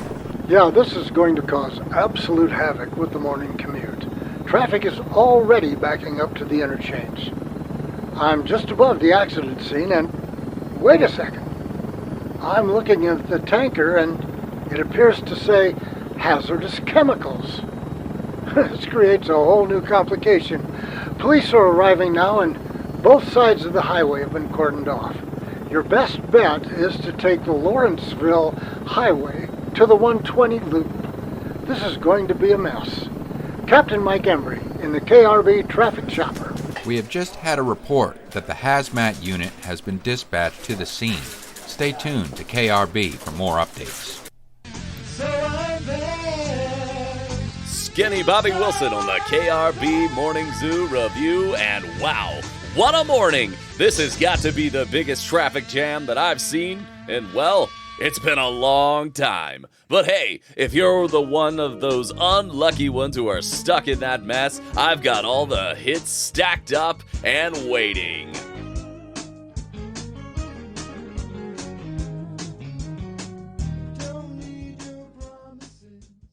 This is Alan Pruitt in the KRB newsroom with more breaking news. We have confirmed that the tanker truck that overturned on I-75 this morning was indeed hauling hazardous waste material. By law, such material is not supposed to be transported through a major city. Let's go back to Captain Mike Embry in the traffic chopper. Mike? Yeah, Alan, this is going to be a long day for the cleanup crews. I can see people getting out of their cars, and police are trying to make a lane for emergency vehicles. If you are heading into the downtown area, we have been informed by police to stay away from the downtown connector. Captain Mike Embry, the KRB traffic chopper. Back to you, Alan. Thank you, Mike. According to our sources, the tanker truck was owned by Cross Country Van Lines. Exactly what the chemical was is still unknown. Stay tuned to KRB for more information. Now back to the Morning Zoo Review with Skinny Bobby Wilson.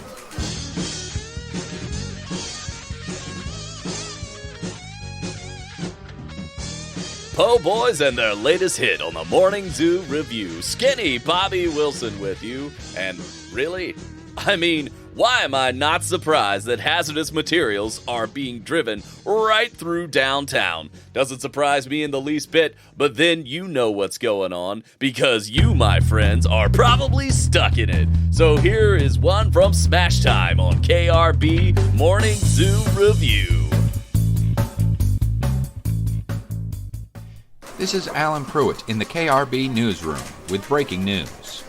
Let's go to Captain Embry in the KRB traffic chopper. Alan, we are directly over the crash site. My pilot, Danny Carter, is doing a great job. I can see hazmat personnel surrounding the trailer. The fire department is getting ready to douse the entire scene with foam in case... Wait a second. I see sparks coming off the truck. Emergency personnel do not seem overly concerned at the moment, but hold on. Danny, get us out of here! We're not sure what happened to our signal in the KRB traffic copter. We're currently trying to...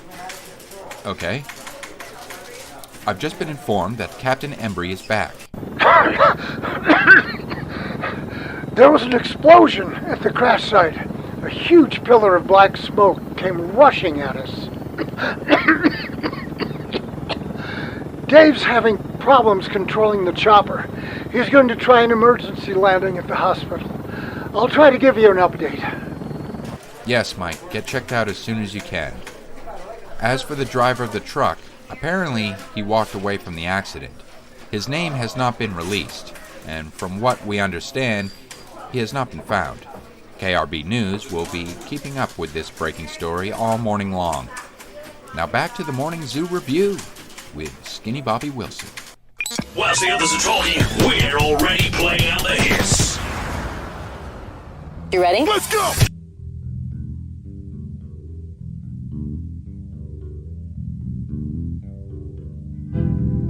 I've just been looking out the window, and you can see this huge black cloud rising up and beginning to drift towards the south side of the city. Now, no one has officially said anything, but if it were me, and this is just my opinion, if you are outside, it might be a good idea to get indoors. If you're in your car, make sure you keep your windows closed.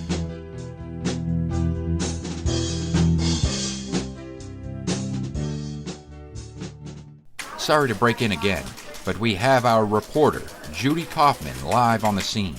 Judy, what can you tell us? Thanks, Alan. We are about 5 blocks away from the scene. Traffic is at a complete standstill. I can see this massive black cloud billowing up into the sky. I was able to talk with one of those firefighters who was close to the explosion. He managed to get far enough away, but he told me that that first wave of the cloud hit him full force. He began complaining of itchy skin and a racking cough. He is on his way to the hospital now. The truck, it's still burning, and there is more and more smoke rising up above the city. Judy, has there been any more word about the driver of the truck? Not yet, Alan. Police are checking local emergency rooms and doctors' offices to see if they have had anyone come in with possible injuries. So far, his identity and whereabouts are unknown. What are the police telling people to do now? According to eyewitnesses, when the truck exploded, many people left their cars and began running up the highway. Police are asking people to please stay in their vehicles and make sure that the windows are shut. Any idea what chemical was being transported? I'm still waiting for word from the transport company. This is Judy Kaufman, KRB News. Thank you, Judy.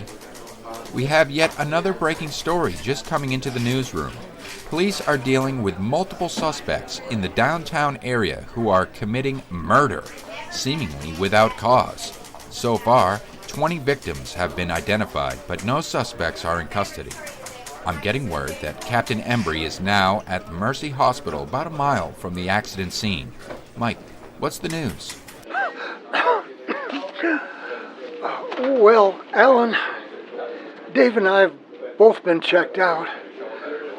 We took a huge amount of smoke when the explosion happened. We were directly above the accident scene. You just take care of yourselves. I understand that Skinny Bobby Wilson has been getting a lot of phone calls about the situation. Bobby, what are you hearing from callers? Alan, it's very strange. Naturally, most people are calling in to find out where they need to drive to get around this mess. But I've had some rather bizarre calls. In what way? I just got off the phone with a woman who said that she saw her husband. Now, that doesn't seem so strange until you take in the fact that her husband died just this morning at Mercy Hospital. Do you think this just might be a form of hysteria or folie à deux? No, Alan, I don't think so. I've been getting several other calls about what I can only describe as insane people who are attacking whoever they can get to. Yes, Bobby, we had a report on that a little while ago. I hate to interrupt, but we are going back to Judy Kaufman, who has more information about the driver of the truck. Judy? Thank you, Alan. We just found out from city police that the driver of the overturned truck has been found dead, about 2 miles away from the accident. George Matthews was an independent contractor who was hauling a hazardous material throughout the downtown area. Cause of death, according to first reports, is suicide. Mr. Matthews was found with a gun in his hand and a fatal bullet wound in his temple. I'll be following this story closely as we get more information. Judy Kaufman, KRB News. We are going back to Captain Embry at Mercy Hospital. Mike, what can you tell us? This is one of the weirdest stories that I've ever covered. I've spoken to doctors and nurses here who are telling me that several bodies from the morgue are missing. Also, several personnel from the hospital have been attacked in the hallways. The suspects have been described as, quote, "It appears that they're on some kind of drug," end quote. Wait a minute. Something's going on at the far end of the hallway where I'm at. Mike, are you in any danger? No, I don't think so. What are you seeing? It appears that there are several patients slowly walking this way. They seem to be almost sleepwalking. A couple of the nurses and interns are going to see if they can be of any help.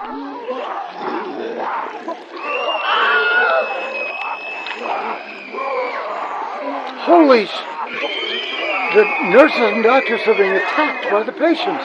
Oh my God! The patients are biting them, tearing the flesh off, and eating them. People are starting to run away, but these cannibals are chasing them. Mike, get out of there. No! Get away from... No! Stop! No.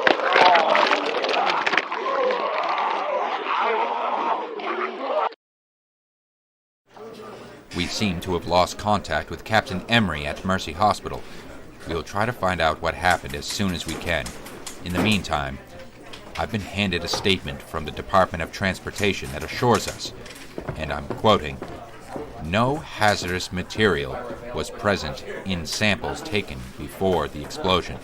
The black cloud should dissipate within a few hours," end quote. We are getting more and more reports of people randomly killing. Just a moment. We are in contact with Judy Kaufman, who is outside the hospital. Judy, what can you tell us? It is complete chaos here, Alan. A few moments ago, police entered the hospital on reports that patients were attacking. I can see several people running out of the hospital. Oh my God. One man fell and several patients have ripped him apart. They are eating his flesh. I'm getting out of here. Judy, are you okay? I'm good. One of those things was coming at me when a police officer shot it directly in the head. Judy, are you safe now? Yes, I think so. I was able to talk to one of the officers that made it out of the hospital. He said that the killers are zombies. Judy, I'm not sure that I heard... Zombies! The dead coming back to life, feeding on the living.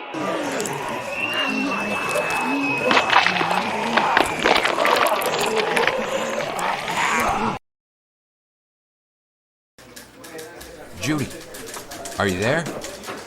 Alan, I'm down in the lobby where several people have told me they were attacked by these things. Some of them were bitten and are requiring medical attention. Did I hear Judy correctly? Did she really say zombies? Yes, Bobby, you did. I've been handed a report from the city police department saying that everyone should seek shelter immediately and stay off the streets. Alan, some of the injured are getting up. They're moving towards me. No! Get away! Ah! Bobby? Bobby! Can someone please tell me what the hell is going on?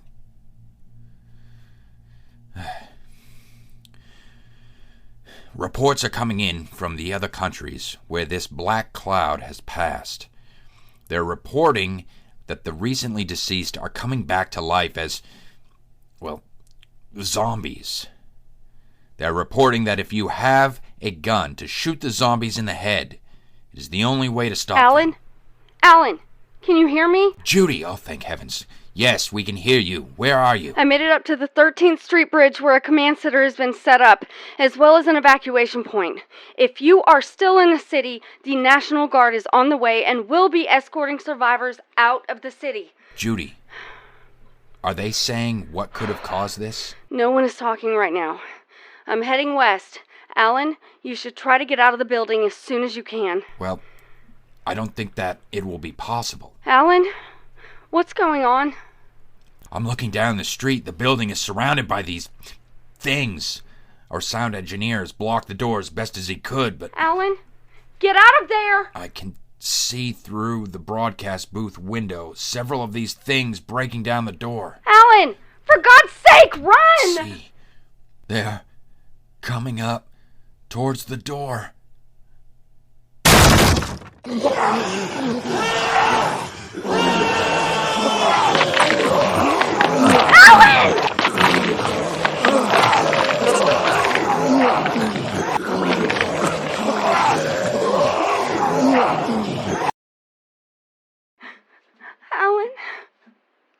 Alan, are you there?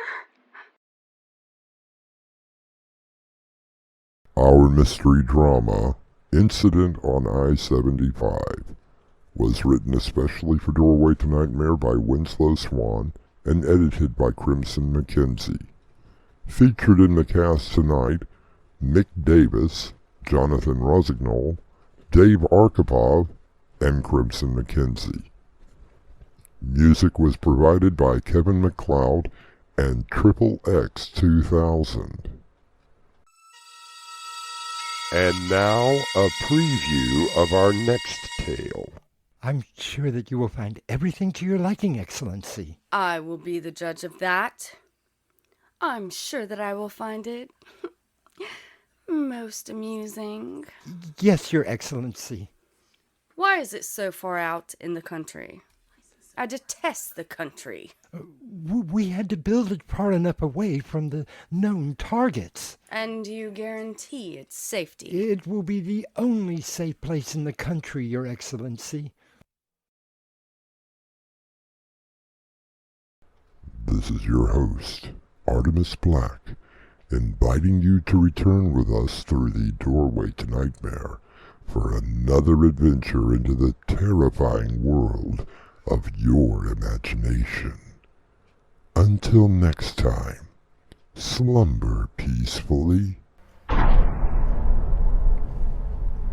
Epilogue. The butler did it.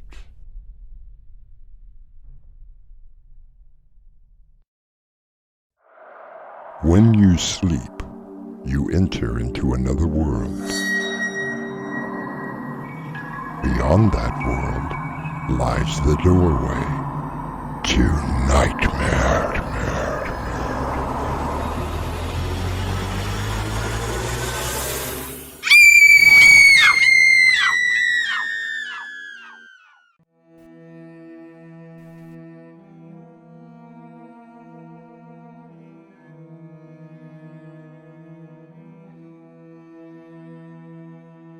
Come in.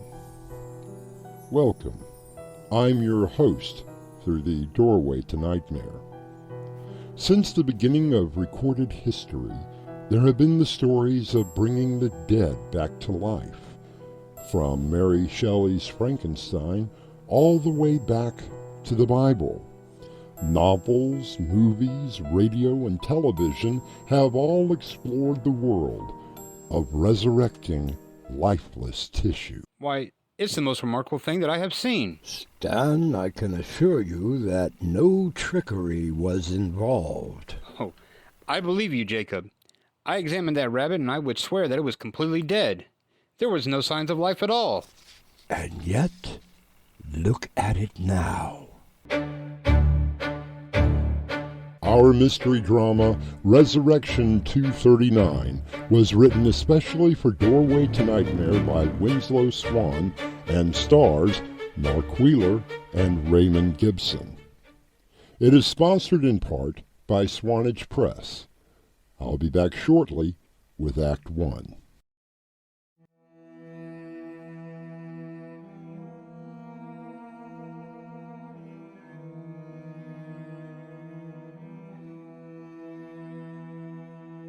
Science has come a long way in the last 100 years. What may have killed hundreds of thousands of people long ago is now eradicated through research and the development of medicine.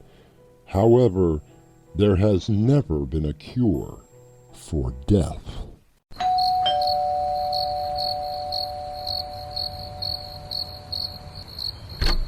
Dr. Jacob Daniels. Come in, Stan, and please drop the doctor. I retired some time ago.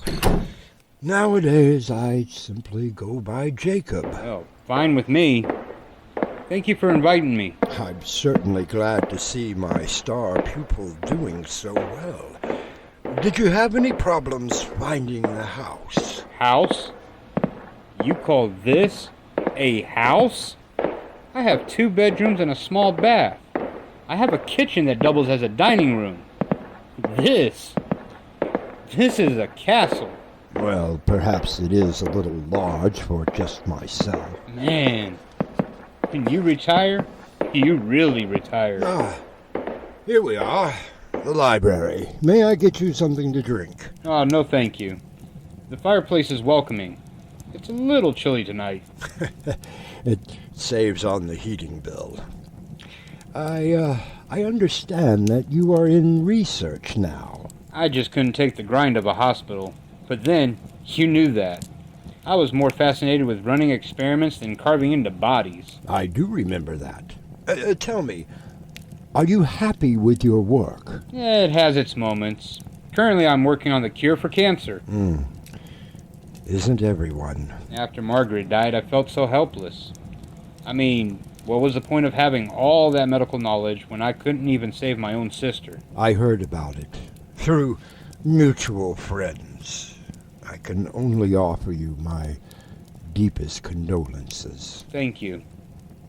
Even though it has been 2 years now, it still hurts. No matter who the patient is, death is always hard. Not just on the family, but the doctor as well. I don't understand how you ever coped with it. By becoming a teacher. And that's something you did very well. I don't think I could have ever graduated had it not been for you. Oh, I think that you give me way too much credit. You were a brilliant student, as I recall, which is why I contacted you. Well, here I am. Stan, what I am about to ask you can never leave this room. I simply want you to hear my proposal and then think it over. Don't discuss it with anyone, not even your colleagues. This must be something really big. Why all of the secrecy? Because, for one, the scientific community would never believe it. I think I will take that drink now. Here you are. I know what you're going to say. Preposterous. Monstrous. It goes against everything. I cannot believe that you're even entertaining the idea. I always knew you to be a straightforward scientist and doctor. Never dreamed that you would turn into Frankenstein. No, I'm not talking about Boris Karloff and his magic electrodes. I am talking about a viable way to bring dead tissue back to life. I'm sorry, Jacob, but it just sounds too fantastic. And you are right. The community would be measuring you for a nice, comfortable straitjacket the second they find out what you are up to. Would you like a demonstration? You're kidding. Come with me to my lab.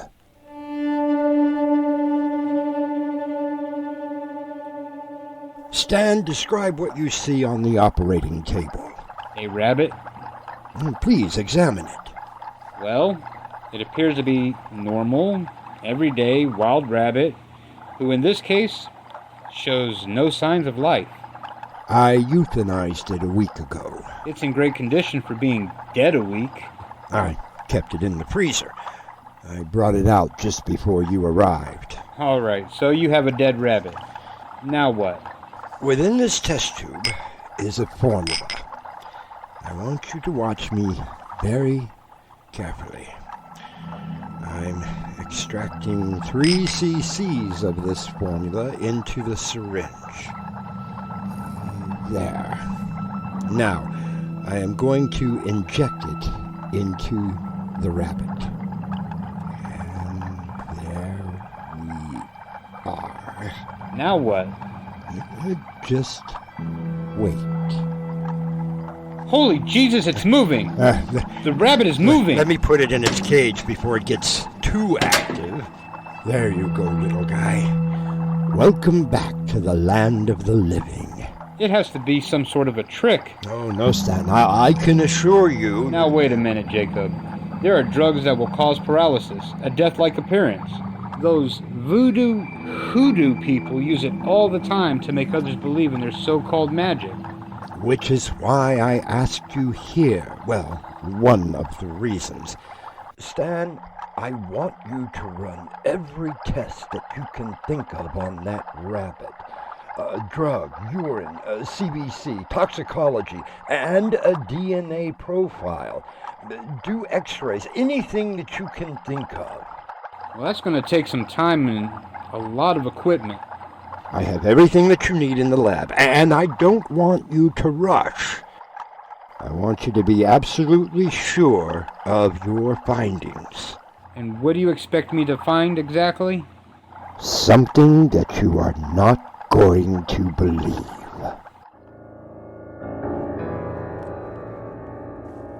The actor Michael Landon once said, "Whatever you want to do it now. There are only so many tomorrows." However, we have a scientist who has possibly found a way to add to those tomorrows. I will add more when I return with Act 2.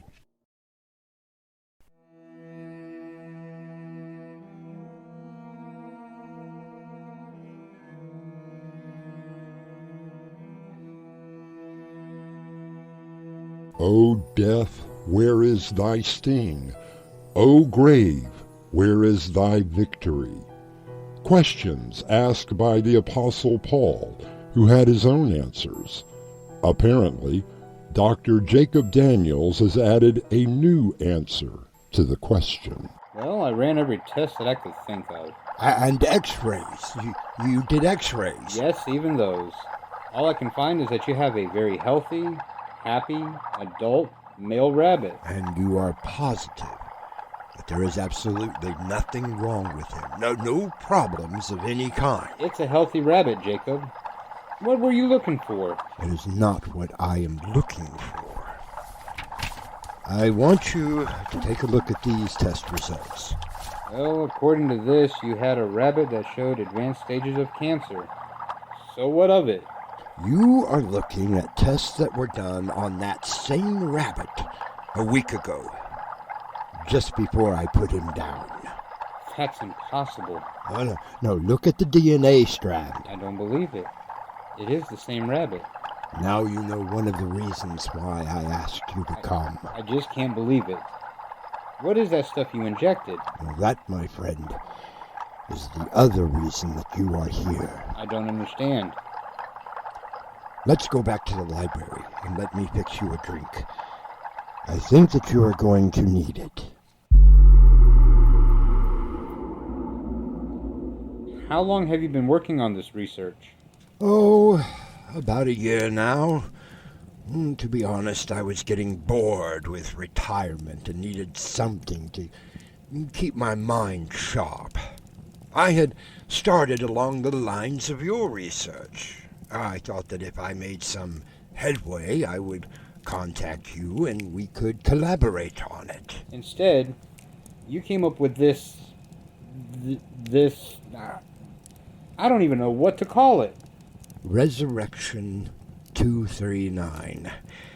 It was the only thing that I could come up with without having to brush up on my Latin. Oh, don't tell me. You tried 238 times before. Exactly. I did just that. Jacob, that's not research. That's obsession. I suppose that it did become an obsession. Regardless, I have found a formula that will bring the dead back to life. There is only one problem. And what's that? I don't know how I did it. You're kidding. I only wish that I was. Can you keep notes? Oh, meticulous ones.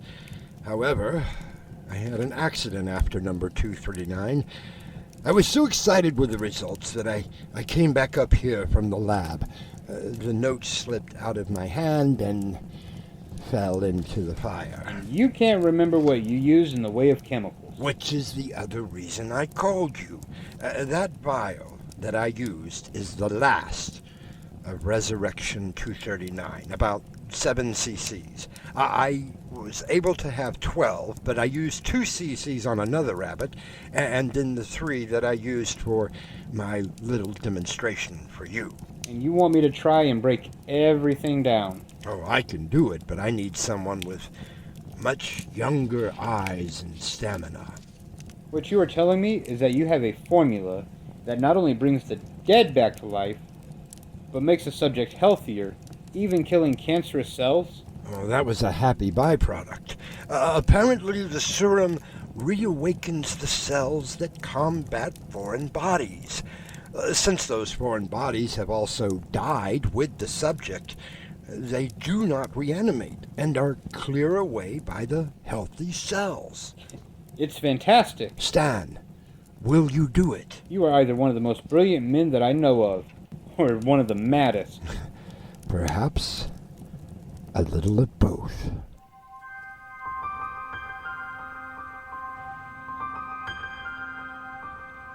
It's been a week. However, I think that I have been able to replicate your formula. I'm surprised it went this fast. Did you keep notes? You know me better than that. I made 3 copies. Splendid! Well, if you have other specimen, we can try it out.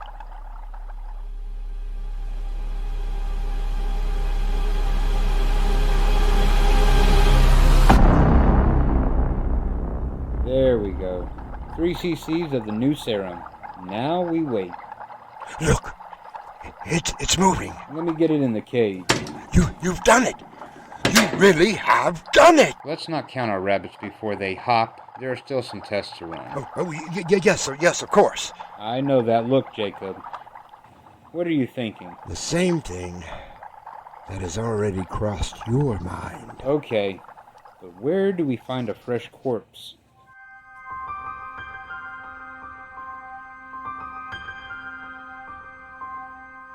A very good question, and one that I have been waiting to hear.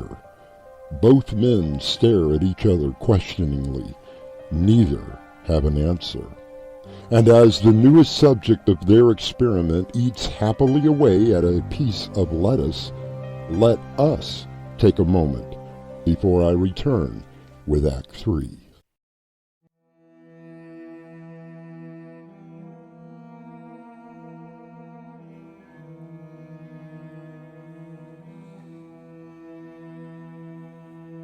Dr. Jacob Daniels, well-loved professor of Stan Fremont, has asked Stan to help him with an experiment. Jacob proved that a formula for not only resurrecting the dead will work, but completely eradicates any foreign bodies found in the subject. The question arises, will it work on humans? It has been 2 months now since Stan moved in with Jacob to continue the experiment. All right, Boodle. That's enough. I have work to do. I promise that I will play ball with you later. Oh yes, you are a good girl. Well, I see that our latest patient is doing quite well. Same dog that I brought with me. I'm sorry that I left the door open. I didn't mean for her. That's all right, Jacob. Dogs get hit all the time. I'm just thankful that Resurrection 239 was able to bring her back. This was your sister's dog. Yes, they were inseparable. Now Boodle has claimed me. Well, I'm glad that she accepted me as well. Yes, Boodle, my home is your home. Now, can we discuss the other subjects? Yes, the other subjects. I'm not as young as I used to be. Digging up graves in the dead of night is not exactly my idea of research. Where else were we to get test cases? I know, and you are right. However, it appears that Resurrection 239 will not work on the human body, only on animals. Perhaps we are both missing something. There has to be some enzyme that we could add. I've tried everything, Jacob. 14 corpses, some of them only a few days in the ground. A reaction to the formaldehyde, perhaps. No, I did my homework. There are some people that insist on not having any chemicals used. I made sure of that. And by law, they have to either be cremated or buried within 72 hours of death. Right. Which means that all of our subjects were only 3 to 4 days deceased before we got to them. I just don't know. But I do want to at least try one more thing. Another cemetery visit? Oh, no. I've got something a little bit more drastic. And a lot more illegal.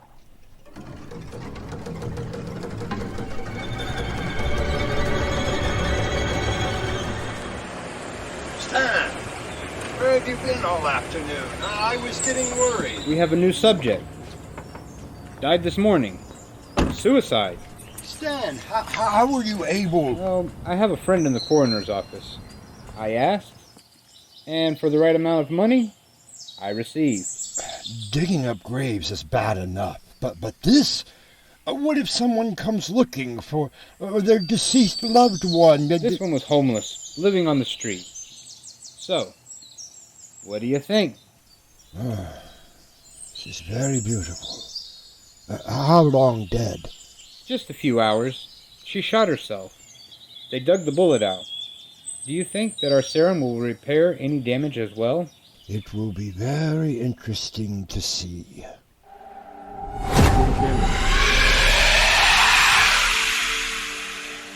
Jacob, we have only been using twice as much of the serum on the human subjects that we used on the animals.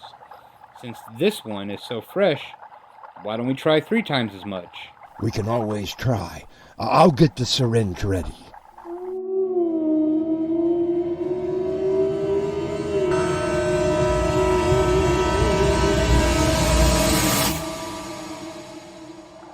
Well, there we go. That should do it.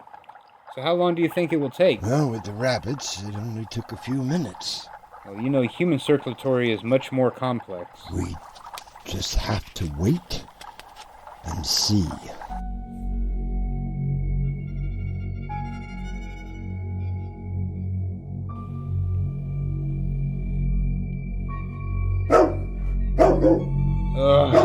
It's been an hour. And no sign of anything. Are you sure that the heart monitor is hooked up correctly? The leads have a good contact. I've checked 3 times. It was worth a try. There's a heartbeat. Getting stronger. I can feel a pulse. I think we have our first successful test. Oodle, enough. Oh, that's enough, girl. You should welcome our new guest. Where am I? I'm Dr. Stan Fremont, and this is Dr. Jacob Daniels. Where am I? Do you remember anything? What have you done to me? Well, what do you remember? You fools! What have you done? Boodle, come back here. Let her go, Stan. This is more important. Young lady, do you remember anything? remember everything. I remember putting the gun to my chest and pulling the trigger. What have you done to me? You are history in the making. We brought you back. And apparently our hypothesis about repairing damaged tissue was correct. Congratulations, my boy. We have done it. You have no idea what you've just done. Resurrection 239 works. Did you once ask yourself why? Why I committed suicide? Whatever the problem is, my dear young lady, I'm sure that we can help. Wait, what is today's date? I think it's the 22nd. Oh no. What time is it? Well, it's almost 9:30. Day or night? At night, but what is that? There's a full moon tonight. Don't you understand? I shot myself with a silver bullet. I didn't want to kill anymore. Now you've brought me back?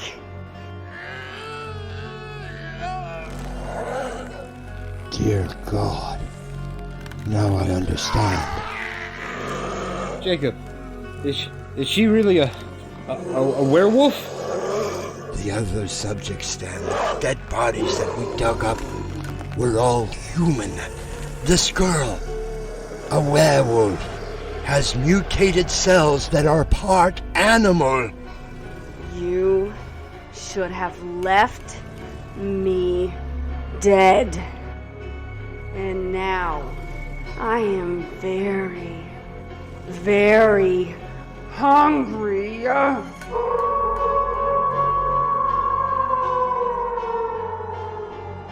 When friends and co-workers of Dr. Stan Fremont contacted police, they were shocked at what they found out. The local precinct sent detectives to the home of Dr. Jacob Daniels. They found the two men in a lab in the basement. They had both been torn apart. I will be back shortly.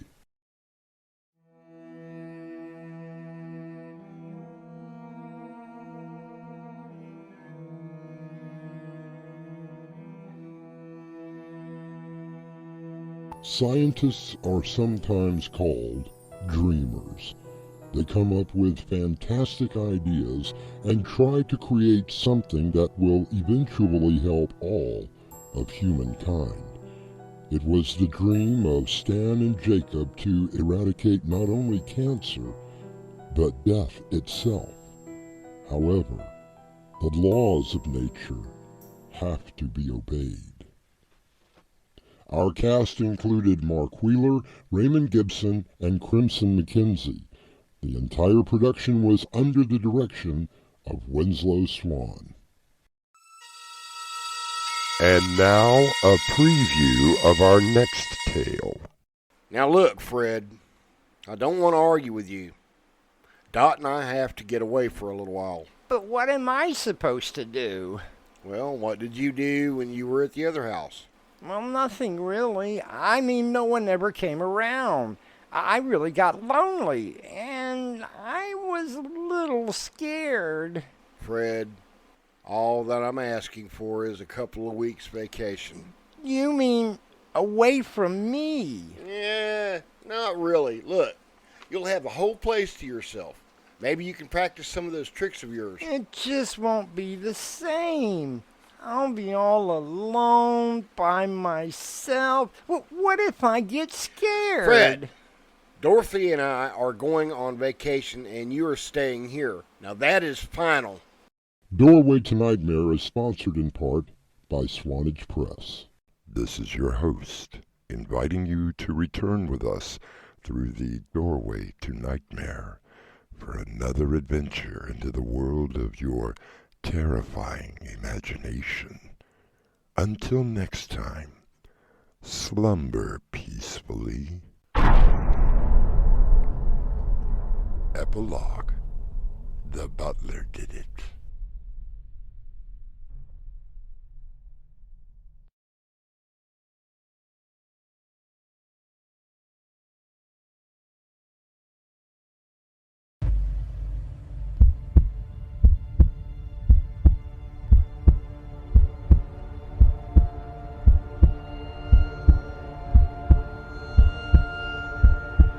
With this key, you unlock the world to your dreams. What lies beyond could be the doorway to nightmare.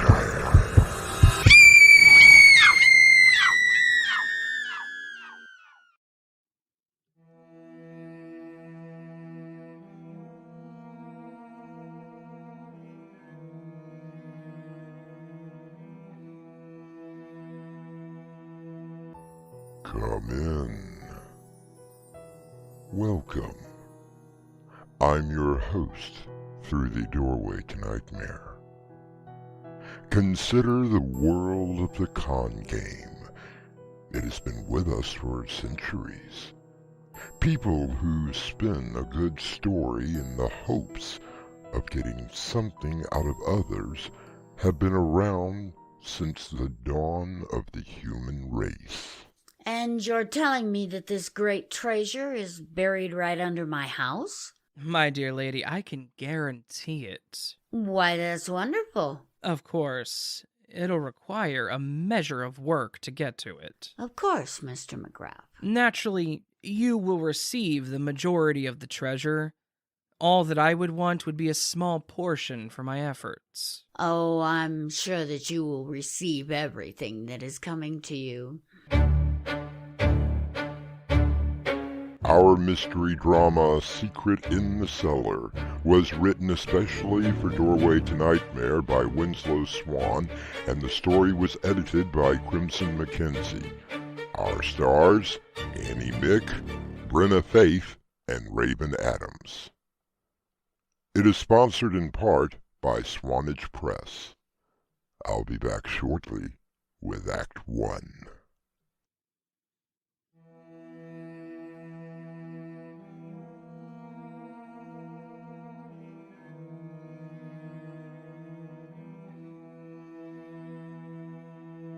The great showman P.T. Barnum once said that there was a sucker born every minute.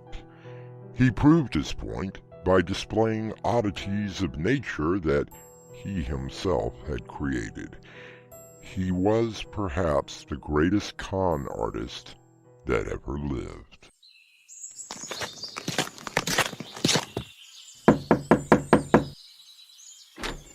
May I help you? I'm hoping that you can, dear lady. My name is Jason McGrath. By trade, I'm a surveyor. Well, I really wouldn't know where I could put one. Oh, oh no, I'm not selling anything. Then what are you doing here? Well, let me begin again. I'm Jason McGrath, and I've been surveying the area for a few weeks now, and I've made a great discovery. Which obviously has something to do with me. Exactly. Perhaps I could come in and explain better. No, thank you, Ms. Lamar. Sylvia Lamar. Would you like sugar or lemon for your tea? Thank you, Miss Lamar. Do you live here alone? My daughter lives with me. She's in town doing the shopping. Well then, at least you're not alone. Way out here in the middle of nowhere? Excuse me, Mr. McGrath, but you were going to explain your business out here? You are correct. Did you know that our Earth, this tiny planet that we make our home on, is filled with caverns, caves, and a vast tunnel system? Really? Oh, yes. I've been mapping this system for the last 5 years. There are tunnels that travel from coast to coast, and even around the world. Is that so? I've been mapping using the latest technology. This vast array of tunnels. And what do you think I've discovered? Tell me. Well, it is rather strange, but they all seem to converge right on your property. Fascinating. More tea? Oh, no, thank you. What I have discovered through my research is that directly under your home is a large cavern. And what do you think it contains? I'm breathless with anticipation. A fortune. A vast fortune of diamonds, Rubies, perhaps the treasure of pirates? And you say this treasure is right under my home? I can almost guarantee it. Oh, dear lady? I've been pointing this gun at you for quite some time, under my apron. It is fully loaded, and I have just pulled the trigger back. But, dear lady... I suggest that you very slowly leave. I believe that you know where the door is. I'm not just telling a story. I don't know what you're telling me, but unless you want a bullet in your body somewhere, I'm not the best of shots. I believe that you should leave. Now. Mama, I'm back. Did you get everything? Almost. They didn't have any ground chuck. It's all right. Who was that man running down the road when I drove up? Oh, no one. Well, I know what ground round does too. It's all right, my child. Oh, Amelia, what will happen to you when I'm gone? You are as healthy as a horse. Besides, you are probably going to outlive all of us. As long as the feeding goes correctly, we both should be fine.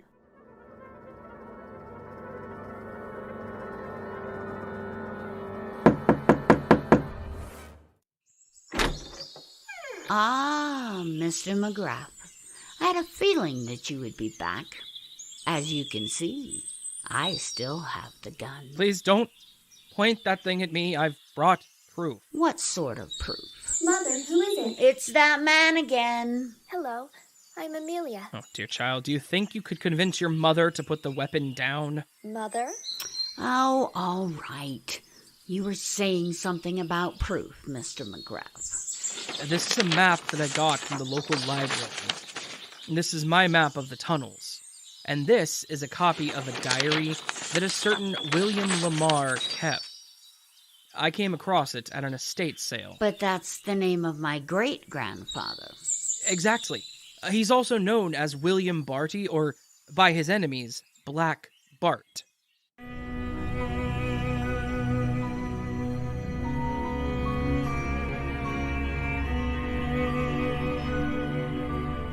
A pirate?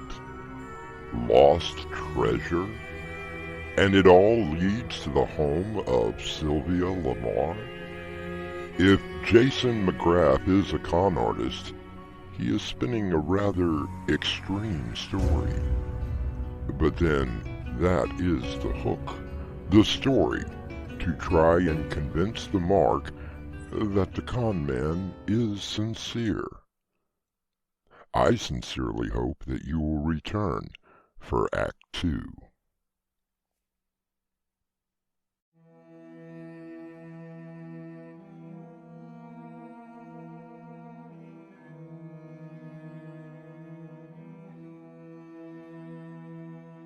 They say that you cannot cheat an honest man.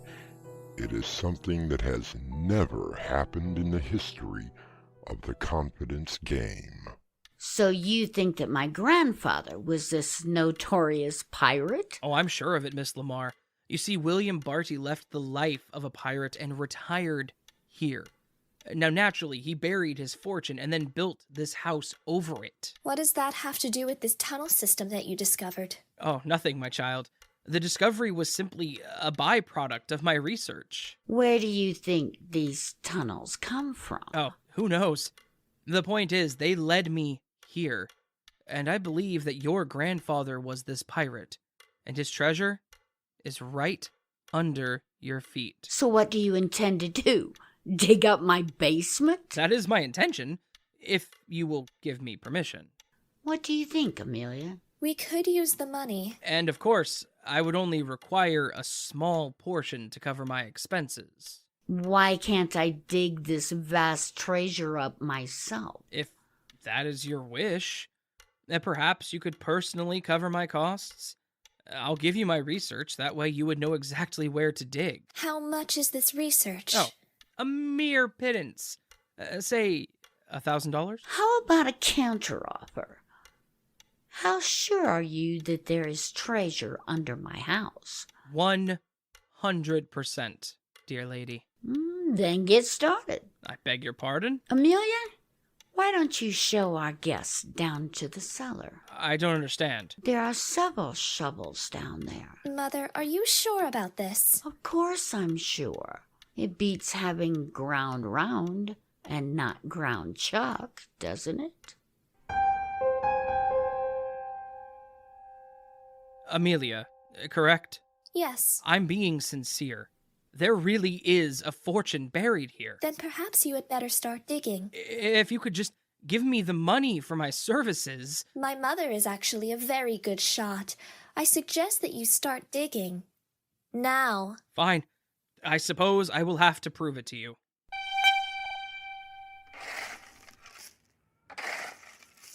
How far down do you think that it is? I'm guessing about 3, perhaps 4 feet, maybe a little deeper. You really believe that there is a treasure down there? Oh, there has to be.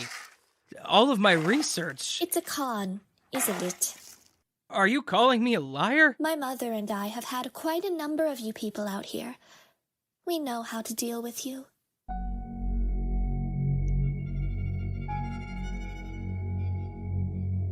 Well now, it seems that the worm has turned, an expression popularized by Shakespeare. What does Amelia mean about dealing with people like Jason?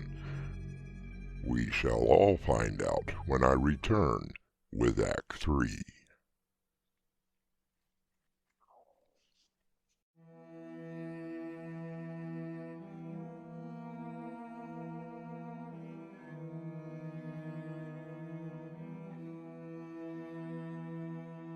The first rule of the con is quite simple. Find someone that wants something for nothing, and then give them nothing for something. Rather simple when you think about it. How far has he gotten? Far enough not to be able to climb out. Good. Con me, Willie. He did know about great-grandfather. True. But that is something that anyone can find out about. And the treasure? Oh, my dear, he will find it. It may not be what he is exactly looking for.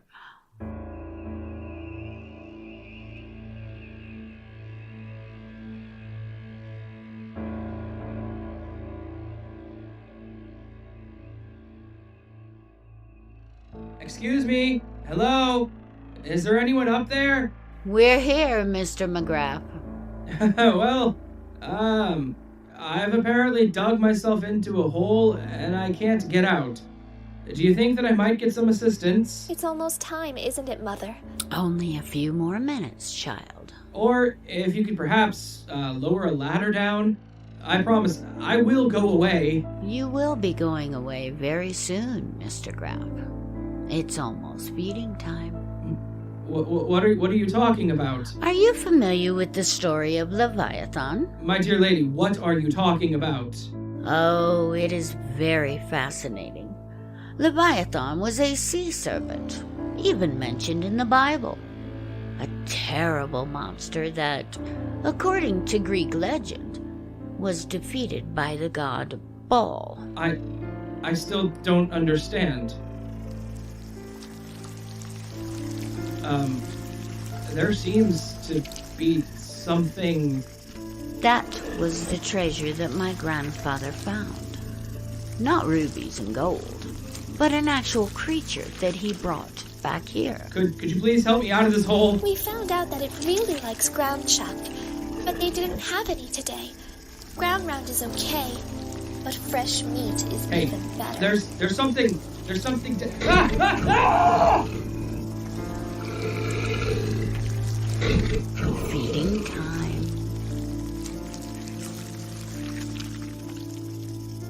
There you are, my pretty. Apparently Jason McGrath did not know that Leviathan, being a sort of god, can survive not only in the sea, but deep in the earth as well. As long as we feed it, it keeps us safe and brings treasure directly to us.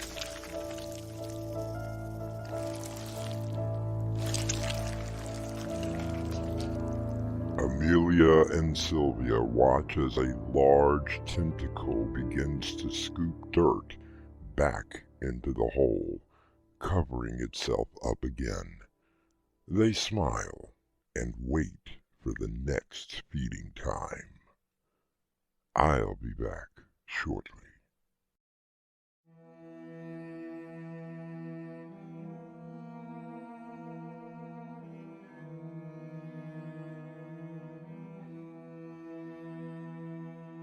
Another rule of the confidence artist is to know the potential victim. Research, a very integral part of any game.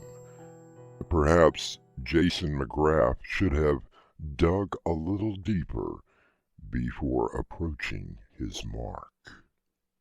Our cast included Annie Mick, Brenna Faith, and Raven Adams.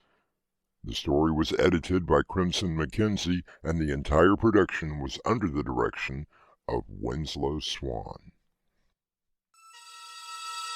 And now, a preview of our next tale. He came in last night, and I can't get rid of the damn thing. Jimmy boy, what are you talking about? There's nothing there. You blind old fool! That raven! The largest I've ever seen! Are you telling me you cannot see it? Jimmy, I don't know what's going on, but you need some help. I know several doctors, so... No! I refuse to see a doctor when I know there's nothing wrong with me. That raven is real. We can put the TV special off for a few months until you... No, damn you. You will not rob me of my chance. Raven or no raven. Doorway to Nightmare is brought to you in part by Swanage Press. This is your host, inviting you to return with us through the Doorway to Nightmare for another adventure into the world of your terrifying imagination. Until next time, slumber peacefully. Epilogue. The butler did it.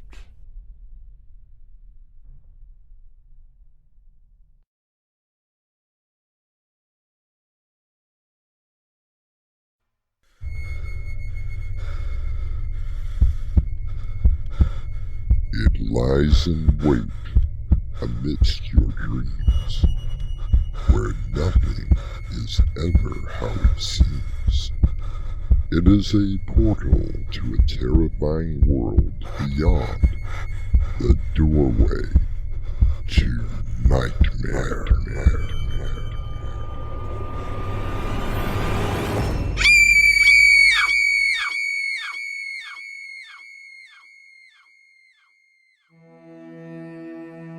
Come in.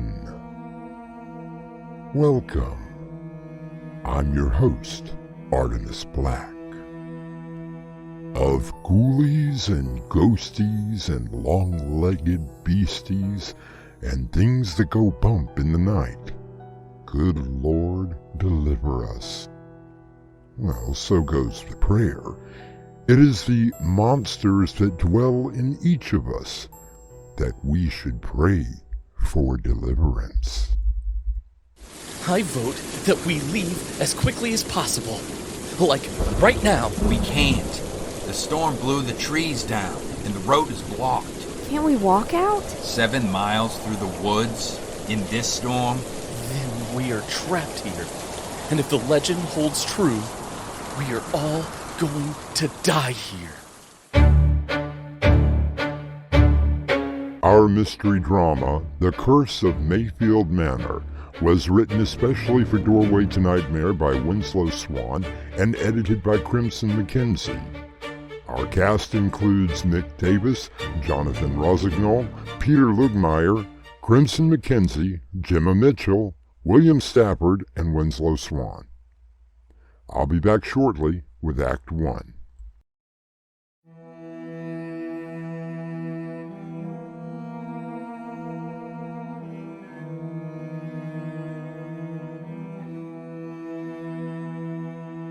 One of our strongest emotions is fear.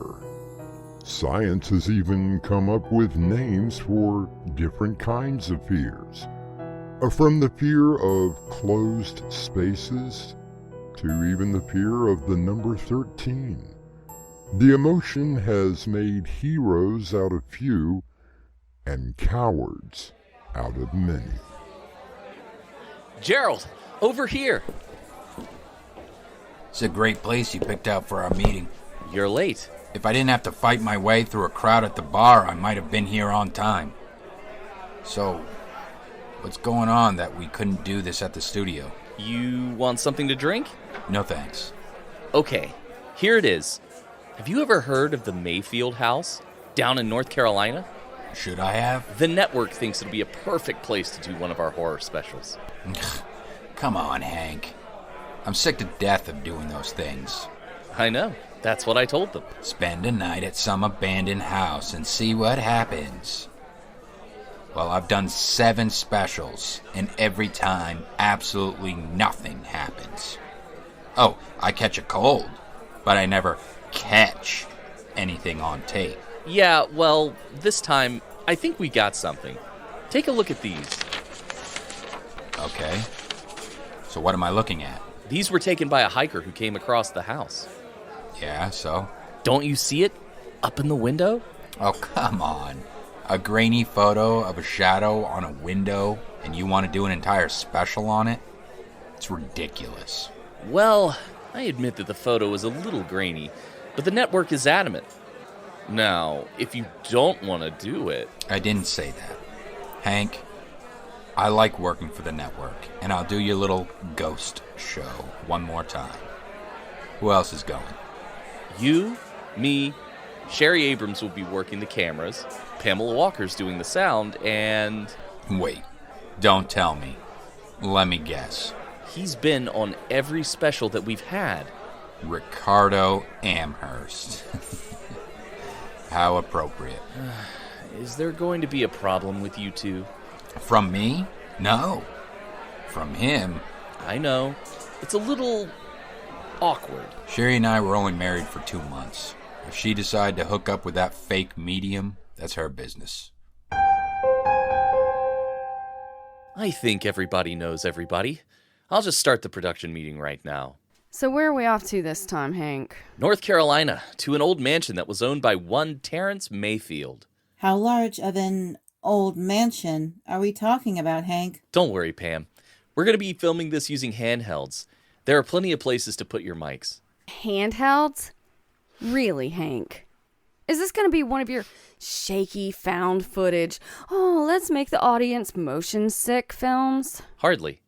This place is very large rooms, so your camera equipment will fit nicely. And what am I doing here? That's what I want to know. Now, don't be rude, Gerald. I'm getting to that. As our resident spiritualist, you'll be free to roam the house, with a camera, of course, to pick up any vibrations. The only vibrations he's going to pick up are the ones Sherry makes. Can we discuss this later? All right, children. Now, do you want to hear about the house or not? Go ahead, Hank. We are all ears. Thank you. The place was built sometime in the early 1800s. It was supposed to be some sort of plantation, but it never got off the ground. Terrence Mayfield did not believe in the use of slaves. He thought that a man that worked should be paid, which did not sit too well with the general consensus of the times. But there was another reason why the place never became a working plantation. And here it comes. Terrence Mayfield, according to local reports, was a practitioner in the dark arts. There was talk of blood sacrifices and Sabbats being performed. Oh, this just gets better and better. I can see why the network was so interested. Dusty old house, rumors, and I can feel a cold coming on even now. Wouldn't be the first time. It was August 13th when the locals had had enough. 12 young girls had disappeared. The townspeople marched up to the doors, grabbed Mayfield, and burned him alive in the front yard. Since then, no one has ventured near the place. Over 100 years ago? The place must be falling down by now. You would think so. Believe it or not, the house looks brand new. Now how can that be? Perhaps it has to do with the curse that Mayfield screamed out from the flames. Isn't there always a curse? Well, come on. What was it? According to local legend, the first person to enter the house would be possessed and kill all the others who entered after. They would be cut in half, and their entrails would be eaten. Oh, that's just sick. And the network approved this? Anything for ratings. Well, that's the story. We leave tomorrow, just in time for the anniversary of Mayfield's curse. What do you think?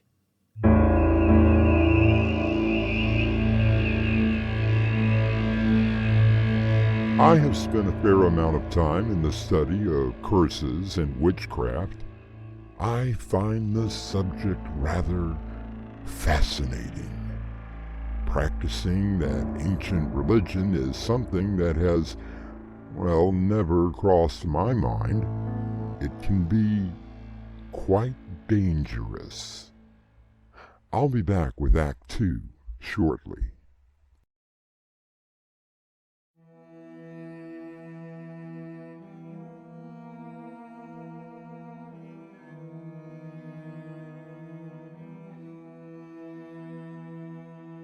A film crew has arrived at an old mansion to investigate and document the anniversary of a curse.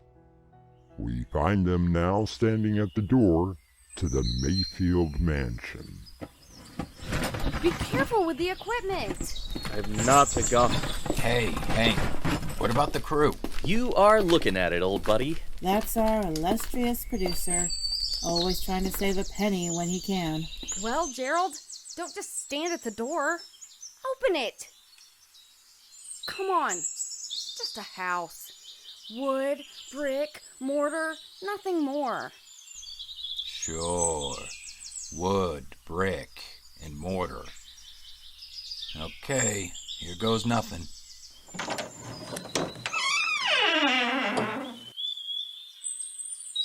Aren't you going to go in, or are you afraid of the curse? Pam, why don't you and Sherry start setting things up? Give Ricky a handheld and let him start doing a basic walkthrough. I do wish that you would not call me that.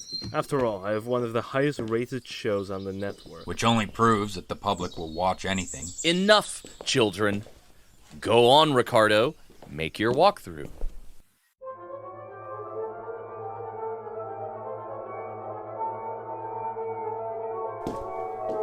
Gloomy old place. Dust everywhere. Not picking up anything yet. Feeling a slight sense of dread. Maybe.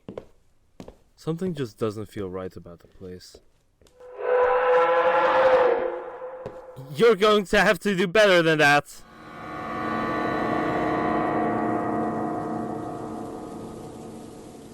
It's really blowing out there. Storms get pretty bad up here. Sherry, did you get the cameras in place? Ready when you are, CB. How about the mics, Pamela? Just getting ready to go upstairs. Take one of the lanterns. Even in the daytime, it's dark up there. Don't worry. Back in a minute. Maybe I should go help her. I'm sure she can manage.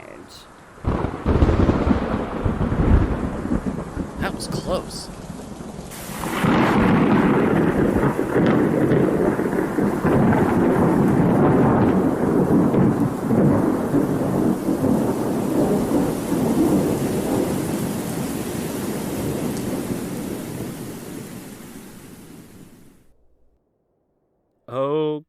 Okay, that was weird.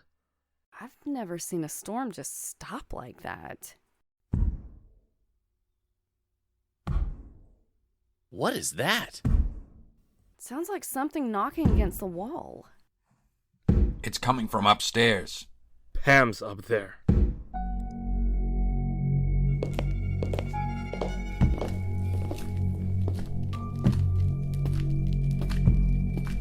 Sounds like it's coming from in here.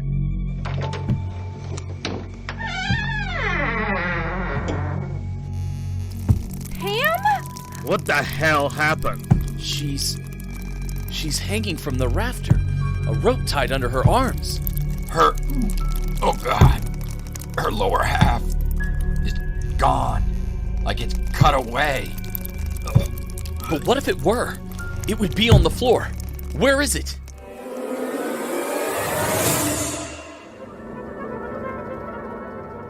to get out of here. I'm going to start the van.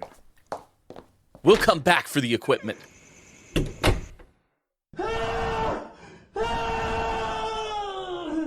Richard? Richard! What the hell? He's been cut in half! Come on! Get in the van! Now! Look at the van! That tree! Storm must have blown it down. Maybe we can walk out. We are 15 miles out in the middle of nowhere. Cell phones aren't working, so we can't call anyone. What the hell is going on, Hank? I don't know.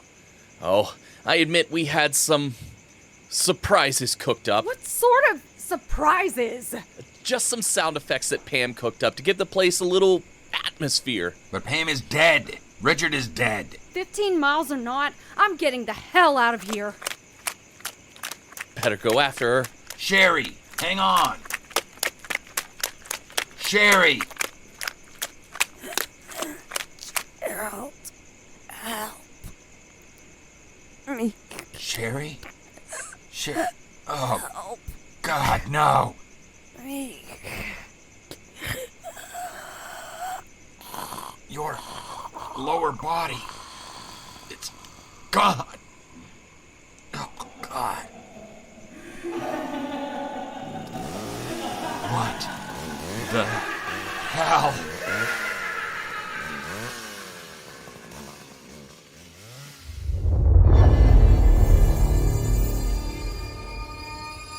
Gerald runs back towards the house, the maniac with the chainsaw close behind.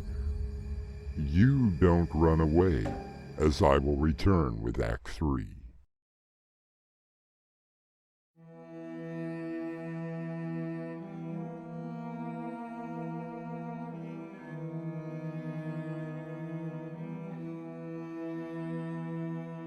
Three human beings have been killed, and Gerald is running away from a what?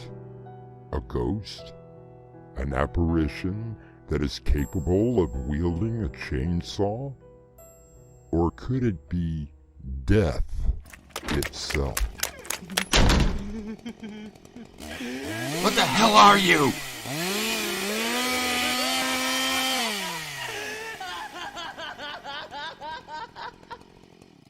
What going on? Best work I've ever done. Just who the hell are you? I didn't think the chainsaw would ever start. Hank? Gerald, you were marvelous. Meet Dale Winfield, best special effects artist in Hollywood. How you doing, Gerald? Hank, you had better start explaining. Just go to the living room.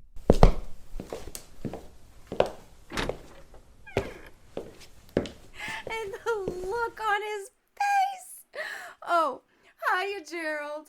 Seen any half corpses lately? Sharon? Pamela? Richard? What's going on? Just a bit of fun, old buddy. Fun? Fun? Now, calm down, Gerald. It was all the network's idea. A brand new show. Maybe not as extreme as this one. I would hope not. Having a cast of your body and face made by Dale was no picnic. Yeah, a brand new show. Try being buried in the ground. I still don't understand. What about the so-called curse? Oh, that was real. I didn't have to make that up. Okay, let's get the equipment and get ready for the real group that's coming here next week. Haven't you forgotten the curse? Oh, come off it, Dale. It's over. Pack up your gear. The first one who goes inside kills all who enter, cuts them in half, eats their entrails. Dale? What's wrong? Yeah, come on, Dale. I was the first one inside, remember? Really? No! I was here first. I had to set up before you got here, which means I was the first one inside. And that means...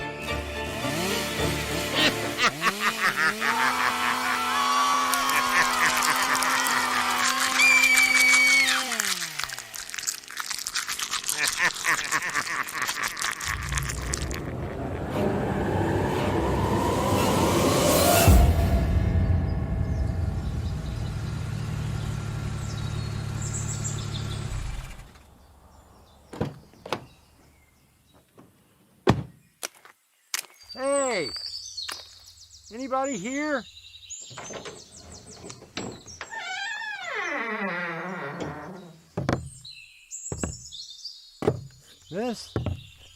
Miss? Are you all right? I don't know. I don't know. Who are you? Oh, I'm Mitchell Stanfield from the network. You guys were supposed to check in with us every day, and we haven't heard from you. No, that can't be. He's eaten everyone from the network. What? Miss, are you okay? He even gave me a taste. Said it was better when they were fresh. Won't you come inside?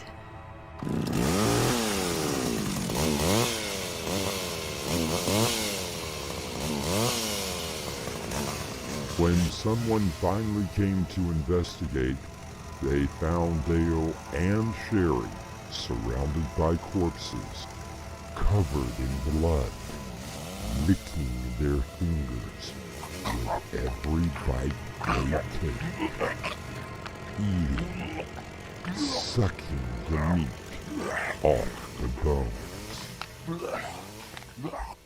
I'll be back with a final word.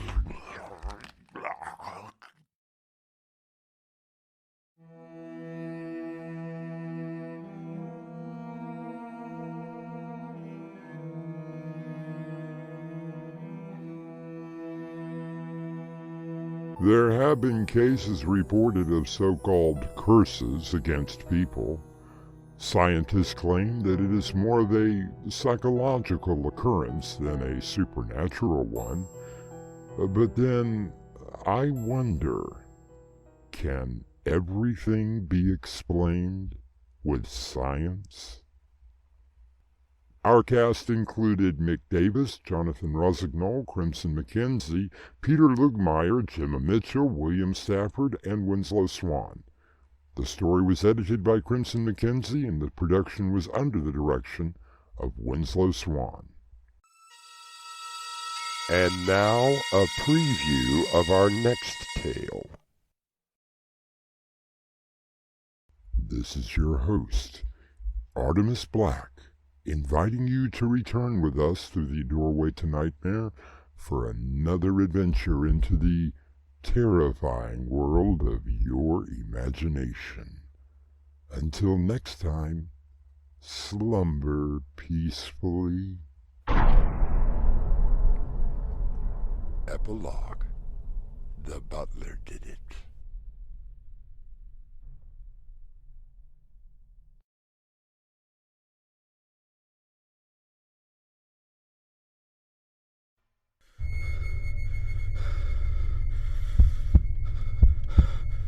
It lies in wait amidst your dreams, where nothing is ever how it seems. It is a portal to a terrifying world beyond the doorway to Nightmare.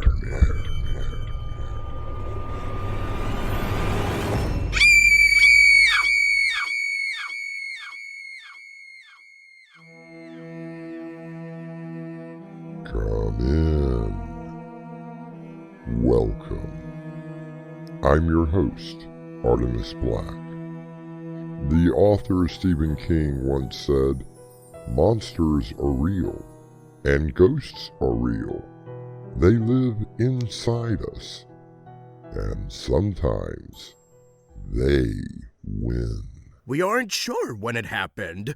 Oh, there have always been stories of the forest, mostly to scare young children into behaving. But now, it seems those stories are quite accurate, don't you think? I'm trying my best to keep this town from not going completely mental. As far as anyone knows, there is a wild animal creating havoc in the forest. I think that's a bit of an understatement. Why do you say that? 3 people mutilated beyond recognition is a bit more than just havoc.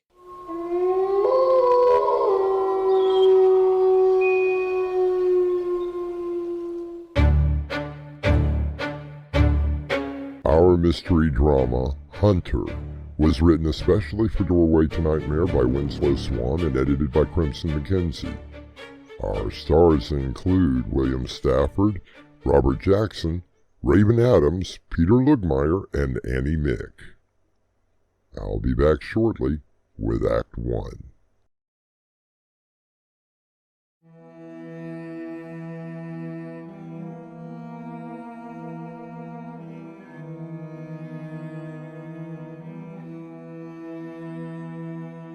Monsters. From biblical times to today, they have plagued mere mortals. From creatures that haunt our dreams to the real monsters that hide in the darkness. They are always around us. What do you want me to do? Your job!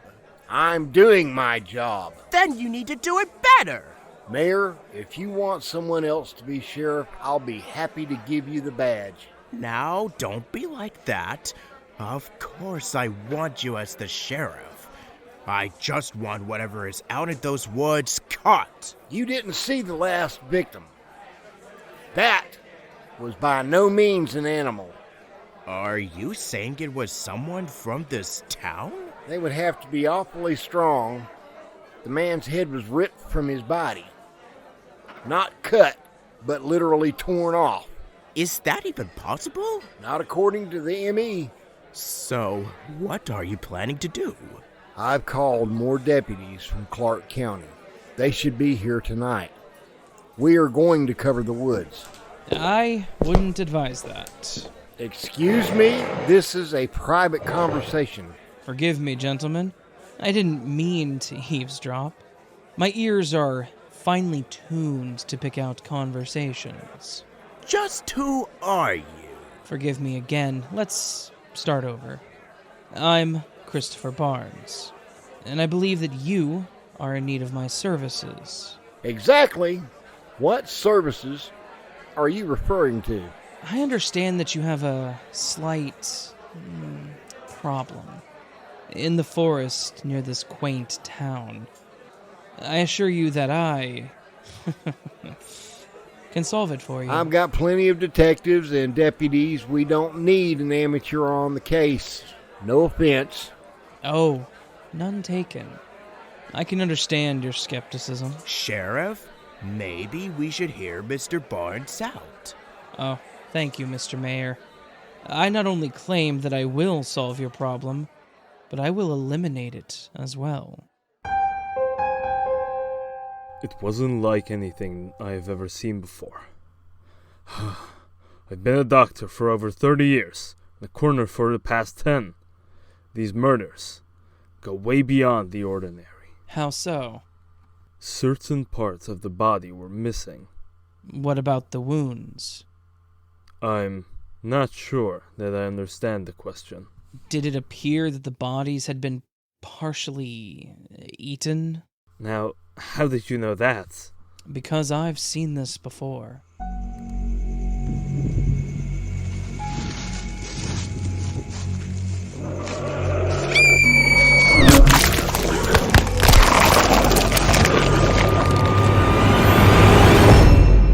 Sheriff, you have got to do something about this! And what do you expect me to do?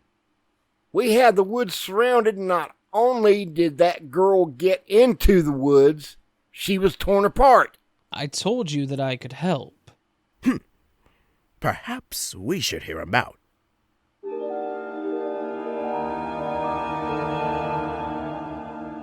At a very early age, we are all introduced to monsters. From the fairy tales that are handed down from generation to generation, to the real monsters that roam the night, we all have the delicious fear of something unseen. I'll be back shortly with Act 2.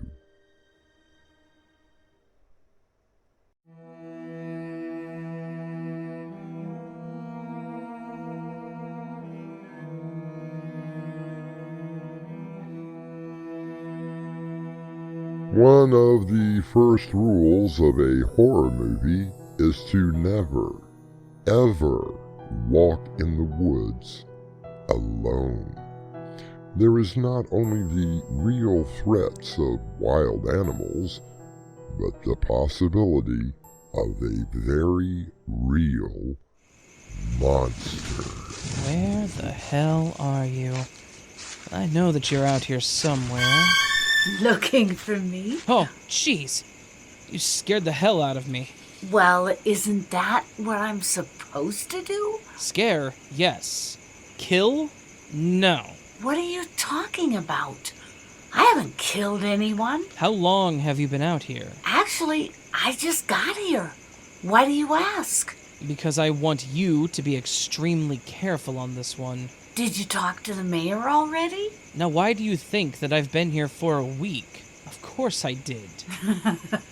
And he bought it? Don't they always? Now, I haven't been able to get a description of this so-called monster that everyone is talking about. Wait, why did you ask me how long I've been here? Because someone is really killing people. Well, that's why we came here, isn't it? No, you don't get it. There really is some sort of madman going around and cutting people up. And you don't think that I can handle that? Oh, I know that you can handle it. I just don't want to lose my partner. After we do this job, do you think that we could take a break? I suppose so. I have a feeling that this one is going to be a lot harder than we figured. What do you mean? Well, the sheriff isn't on board with the idea of me trying to get rid of their monster. Any suggestions? Actually, I do have one.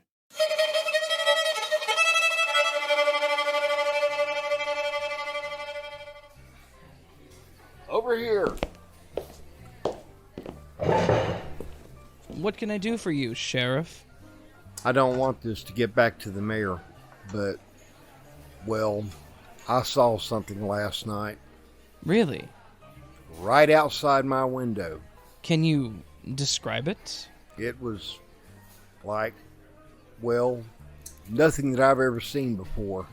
Try to tell me what it looked like. It was about 7 feet tall, with extended arms, hairy, and claws. It was hunched over, and its eyes were large, round, with small pinholes. There wasn't a nose, only a large mouth with rows of fangs. Oh, that is quite frightening. What was it doing? Just standing there, watching me, through the bedroom window. I've never even had a nightmare like what I saw. Did you feel threatened in any way? No. I grabbed my gun and I was getting ready to shoot when it ran away. Thank you, Sheriff. At least now someone has seen it.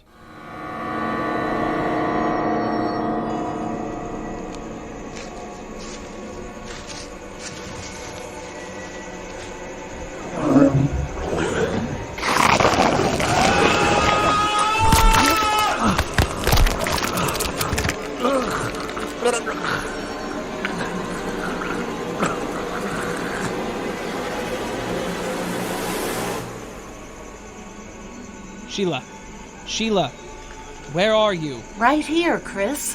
What's up? I thought I told you no kills. Chris, I haven't killed anyone. Then how do you explain the body that was found dismembered on the town square? All I did was appear at the sheriff's window, just as you told me to do. Then what? Get hungry and had to have a little bite? No! I came back here to our camp. Sheila, When I met you 3 years ago, you were getting ready to eat me. Okay, I know. But I didn't, did I? Thankfully, I was able to talk you out of it. Hey, Chris, I would never eat you. Okay, so occasionally I have to have the random victim.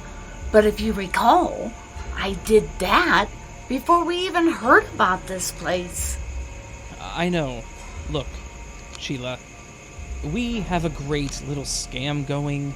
With you being a shapeshifter and me being a great salesman, we have managed to make a lot of money.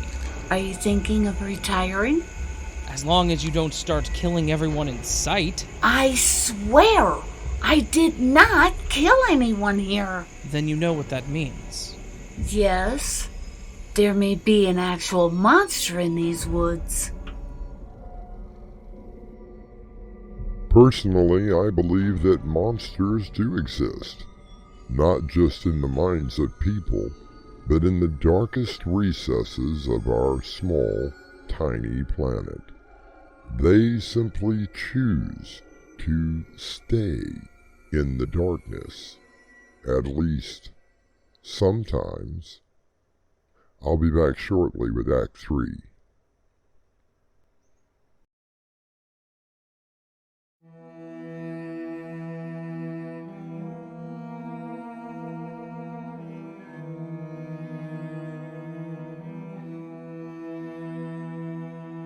The code that was created to regulate monsters in film, radio, and television was that the villain, or monster, had to have their comeuppance in the end. Amazingly, they always seemed to come back. So, what is your plan? I have all the implements to take care of your monster. So I see.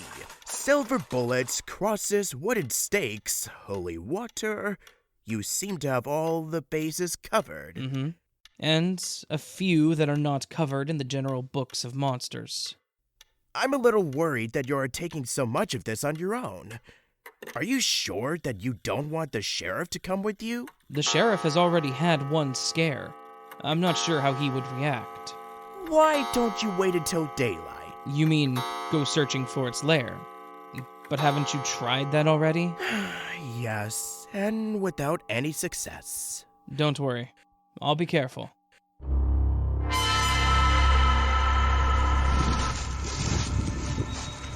Sheila, are you out here? Chris? Sheila, where are you? Over here. Oh, God. Sheila, what happened? Monster. I was transforming when it attacked me.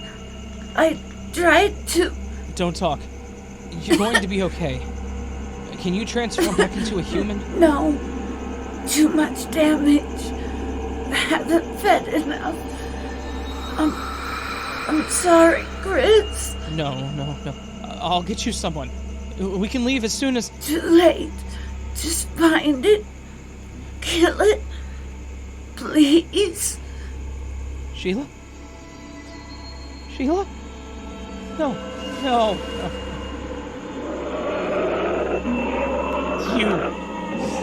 You did this.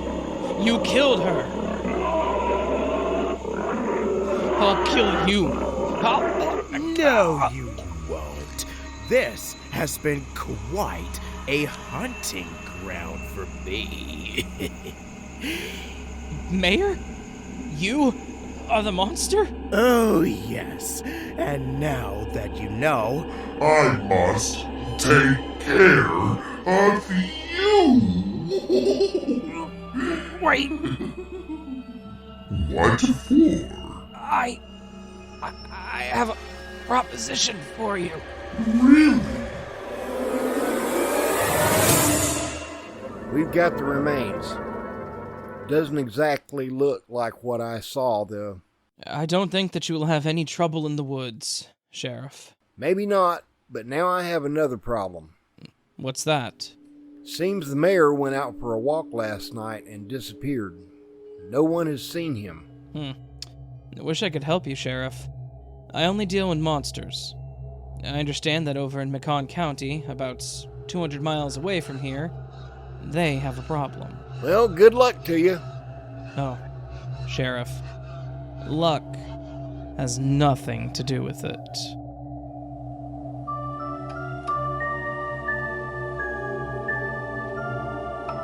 Nietzsche said that whoever fights monsters should see to it that in the process they do not become a monster.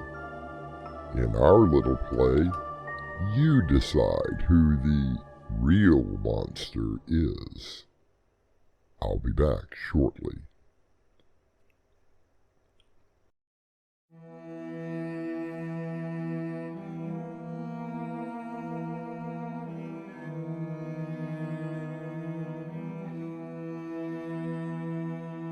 While I do believe in the existence of monsters, I only hunt them on film and in the dark recesses of my own imagination while listening to our plays.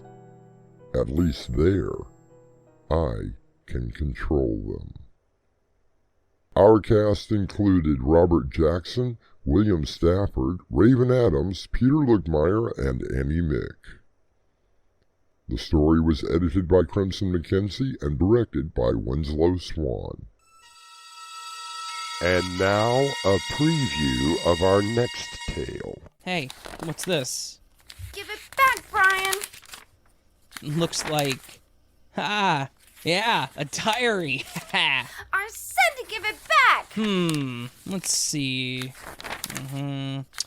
Oh, I watched him as he tried to swim. It was so funny to see the look on his face. I laughed and laughed. I thought he would never go under. I'm warning you, Brian. Oh, Jesus. You really killed him. Give it now! This is your host, Artemis Black, inviting you to return with us through the doorway to nightmare for another adventure into the terrifying world of your imagination. Until next time, slumber peacefully. Epilogue. The butler did it.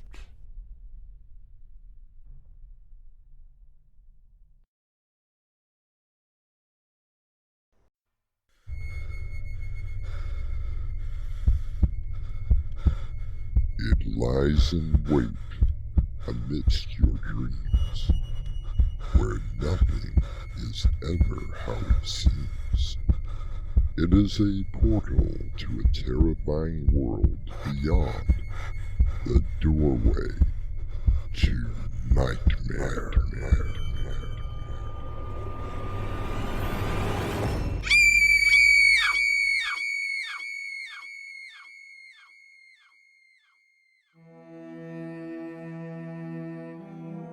Come in. Welcome. I'm Artemis Black. Our world consists of what we perceive to be reality. We see, feel, hear, taste, and touch. But do you ever wonder what could be lying underneath? Hey, did you hear that? It's only the wind. No, there's something else. I can't describe it. Just a sound underneath the wind. I think you've been hitting that bottle a little too much tonight. There. Didn't you hear that? Brad, I only hear the wind. Believe me, working out in the cemetery, you think you hear all kinds of strange noises. Tom, that wasn't just a strange noise. That sounded like something trying to get out of its premature grave. And I don't want to be here when it does. Our mystery drama, 6 Feet, was adapted from the short story and written especially for Doorway to Nightmare by Winslow Swan and edited by Crimson McKenzie. Our stars include Mick Davis, William Stafford, and Crimson McKenzie. I'll be back shortly with Act 1.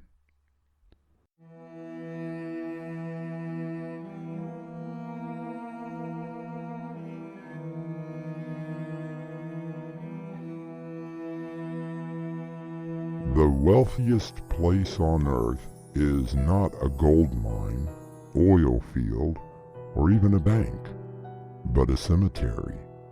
In there are companies that were never started, masterpieces that were never painted, and the greatest treasure of untapped potential, wrote Miles Monroe.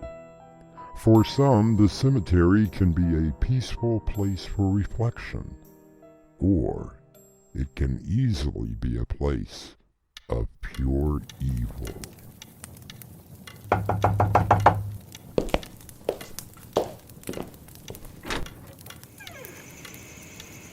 Tom? Tom Watson? Who might you be, miss? I'm Emily Maynard from the Herald. Ah, one of those reporters who've been all over town asking questions. That's what we do. What brought you all the way out here? Well, you have to admit, it is a little strange that all the people who disappeared were last seen heading this way. You must have been listening to the stories about old Tom Watson. Your name has came up quite a bit. I'm sure that it has, since I'm probably the oldest living resident of Cassius Valley. I'd like to ask... My folks were born here, as well as my grandparents. For all I know, my great-grandfather founded this little town. I'm not sure why the city council would have sent you to me. Oh, no. They had nothing to do... Want to put me in a home, tear down this little shack, and make room for more graves, is it? I've been the caretaker here for 40 years. 40 years, do you hear me? And I'm not going anywhere. Believe me, Mr. Watson, that is not the reason for my visit. Why don't you tell me a little bit about yourself? Me? Not much to tell. My parents died when I was 15. Car accident. I left school, joined the army. Caught a piece of shrapnel in my head and got a high school diploma and a hefty check, courtesy of our government. When I moved back here, the only job available was this one, and I've been here ever since. Not bad for a 72-year-old. Wow, well, why do you stay? I like it. It's peaceful out here. The cemetery has been here since the 1700s. I wouldn't be surprised if George Washington slept in a tent over one of those graves. I mean, before it was a grave. What do you do here? I keep the grounds clean, grass mowed, weeds pulled up. I dig graves when needed. A man of your age? I beg your pardon. I'll have you know that I'm the best grave digger in 3 states. Oh, that stupid council always wanted to bring a backhoe in to do it. That's sacrilegious to me. A grave is a sacred, hallowed thing. It should be another human being to dig it, not some cold machine. That's just respect. That is amazing. You've been doing this for 40 years? Oh, I can tell you who is where without even looking at the records or the map. You have a map? Sure. Look, this place is over 15 acres. Thousands of souls are resting here. The map just tells me where they are and what plots are still available. Sounds like a rather large job. Sure it is. And you don't mind living out here all alone? What do you mean? Well, I don't think that I would be able to sleep in the middle of a cemetery, especially at night. It's not as bad as you might think. Although, there was something that happened out here you might call strange. What happened? It was July, I think. About 10 years ago. I was digging a grave for the deceased mayor of our little town, rest his soul. What better time? I'm sorry. Please continue. I wanted to make it special, for a special client. My friend, Brad Wilkins, decided to pay me a visit, and I was just finishing up.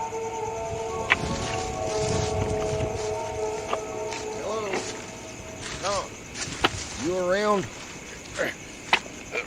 Right here, Brad. Gee, you scared the life out of me. I've been telling you to turn up your hearing aid.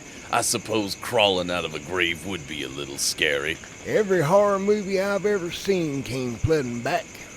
Don't do that. You almost gave me a heart attack. Now don't go making me dig 2 holes tonight. How much longer are you gonna be? Just finished up. Let's go up to the shack. I got some stew simmering on the stove. Now you're talking. Oh, come on. You really came for my stew? Of course not. That's just an added bonus. I'm here for the $1.50 I'm going to take from you when you play gin rummy. He sounds like a nice gentleman. Oh, he was the town character. Always rode this old bike. Clothes that had more patches than material, but was one of the smartest men you would ever meet. And one of the richest. Really? How so? He once told me that he had 4 patents that were snatched up by whatever industry they affected. Of course, he was always telling wild stories. You did call him the town character. He took me to his house once and let me see his safe. I swear, if I were a violent man, I would have killed him and been in South America living the good life. Good thing I didn't do that. Why is that? He gave me the combination to the safe and told me it was all mine if anything ever happened to him. Now that's a motive if ever I've heard one. No, I made him put it in writing. You should have seen the look on the clerk of the court's face when she filed it. Oh, she thought we were just 2 old guys having a bit of fun. But why wouldn't he have kept it in a bank? Didn't trust them. Never did. Anyway, I'm getting away from my story. We were headed back to my shack when... Sure is a quiet night. I have never understood why you live way out here. It's also creepy. You get used to it.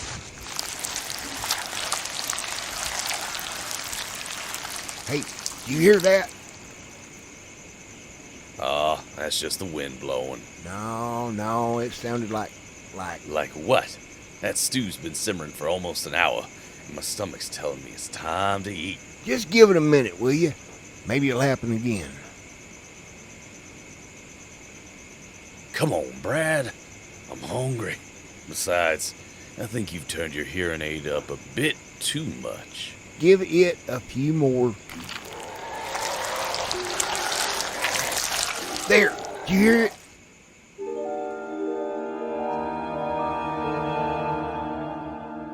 The author Kurt Vonnegut once said that it's a small world, especially when you put it in a cemetery.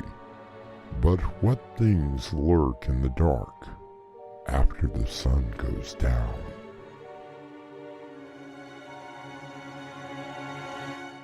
I'll be back shortly with Act 2.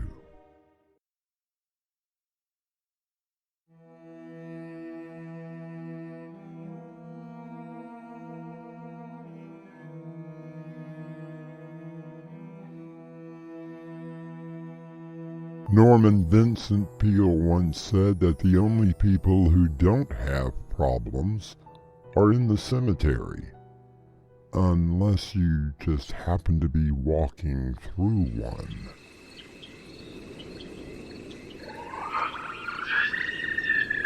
Don't you hear that? I'm telling you, it's just the wind. Now come on. Soup is gonna simmer away if we don't... Now where are you going? Sounds like it's coming from over here. That's just the grave I dug. Nothing in there but dirt. How deep did you go? 6 feet, like always. You ever wonder why it's 6 feet? I've often wondered about that. Would you like some tea? I just made a fresh pot. Thank you. That would be nice. Sugar, lemon, milk. Oh, no thank you. 6 feet deep. During the Black Plague in 1665, the mayor of London declared that to keep bodies from spreading disease. I wondered where it came from. You are quite knowledgeable for An old fart. I know a little about a lot of things. How's your tea? Quite good. Thank you. So, what happened with your friend? He started to walk up to that hole in the ground. There was a full moon, and the gravestone seemed to glow in the light. I watched him as he got closer to the open grave, and... Hey, Brad, watch where you are standing. Wouldn't want you to fall in. You ever wonder what might be deeper than 6 feet? More dirt. Never really gave it much thought. I mean, this place has been here for a long time. Maybe even millions of years. The cemetery is old, but I don't think it's that old. No, Tom. I mean the ground itself. We just dig down 6 feet, plant the body, and never wonder what might be further down. Do you stay up at nights thinking about this stuff?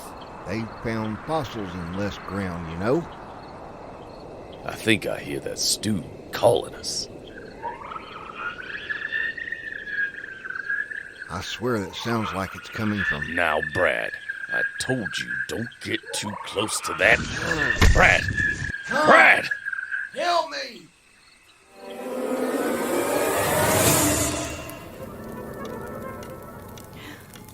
What happened? I was looking at Brad, just standing next to that open hole. He just disappeared. Did he trip and fall in? No, he didn't just fall in. It was like something had pulled him in, like it had yanked him and grabbed him from behind and pulled him down.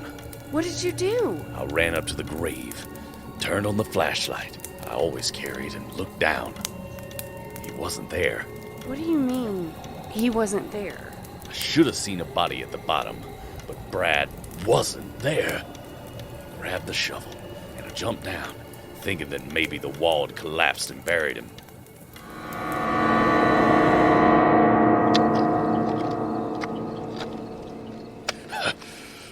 It's okay, buddy. I'm coming. Jesus, what the hell was that? What the hell? Looks like a tentacle. Like an octopus tentacle. Holy, it's disappearing.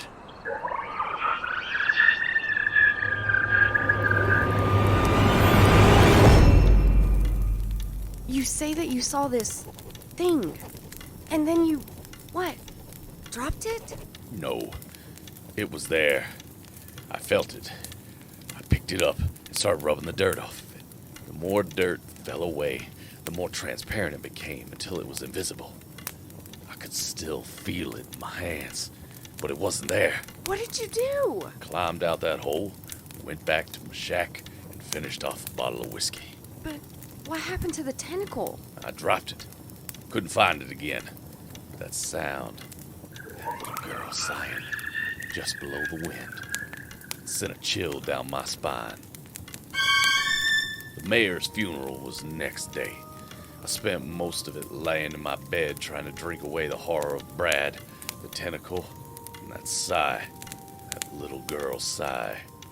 It sounded sad, more like someone crying softly.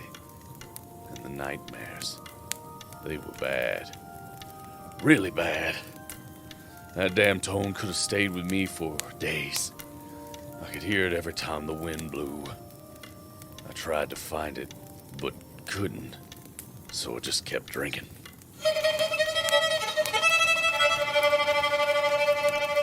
Would you like another cup? Yes. So what happened? Well, there was another funeral the next day, which meant I had to dig another hole. It was the other side of the cemetery. You kind of get a feel for how deep you've gone after you've been doing it for so long. I made sure the walls were perfect as usual, but then I heard it again. I started digging deeper. I didn't care if the walls caved in. I just wanted to know what was making that sound. I started digging. I watched the ground move. I saw a tentacle raising up out of the ground. I thought I was about to be dragged wherever Brad had gone. I watched it, almost mesmerized, as it started to gently caress my cheek. Having a fence around the cemetery, I believe, is rather foolish. The ones inside cannot come out, and the ones outside don't want to go in. Unless there is another reason, which I don't like to think about. You think about returning with me with Act 3 shortly.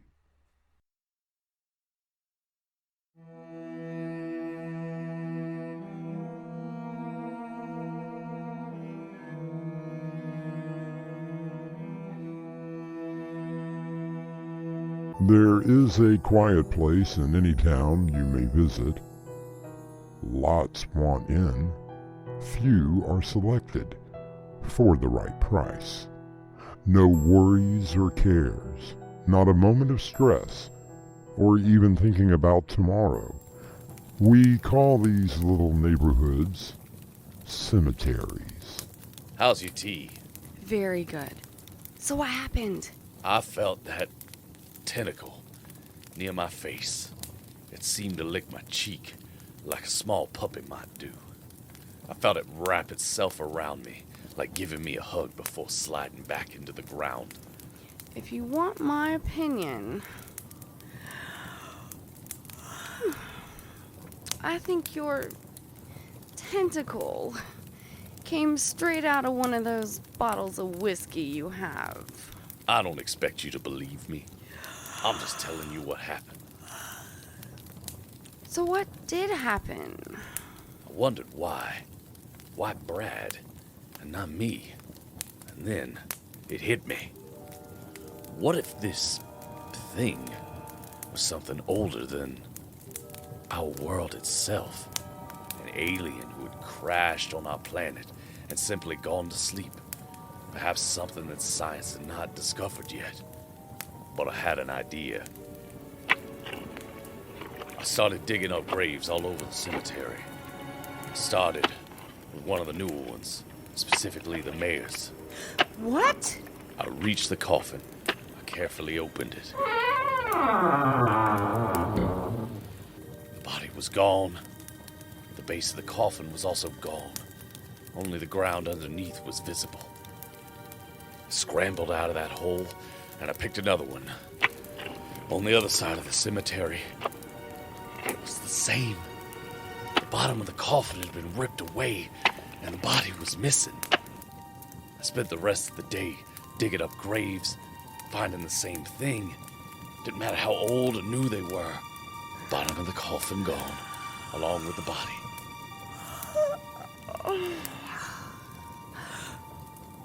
I'm sorry. Well, that was a fascinating story, Mr. Watson.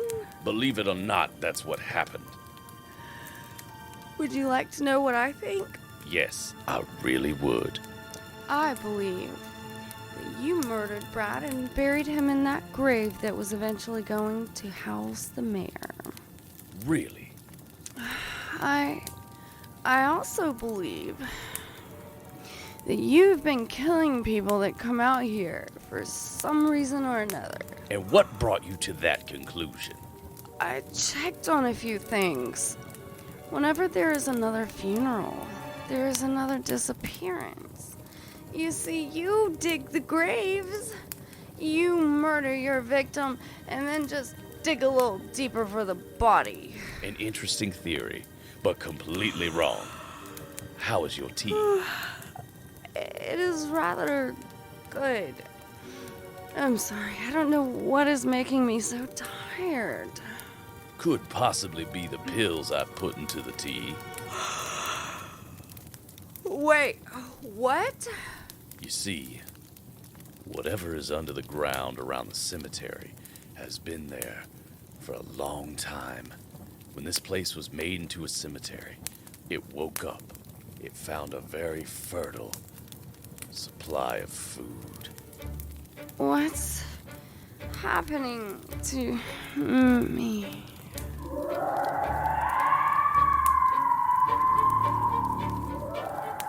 I think whatever it is didn't take me because it knows I'm its caretaker.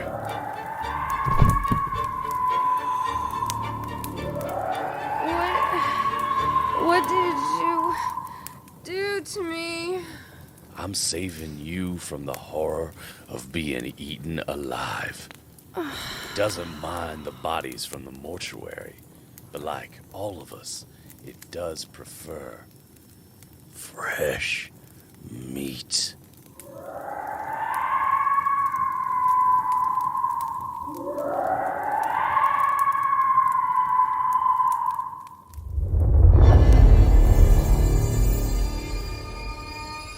As Emily slips into that dark whirlpool of unconsciousness, her mind screams out for help. Tom, taking her limp body, carries her to a recently dug grave. I'll be back with a final word.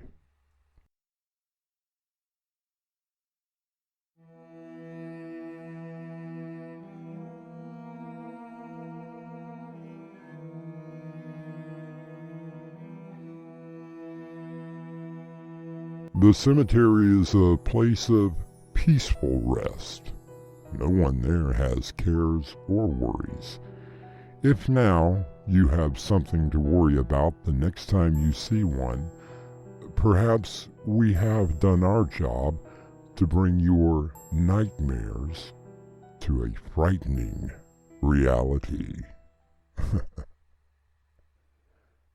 Our cast included Mick Davis, Crimson McKenzie, and William Stafford. The story was edited by Crimson McKenzie, and the production was under the direction of Winslow Swan. This is your host, Artemis Black, inviting you to return with us through the doorway to Nightmare for another adventure into the world of your terrifying imagination. Until next time, slumber peacefully. Epilogue. The butler did it.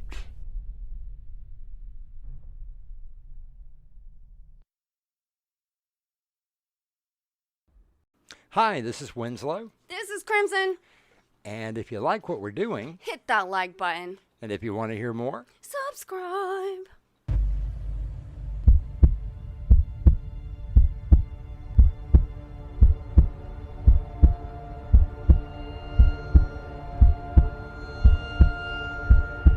With this key, you unlock the world to your dreams. What lies beyond could be the doorway to nightmare.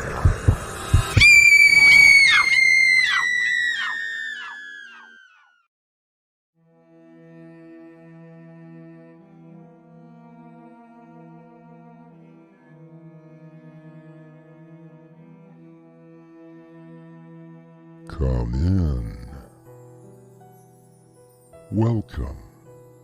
I'm your host through the doorway to nightmare. The scariest monsters are the ones that lurk within our souls, wrote Edgar Allan Poe.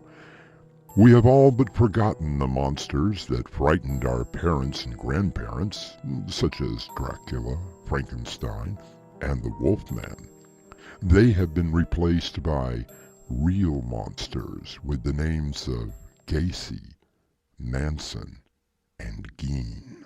In less than 3 hours, I will be escorted down that hallway where I will be strapped into a chair, and several thousand volts of electricity will kill me. That was the order of the court.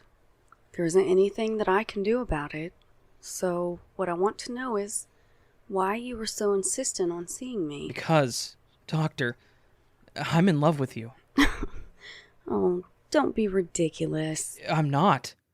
The first time that we met, when you told them I was fit to stand trial, that everything I had told you was completely made up, I fell in love with you. So, hours before your execution, you confess this love.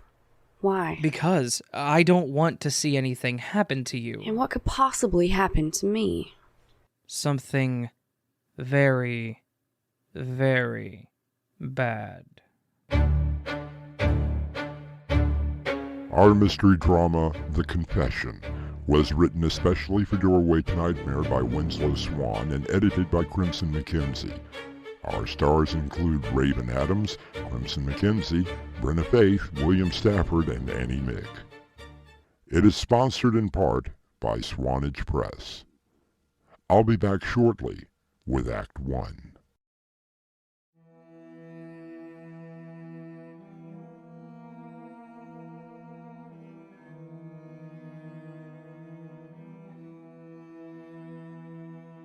We take you now from the kind people that make these productions possible to the monsters that will make it impossible for you to sleep.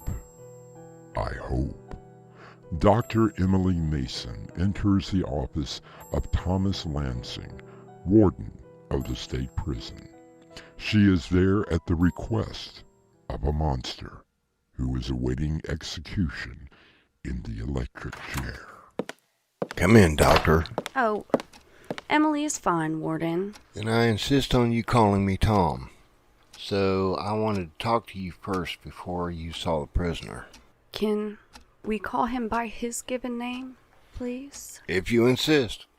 I wanted to find out why Paul Drake was so insistent on seeing you. I won't know that until I talk to him. And you are aware that he is to be executed at midnight tonight. Very much aware. I understand that you were the psychiatrist who found him fit to stand trial. Did you follow the proceedings? No, but I was kept abreast of what was going on by the DA. After my testimony, I went back to my private practice and forgotten about Paul Drake until... Yes? I received this letter from him last week. I see now why you wanted to come. According to this letter, he wants to confess something to you. The DA always thought that there were other victims. Perhaps Paul is ready to show us where they are to give closure to the family. I must confess that I am not comfortable with you seeing him alone.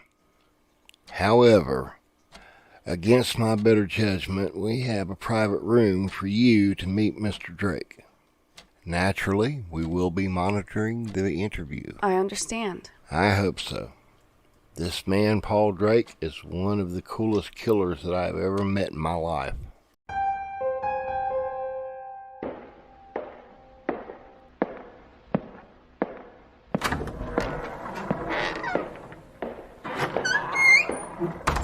Mr. Drake, I'm Dr. I know who you are.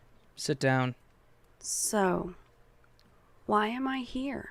Don't happen to have a cigarette, do you? I quit a year ago. Shame. However, since the circumstances are rather unusual, the warden has allowed me to bring you a pack. I don't suppose he gave you a lighter as well?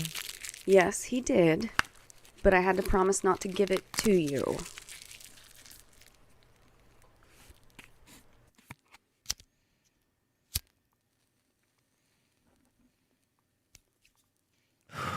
Nice. Calming. You don't seem overly excited. Because I already know what's going to happen. In a little over 2 hours, I will be escorted down the hallway to a very special room. I will be strapped into a very special chair, and 12 very special people will witness the execution of one Paul Drake, killer. It's what the sentence was. You had a trial and were found guilty of... Murder, Doctor. The word is murder. But I am not a murderer. Then, what would you call driving a wooden stake through someone's chest and removing their heads? Do you think I wanted to do that? For Christ's sakes, it was my wife and her brother. And what of the third person you murdered? It was because of him that I did what I did. And how many others have you killed in this fashion? Oh, I see. The DA must have some unsolved murders, and wouldn't it be nice to wrap everything up and put them on Paul Drake? Have you killed others? Is that the reason you thought that I wanted to see you? Your letter only stated that you had to see me. And you thought that was the reason? I'm still waiting for the reason. Because, Emily, I love you. What? I love you. I fell in love with you at that very first meeting. What? Why are you telling me this now? Because I don't want anything to happen to you. What do you think is going to happen? Tonight, after my execution, there is going to be a bloodbath. And no one will be able to stop it.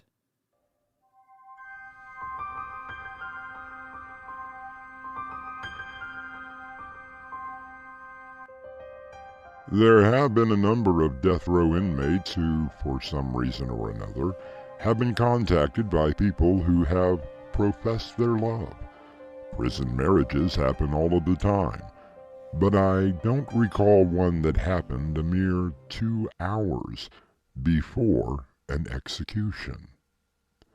I'll return shortly with Act 2.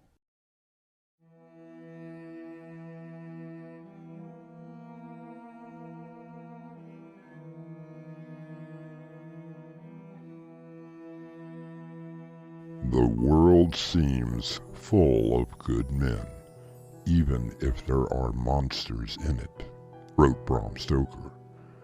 While Paul Drake, convicted killer, has professed his love to Dr. Emily Mason, does this make him a good man or a monster? You are facing the death penalty, Paul. You are simply wanting to cling to what little life that you have. Spoken like a true psychiatrist. You did just call me Paul, though. I was being civil. And you don't feel anything for me? Mr. Drake, I listened to you 3 years ago. The story that you told me was fantastic and obviously contrived, but you displayed all of your mental faculties. I had no choice but to find you fit to stand trial. Is that why you came here today? Fine. Then let me tell you the story again. And what of this proof that you talked about in your letter? Did you bring the crime scene photos? And the ones from the medical examiner? It took some doing, but the DA agreed. After I'm finished telling you my story again, you will have your proof. All right, Paul. Tell me again why you murdered 3 people. Because they were vampires. You can see that I am not laughing. And I'm not trying to be funny. Vampires. Oh, really, Mr. Drake? Can't you do a little better than that?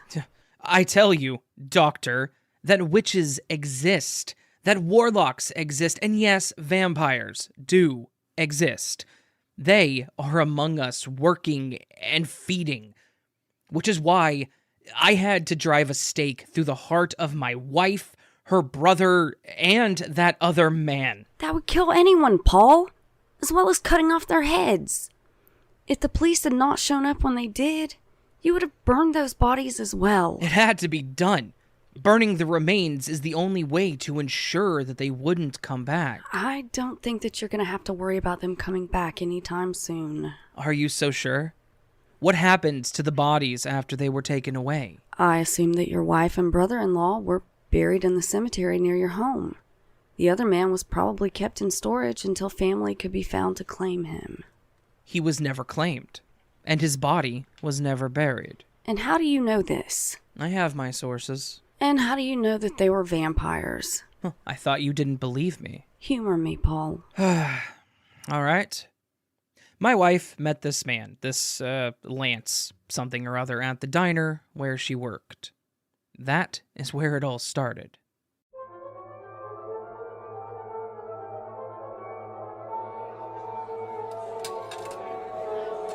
What'll it be? I believe that I will have the special tonight. One special coming up. And your company when you end your shift. That's a new one. Oh, I'm very serious. Yeah, aren't you all? Look, I don't date the customers. Besides, you see the ring? Married. My husband doesn't even like me working here. But since the factory closed down... Deborah, I insist that you accompany me. Look, I got other They no longer matter. They no longer matter. Trust me, Deborah. Your husband will no longer matter. Nothing will matter anymore.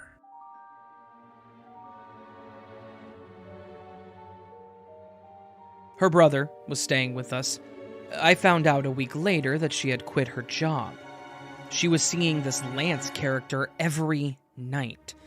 Her brother slept all day, and then both of them would disappear. It was then that I found out what they had become. Paul? Paul! Wake up! What is it? What time is it? I want you, Paul. I want you to join us. Hey, what are you doing? I want you now. Hey, stop that! What are you trying to do? Join us. Get off of me! There is no use in fighting it, Paul. You will be one of us. Debbie won't leave without you. What the hell are you? I think that you already know. Just give in, Paul. There really isn't anything that you can do.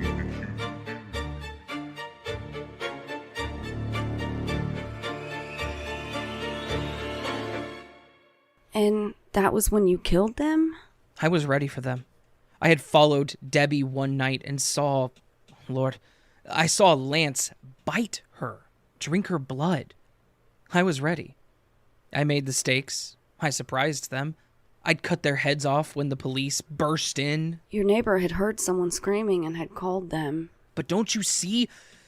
I didn't get the chance to burn them. They were buried with their heads. The ME removed the stakes. They came back. You spoke of proof, Paul. Where is your proof? Look at the photos. Look closely at the faces of Debbie, her brother, and Lance. Okay. What am I supposed to see? But don't they look familiar to you? I thought that vampires couldn't be photographed. There are a lot of myths, mostly due to all the films and TV shows, as well as the books. Stoker came closest with Dracula. And that was more of a love story than horror. Why do you say that? Dracula wanted Mina Harker. Lucy Westenra was only a means to an end. And the part about turning into bats? Oh, another myth. However, they cannot go out into the sunlight. And they need the blood of living humans to sustain themselves. That part is very, very true.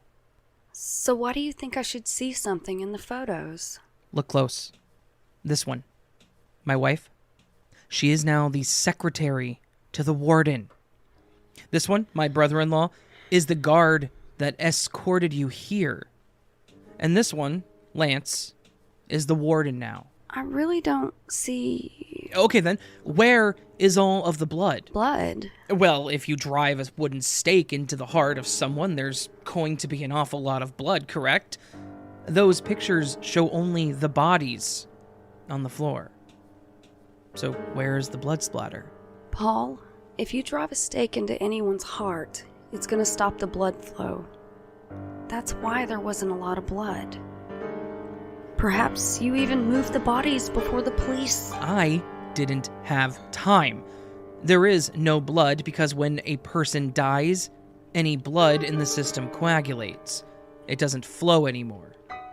Vampires do not bleed. Paul, no one does when you stab a stake through their heart. This obsession with... Emily, something very bad is going to happen at midnight. I love you, and I don't want you to be here when... What is going to happen?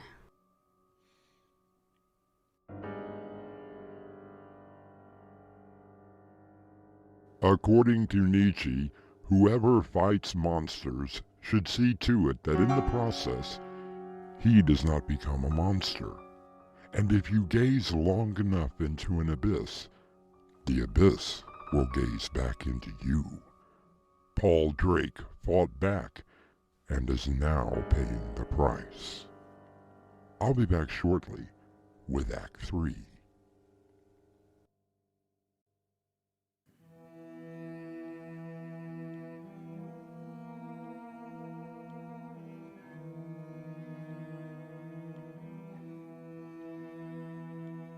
Dr. Emily Mason sits across a table from Paul Drake and listens quietly.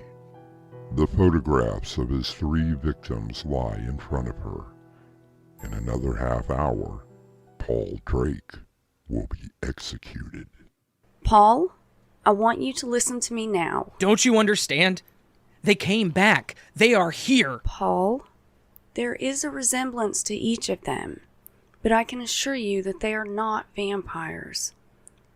Let me tell you what I believe. I'm listening. You say you followed your wife one night and saw Lance Henderson? Henderson? Yes, that was his name. The police tracked his identity down. Now you say that Lance bit your wife and drank her blood, turning her into a vampire? But I did. Just listen.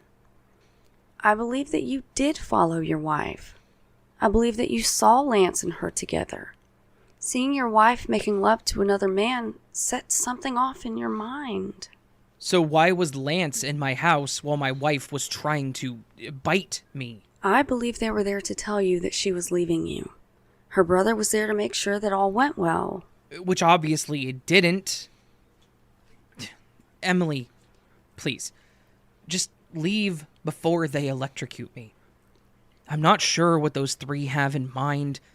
I do know that after leaving their graves, they're probably very hungry. And there will be 12 victims in the viewing room. Paul, I'm sorry that I cannot help you. While I am not a religious person, I will pray for you. Just promise me that you will take a close look at the 3 people that I told you about. I will, Paul. Goodbye.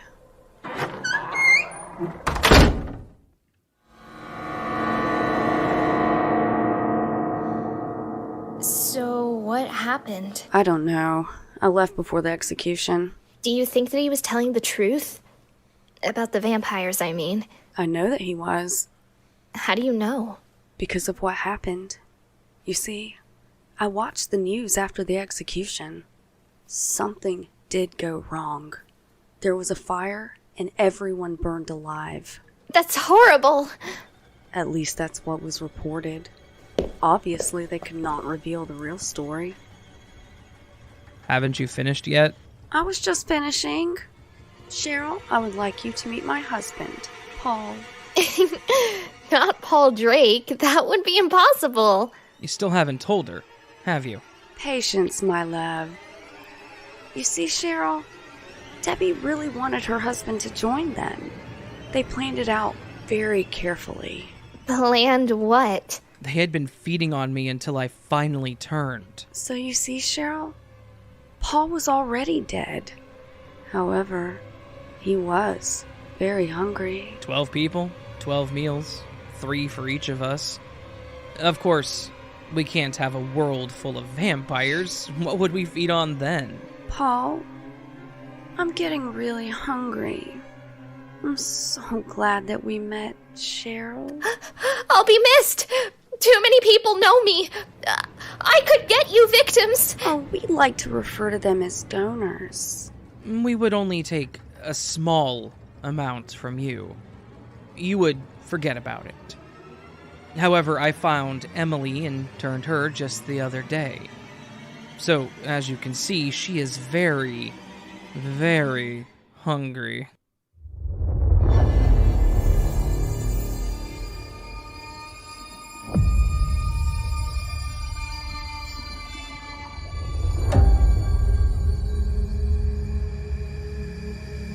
Cheryl watches in horror as her hosts descend upon her. She feels the teeth bite into the soft flesh of her neck and hears the slurping noise that Emily makes as she drinks her fill. I'll be back shortly.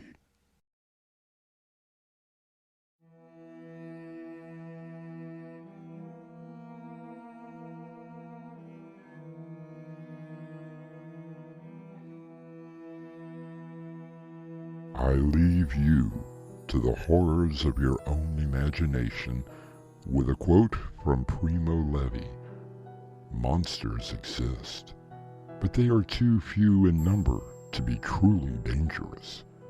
More dangerous are the common men, the functionaries ready to believe and to act without questions. Our cast included Raven Adams, Crimson McKenzie, William Stafford, Annie Nick, Brenna Faith, and Mark Wheeler. The story was edited by Crimson McKenzie, and the entire production was under the direction of Winslow Swan. And now, a preview of our next tale. Oh, come on, Dad. You can't be serious. Deadly serious, Mark. It's been exactly 10 years since the last sighting, and the strange occurrences around here have begun again. Dr. Coleman, do you really believe that there is some sort of entity that haunts that field? My dearest Evie, I know that there really is a Shadow Man. Doorway to Nightmare is brought to you in part by Swanage Press. This is your host, inviting you to return with us through the doorway to nightmare for another adventure into the world of your terrifying imagination. Until next time, slumber peacefully. Epilogue. The butler did it.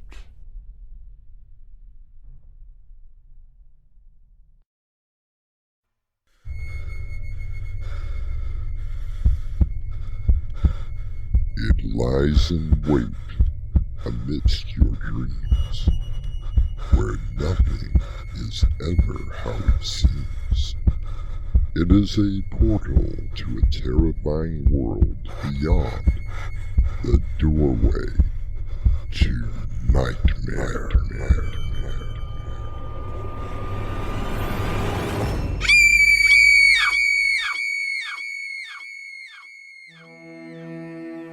Come in. Welcome. I'm your host, Artemis Black. Nothing burns like the cold, wrote George R.R. Martin. The biting winds of winter are simply a prelude to spring. But in some parts of the world, winter is the only season. General, what is going on? We got to the town, but there wasn't anyone there. What do you mean? Just that.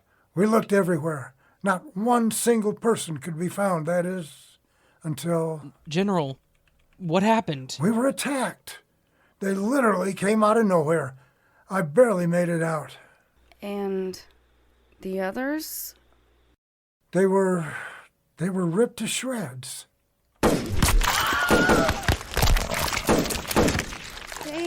They aren't going down. I swear I hit one in the head. Oh God! Oh God! They're ripping him apart! Save the ammo. We may need it for later.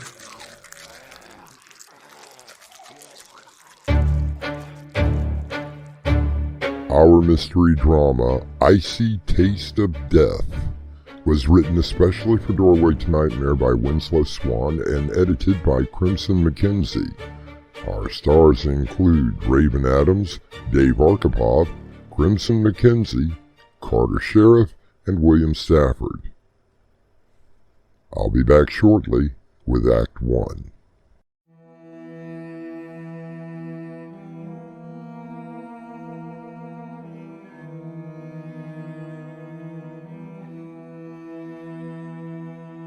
What fire could ever equal the sunshine of a winter's day?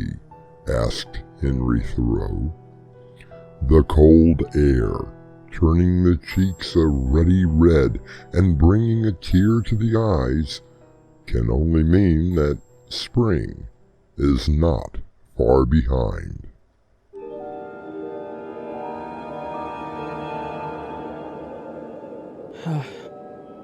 Lieutenant John Adam McCreary, Station 19, located in Antarctica, leaving this tape hidden somewhere in the hopes that it will be found.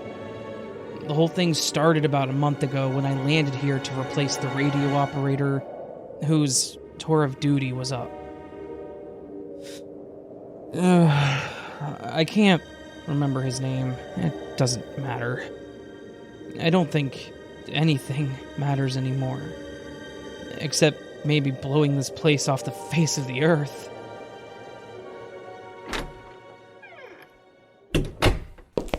General Anderson, Lieutenant McCreary, reporting for... Never mind the formalities. We aren't that kind of a base. Oh, here are my orders, sir.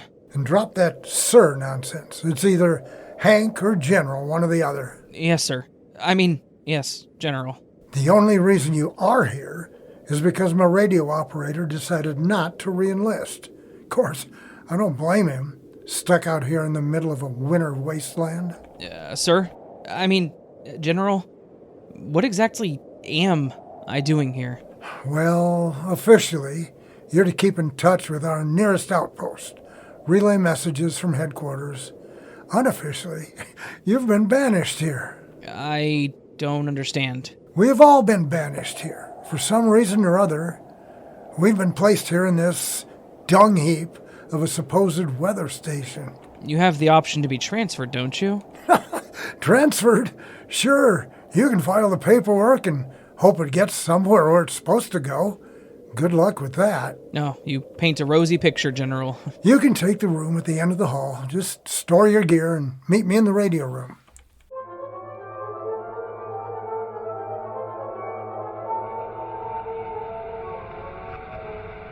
Well, this is it. Oh, I brought you some coffee. Thank you. It's been a while since I've worked with analog equipment. We were supposed to be fitted with the latest in digital. That was 2 years ago. Maybe they couldn't find the right address? You're going to do just fine, son. How many do we have on base? 12. 13 now that you're here. Great. Banished and unlucky. You'll meet everyone at Chow. Like I said, it's an informal group. We don't go by the book, you understand. Yeah, I'm beginning to see that. There's a small town about 10 miles due east, if you fancy a meal or a movie. What exactly are we doing way up here? Don't you know? We're keeping an eye on the glaciers. What for, though? Beats the hell out of me, McCreary. But if you ever find out, please let me know.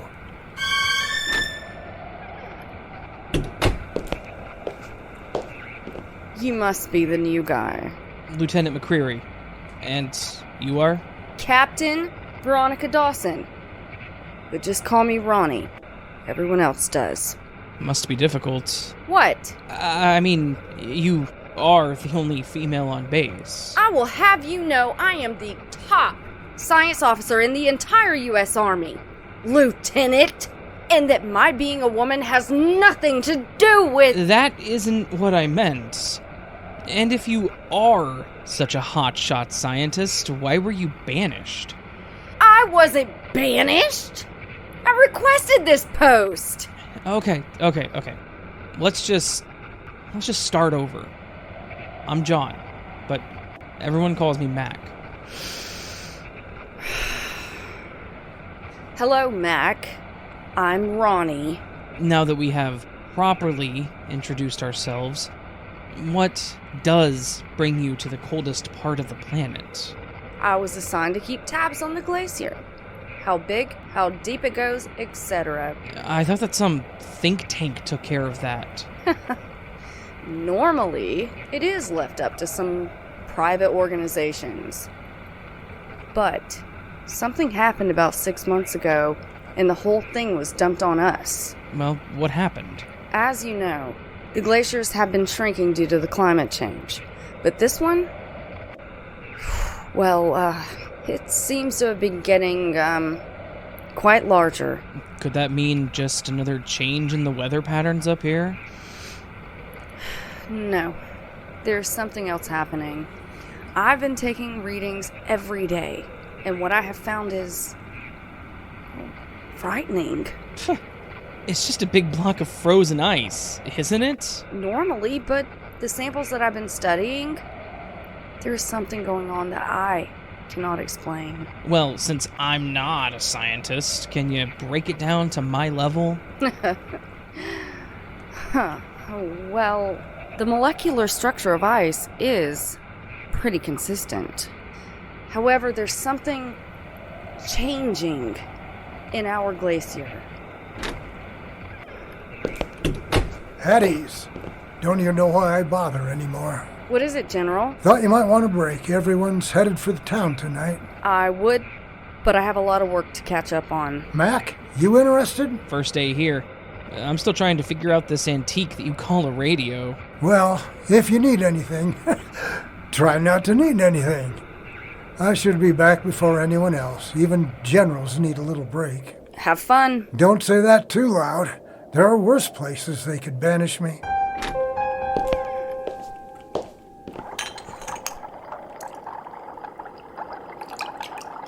Hey, want some coffee? Oh, you read my mind. Thank you. Anything in here ready to explode? Only if the water turns into nitro. I can leave if you're too busy. Pull up a chair. I could use the company. Thank you. So, tell me more about this change in the molecular structure. I'm not sure that I can. There's something that is making the glacier, well, toxic in some way. As in, poisonous? No, not enough to kill you, I don't think. But certainly not good for you. Are you in the habit of drinking glacier water? Oh, not me personally. But the town does use it as their water supply. Not to mention the tourists that come up here. What? Was Disney World full up? I don't know. What the hell is that?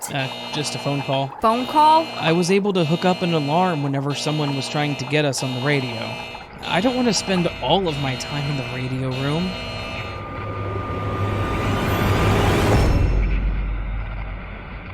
Station 19! Come in! Station 19! Mac, where the hell are you? Station 19, go ahead. Thank you, Lord. I'm heading in.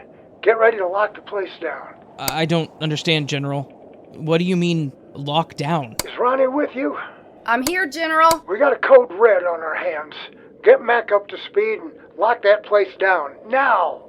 I'll be there in about 10 minutes. Out. What the hell is going on? Go to the south end and make sure that all the doors and windows are sealed. Ronnie, what's happening? I don't know. I've got to break out the weapons. Mac, it's a code red. I don't even know what that means. It means that they were attacked in town and could possibly mean...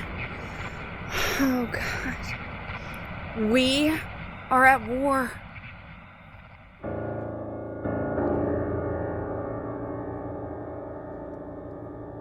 War. An ugly word that brings up images of death and destruction. The possibilities of the beginning of a war are endless, but in the middle of the Antarctic? I'll be back with Act 2.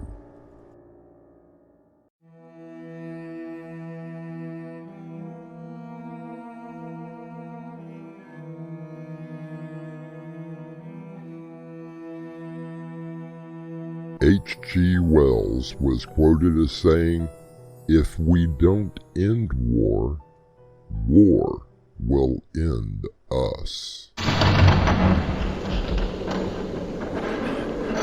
Did you get the station secured? Yes, sir. The weapons are in the chow hall. Oh, good.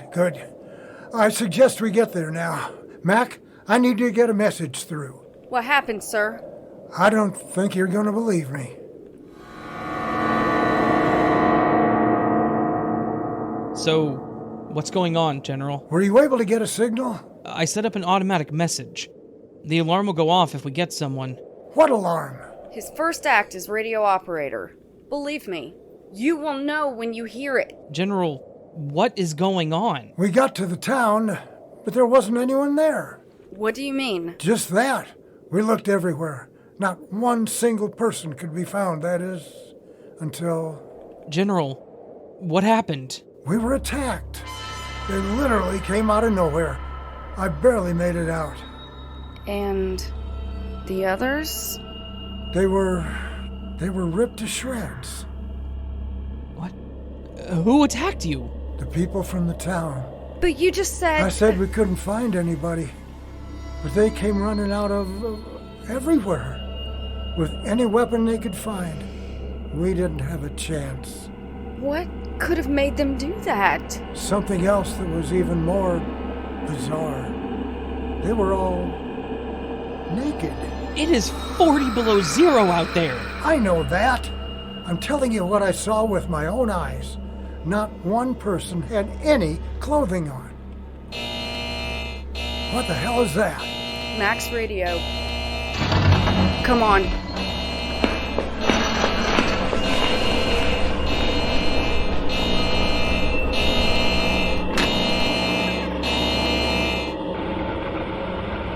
Station 19, go ahead. I want inside. Identify yourself. I need to come inside. Open the door. Give me that mic. Who the hell is this? Identify yourself. Open the door. It's very cold out here. I need to come in. Identify. This is Station 19. Identify. Ronnie, did you recognize the voice? No. Could it be one of the attackers? I don't want to find out. Let's get to the observation room.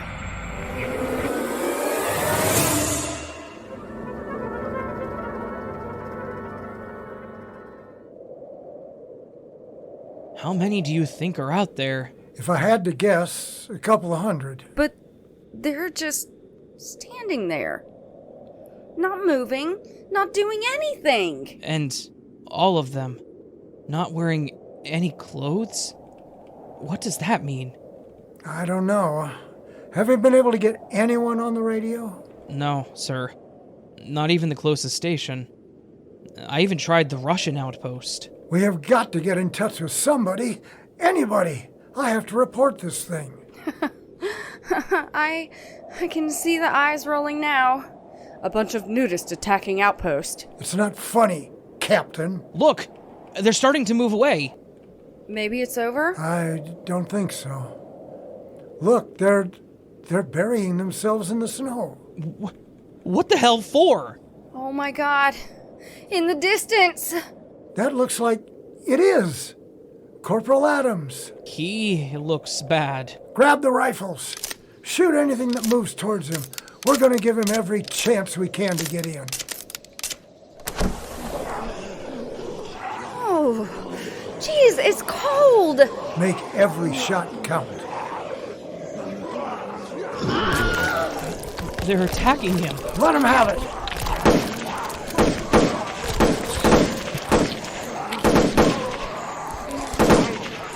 I swear I hit one in the head. Oh, God. Oh, God. They're ripping him apart. They aren't going down. Save the ammo. We may need it for later.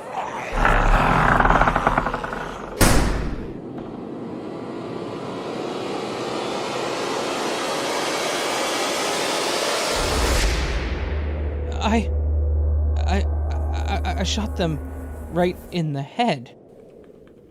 I know I did. Ronnie, what do you think is going on? It's been playing around in the back of my mind.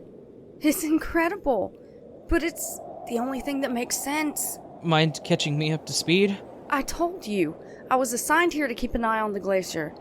What I didn't tell you was that a rather large meteor hit that glacier about 6 months ago. I'm sorry, Mac. It was a need-to-know order. And I didn't need to know. That explains the change in the molecular structure.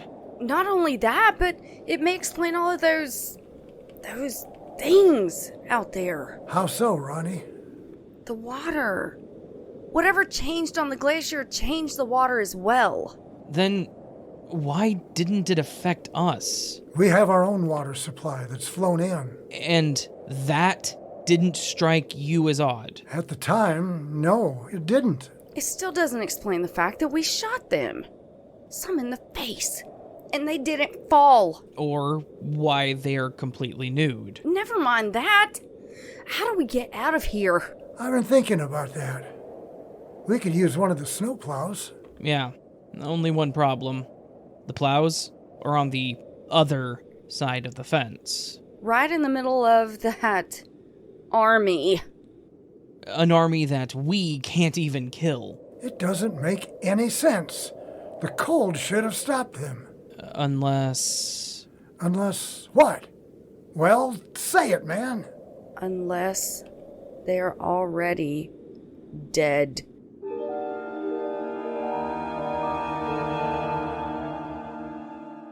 George Santayana once said that only the dead have seen the end of war. But what if the dead continue to fight? We'll continue shortly with Act 3.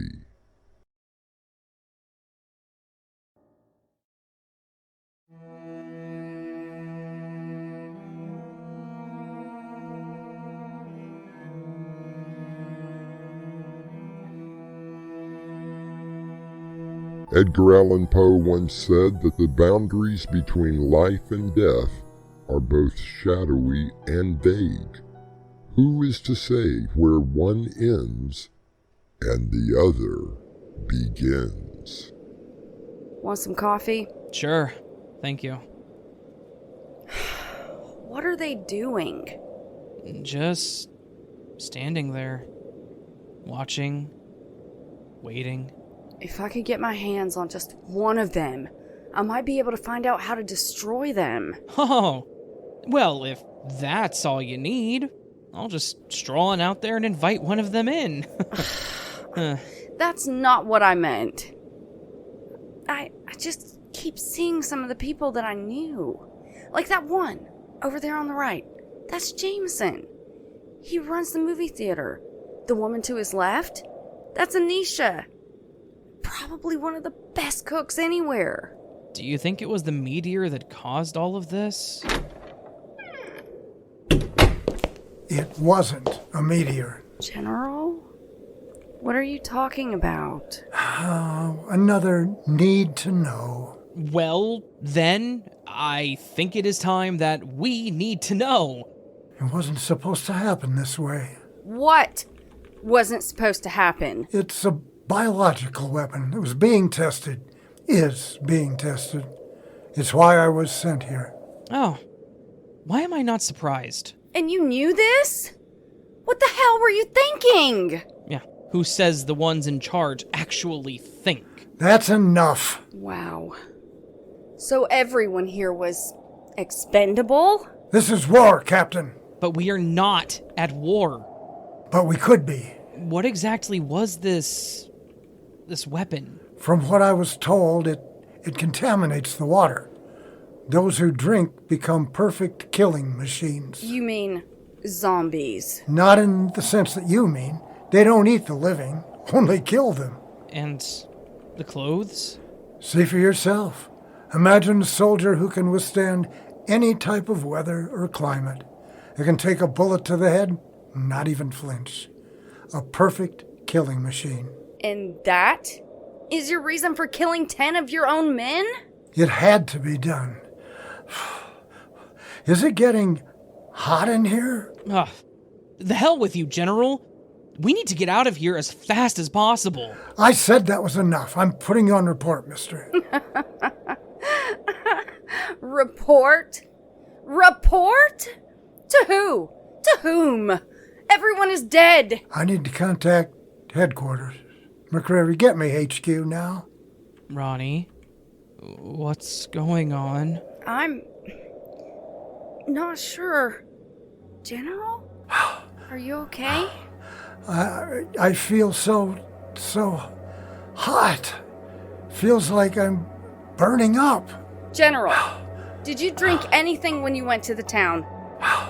General, answer me. So hot. General, answer me now. Oh, yes, a double whiskey on the rocks. Is it getting hotter in here? Oh no. What's wrong with having whiskey? The ice. Nothing wrong with the damn whiskey, but the ice. Made from the water. I wasn't thinking about... Damn it. Why is it so hot in here? Ronnie, what is going on? We need to get him someplace and lock him up. Get on that radio now, mister, or you'll be scrubbing toilets in Guam. So hot. Quick, get out of here. Lock the door. I'm burning up. Good Lord, I'm on fire.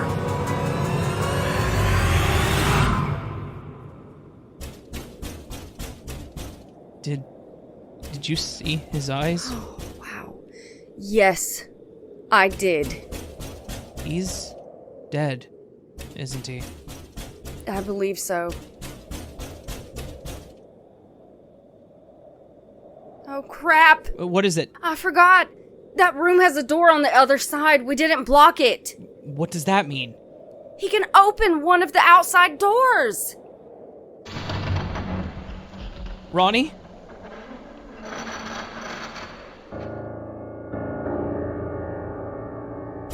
Are we safe in here? The lab is the most secure area on the whole base. Is there anything in here we could use as a weapon? No. Oh. 2 bullets left. I know. I don't think I don't think I can do it either. Okay. So, what are we going to do? I don't know. It's just so stupid. Want a cup of coffee? Sure. Why not? I'd offer you a cigarette, but I don't smoke. Neither do I. Would be a great time to start.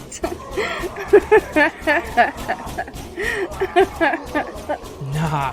I hear those things will kill you. I think bullets are more fatal.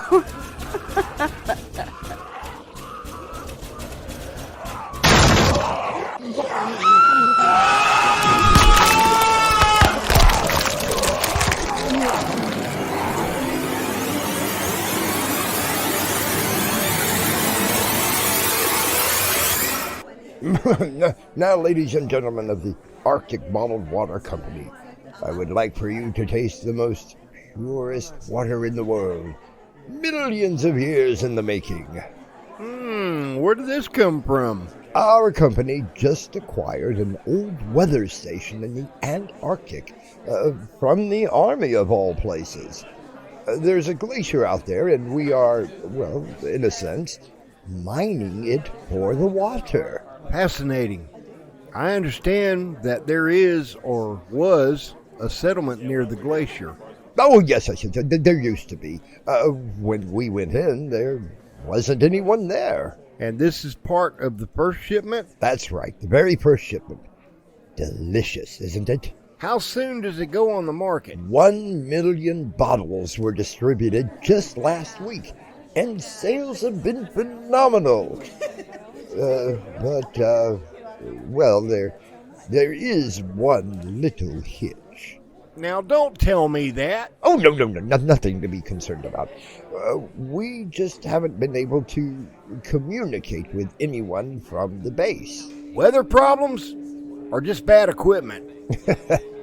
Well, probably a little bit of both. I'm sure that everything will be...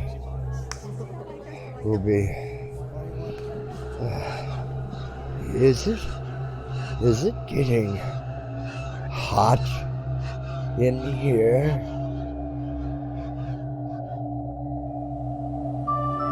Blow, blow, thou winter wind.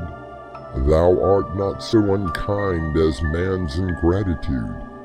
Thy tooth is not so keen, because thou art not seen, although thy breath be rude. A little Shakespeare, as we bring down our curtain and leave the ending, as we often do, up to you. I'll be back shortly.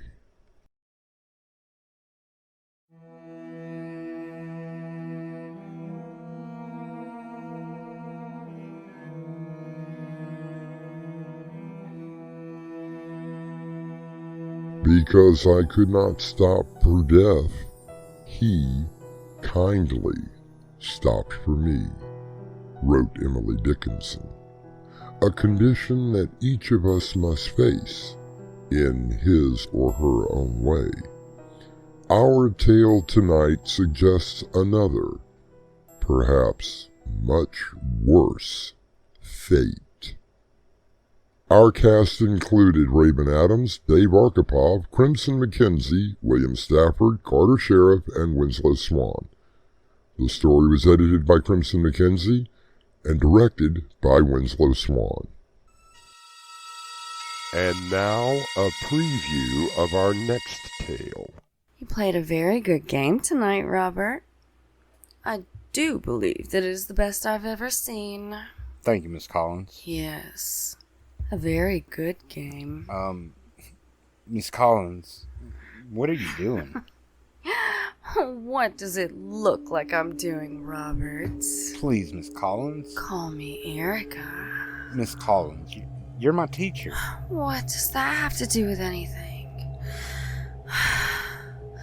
I want you here. And now... Please, Miss Collins. I want your body. And your soul. This is Artemis Black, inviting you to return with us through the doorway to Nightmare for another adventure into the world of your terrifying imagination. Until next time, slumber peacefully. Epilogue. The butler did it.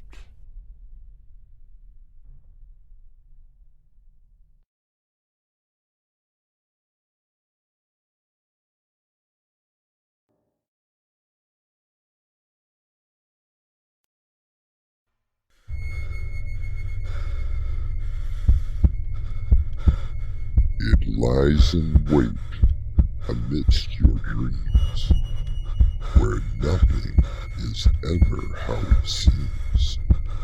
It is a portal to a terrifying world beyond the doorway to Nightmare.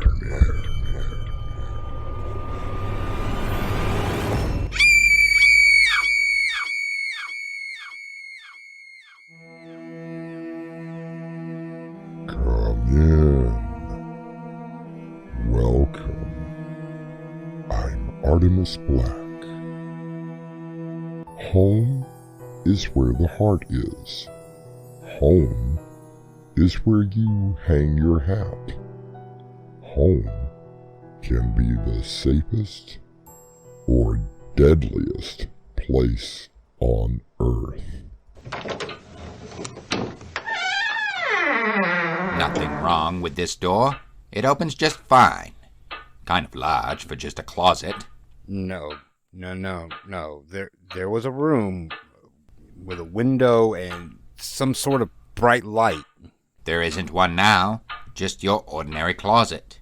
Then explain what happened to my wife. Yes, Mr. Lane. What did happen to your wife? Our mystery drama, Closet Horror, was written especially for Doorway to Nightmare by Winslow Swan and edited by Crimson McKenzie. Our stars include Mark Wheeler, Gemma Mitchell and Jonathan Rossignol. I'll be back shortly with Act 1.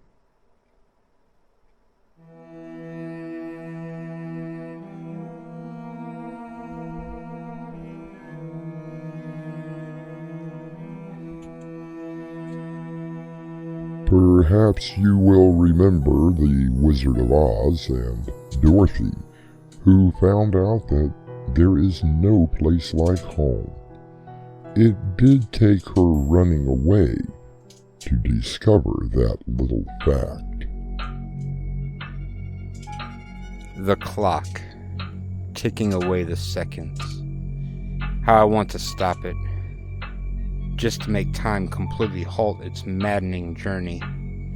I sit here, watching the second hand move around the circle of time, closer, closer to whatever will happen.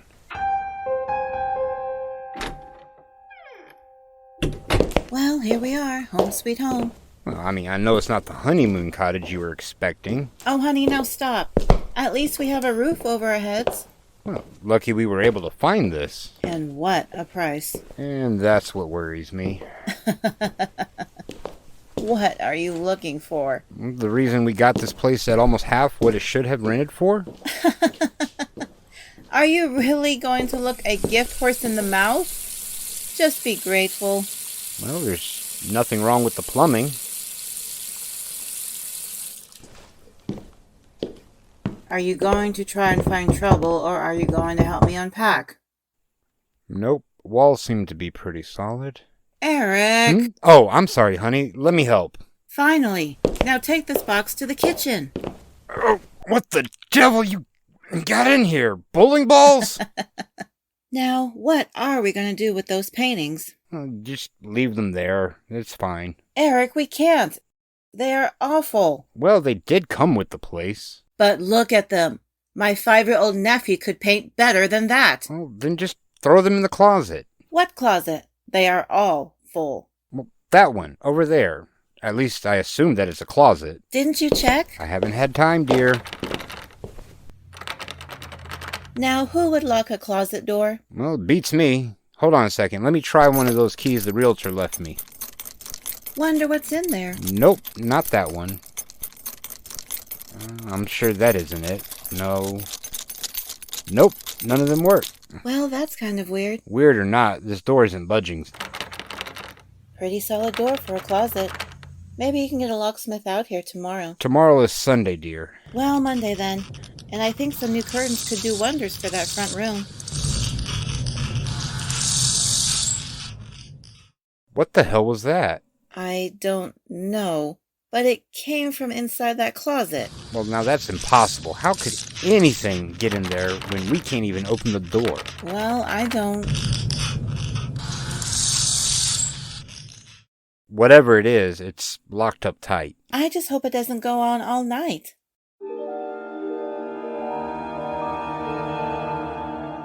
I couldn't sleep. I kept hearing that noise in my head. I finally got up and went to the kitchen to make something to eat.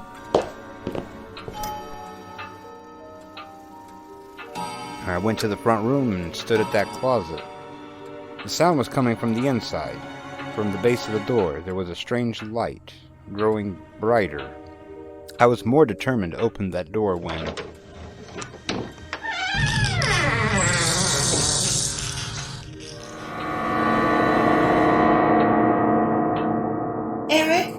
Eric! Wake up! Huh? What? It's almost 9:30. Why were you sleeping on the sofa? Lana, I don't really remember. Oh, Eric, you weren't walking in your sleep again. Maybe I was. I see you got the closet door open. What?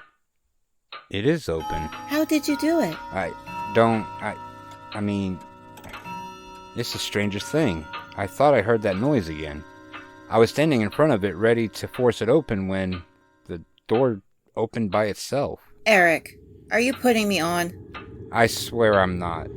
But there wasn't a closet in there. What do you mean? It was just a room, a full-sized room with a window on the other wall, and there was this bright light, like a spotlight shining in the middle. Sounds like one of your nightmares. It's true. The window, it showed the outside, but the landscape, it was different. Different? In what way? Well, I mean, I could see trees, but nothing like I have ever seen. They were just strange colors. And there was a fog hanging low to the ground. And then I woke you up. Honey, it was a bad dream. And from the looks of that half-eaten sandwich, I can see why. Really, Eric? Pastrami on rye with mustard, pickles, tomato, and cheese? I got hungry. It's okay. At least we can put those god-awful paintings away. What the hell? Why did you shut the door? I didn't. It just closed on its own. Maybe it hates those paintings too. Well, very funny. Eric, quit playing around. I'm not. It won't open. New homes do tend to make weird and frightening sounds, and they often happen in the dead of night. I'll return shortly with Act 2.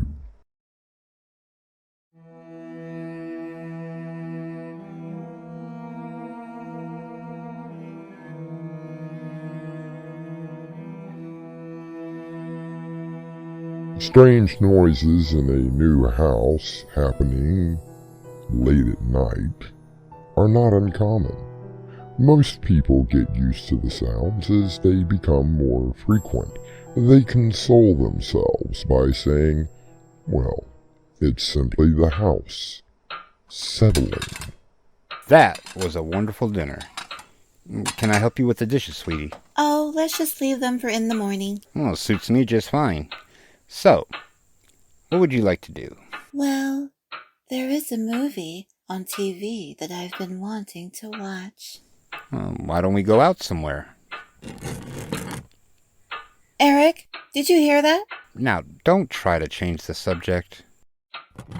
Sounds like something scratching at the door. If it's Yogi Bear, we don't have any picnic baskets. Well, I'm going to check. Turn the porch light on and look out there first. Don't want a real bear getting in here. Oh, Eric, it's a cat. Not a wild cat, I hope. No, it looks domesticated. Do we really need a cat? Oh, the poor thing. I'll get it some milk. Maybe it just belongs to one of the neighbors. We can't just throw it out.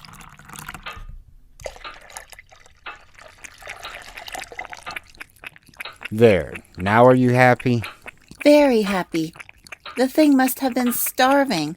Oh, there's no collar either. Well, I can take a picture of it and show it around the neighborhood. What if it doesn't belong to anyone? Then I guess you better come up with a name for it. Oh, thank you, Eric.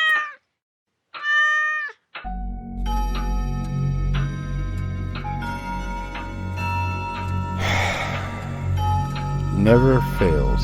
Just can't sleep. Eric, what's going on? Are you sleepwalking again? No, I just can't sleep. And I'm dead tired. Let's not try another pastrami on rye.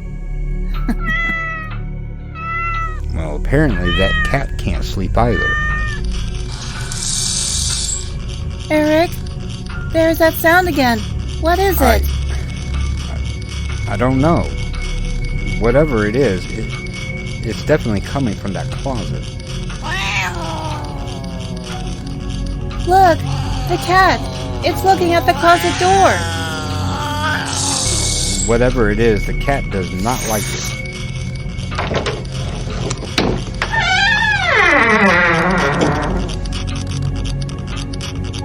Is that what you saw last night? Yes. You see it too? There is a room in there. Look! The cat! No, baby. Don't go in there. Grab her. She's going in there.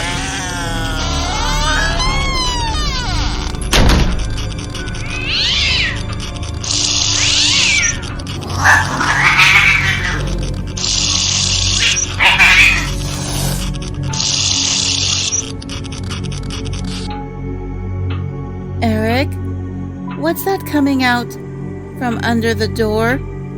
It looks like blood? And you say your cat walked into that room? Yes. I mean, look, I know it sounds stupid calling the police over a cat, but it was the blood that disturbed us. That's why we went to a motel. I wasn't coming back here unless Eric called the police. Okay, so, where's the blood? It's right over... Eric, it's gone. Detective, I can assure you that... It's okay. Really. Well, I wouldn't have called you if I thought... Like I said, it's okay. You nice folks had a nasty scare, that's all. We don't usually call the police for every little thing. Now, miss, just stay calm. Well, when we saw the blood, I tried to open the door, but it just would not budge. You mean this door? Doesn't seem to be anything wrong with it now. Just a rather large walk-in closet. But... there was a room in there. I swear it. No room now. Just a closet. Now, don't you worry about it. I'm sure that you saw something. I'm sorry, Detective. I wouldn't have called you. Ah, that's all right. Look, if you have any real trouble, don't hesitate to give us a call.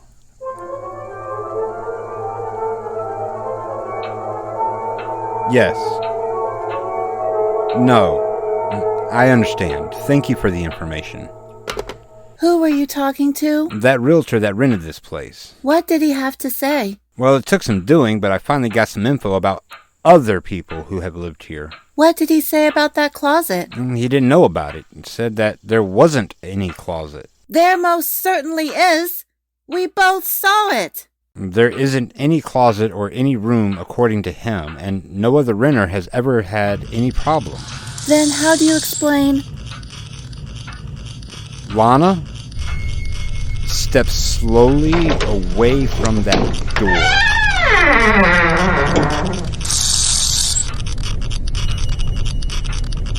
Eric? Quick, over here, run! I'm being pulled into the room. Grab my hand! Eric, help me! Eric, the light Lana! is pulling me in. It burns. I'm on fire. Help me!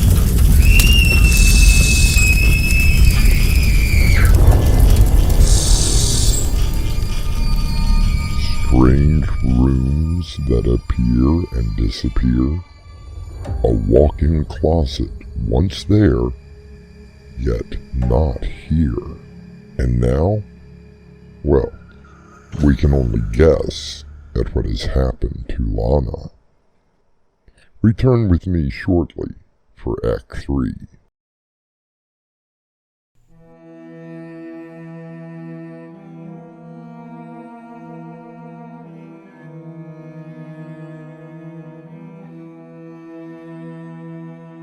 It is now a little while later since the disappearance of Eric Lane's wife, Lana.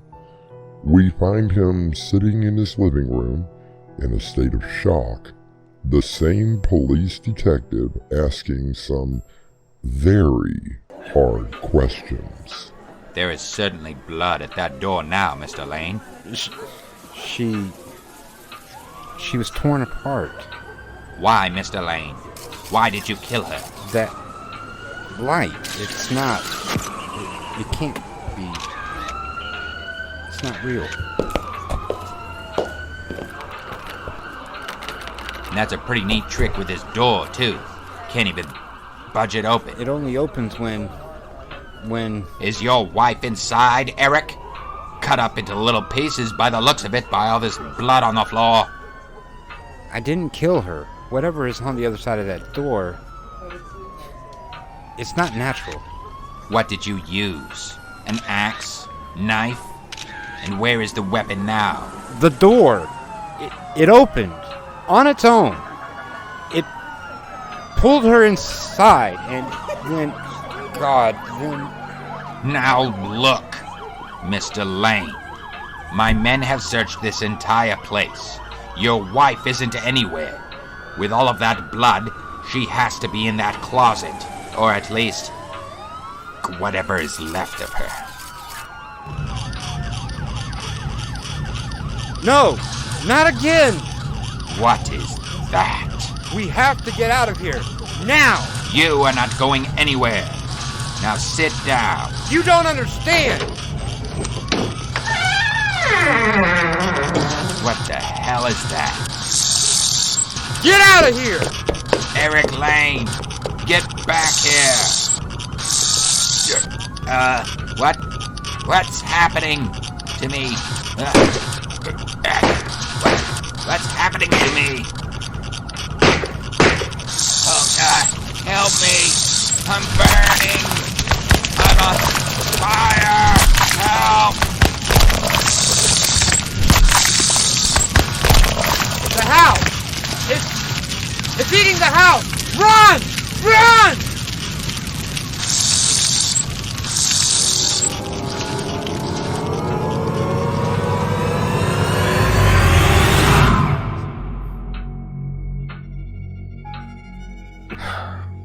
Sitting here in this motel room, watching the clock tick away the minutes. I sat about a block away from the house, watching people being covered in that light, being ripped apart. They have been hitting out towards the house all night. It won't do any good. More food or for whatever that thing is. And it's getting bigger. I can see that light, that strange light, getting brighter and brighter, coming closer.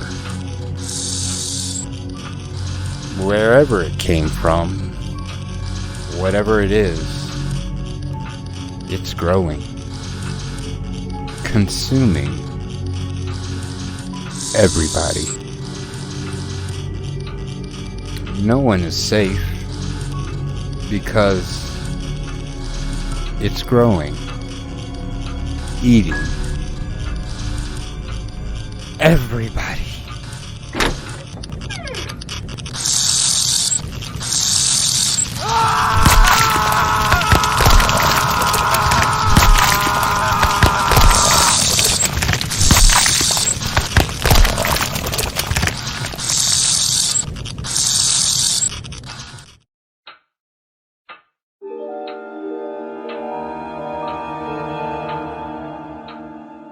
There is nothing left in that small town, only a hole in the middle, where it is said that far down below there is something glowing and waiting. You wait here until I return with a final word.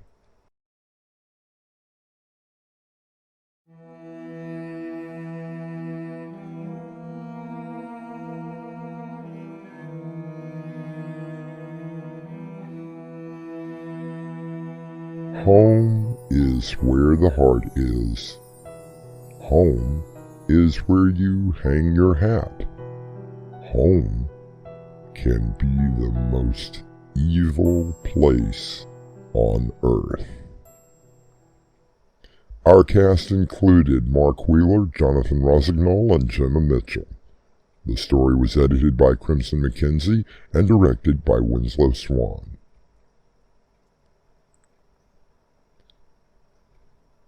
I'm Artemis Black, inviting you to return with us through the doorway to Nightmare for another adventure into the world of your terrifying imagination. Until next time, slumber peacefully. Epilogue. The butler did it.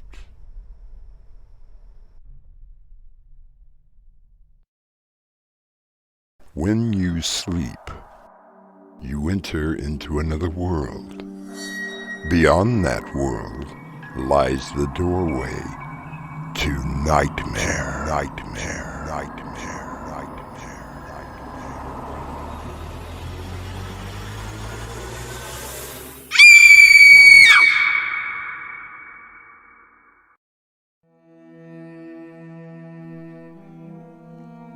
Come in.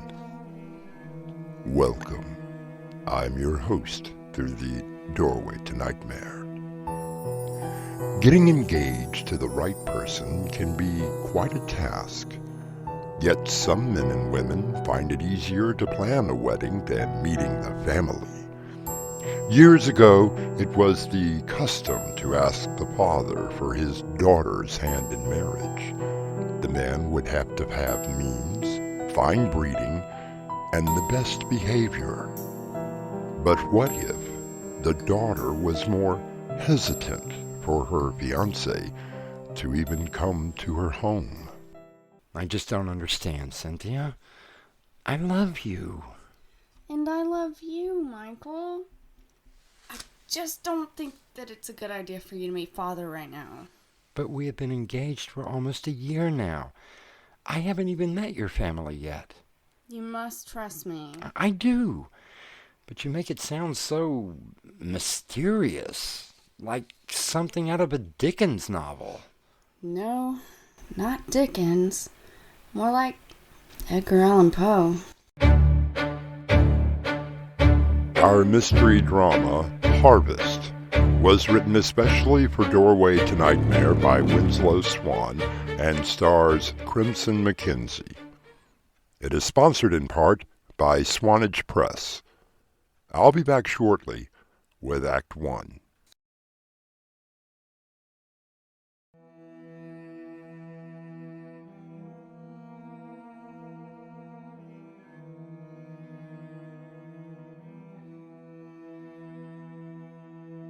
When two people fall in love, deeply, passionately, they profess that love in front of family and witnesses and begin that long journey known as marriage.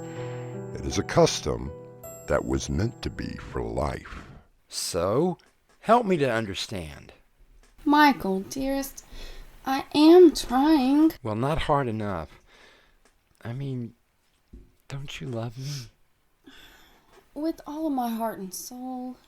I just don't want you to see Father right now. Oh, he's going to be a little surprised when we get married, isn't he? I mean, he is going to walk you down the aisle.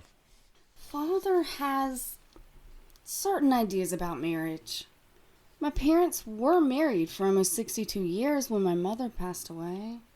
He just wants to make sure that you are the most suitable for me. Well, that's a bit archaic, don't you think? I was positive that you had a will of your own. I do. I really do. But Father has to be in just the right mood. Do you want to marry me? I really do. But you have to have my father's blessing. Otherwise... Otherwise what? Well, go on. Say it. The wedding will be off, and I will just be another suitor who didn't quite cut it. Is that it? I cannot change the will of my father. Well, then go against him. Tell him you have a mind and a will of your own. Or maybe we should just call it quits now and move on. Please don't say that, Michael. When I met you 2 years ago, I knew that you were the one. You captured my mind and my heart from our first meeting. Please, just let me talk to Father, and I'm sure that we can work it out. Well, you sound like you have already discussed the matter with him, and he has already made the decision. It's nothing like that. He can be very hard to talk to sometimes. Most of the time he just sits and listens. He can say more with just one look than an entire dictionary of words. All right. All right, I give in. When do you think would be a good time for me to come over and meet the gentleman? Friday night. It will be a full moon, the harvest moon, and Father will be much calmer. Now, what does the moon have to do with his mood? There are some things about my family you don't need to know right now. Everything will come out on Friday. Okay, but you really mean Friday night? I promise.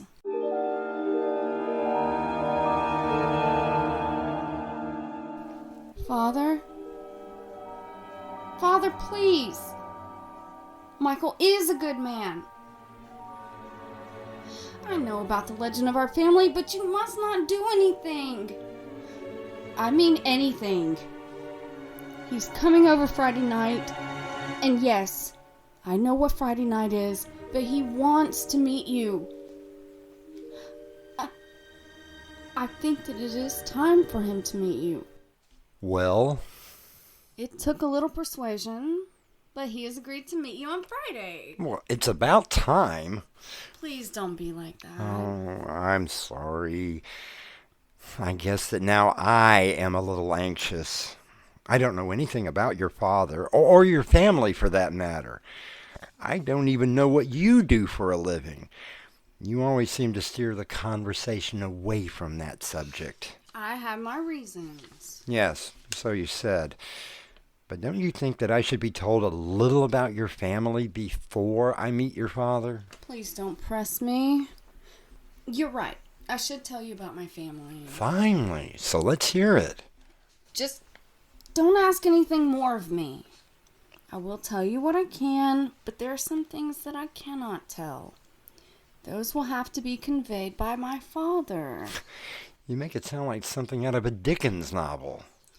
Oh, if only it were. More like Edgar Allan Poe. What? Edgar Allan? What do you mean? It's nothing. My family has a rather strange history. My grandparents on my father's side came from Germany when they were very young. They made a life here in America, and my grandfather was a successful businessman. He passed the business on to my father when he died. My father met my mother during a conference in New York City. They married shortly after meeting, and I came along 2 years later. When I was of age, my father and mother let me join the family business. But what is the family business? I've known you all of this time, and all we ever do is meet at restaurants and theaters or at the park. And thank you for respecting me enough not to ask about it. Oh, don't think I wasn't curious. It just isn't something that you bring up in everyday conversation. So I take it that you are not a secretary. Oh, no. Since Father had a stroke. You never said anything about a stroke. Well, I must have told you. You have been taking care of him all this time? Yes, I have. When Mother passed away, he was already having health issues and could not keep up the pace of the business. So, as their only child, it was left up to me. You are one remarkable woman. No wonder I love you. You take care of your father and the business, and you still find time to see me. I would always find time for you, my love.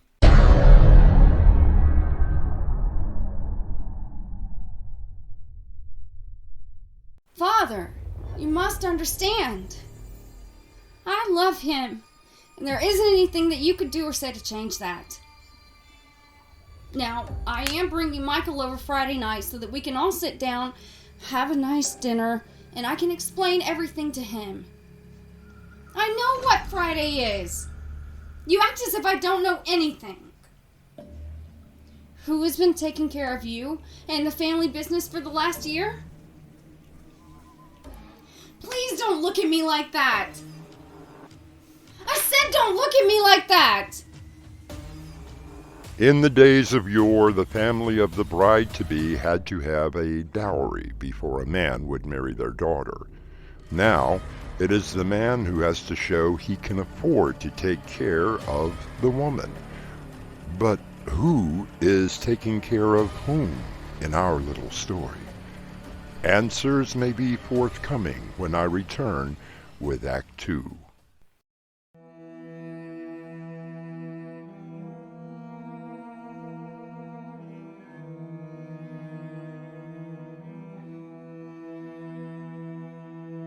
What we have is a man, Michael, who has been engaged to Cynthia for a year.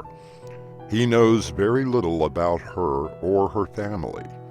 He knows that he is deeply in love with her and has been invited to finally meet the patriarch of the family.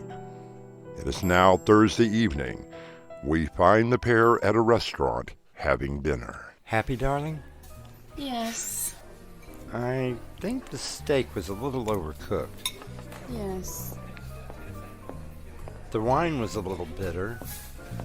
Yes. I'm thinking of shaving my head and joining a cult. Yes. You haven't heard a thing that I've been saying. I'm sorry. I guess my mind was wandering. You worried about something? Of course I'm worried, Michael. I'm worried about the business, about Father, and the fact that you're meeting him tomorrow night has me frightfully worried. Well, it can't be as bad as all that. What's the old man going to do? You yourself said that he had a stroke. There isn't anything to be worried about. Yes, so you say, but what if he doesn't like you? What's not to like? I'm handsome, fit, I dress well, I have a successful law firm. That isn't the point. Well, then what is the point? Look, you keep dancing around the real issue here. What is it about your father that you don't want me to know? Nothing! I'm sorry I raised my voice. I want tomorrow night to go off without a hitch. You would be surprised at what my father might not like about you. Name one thing. See? You can't. I'm perfect. Yes, you truly are. And I love you dearly. But you're still worried.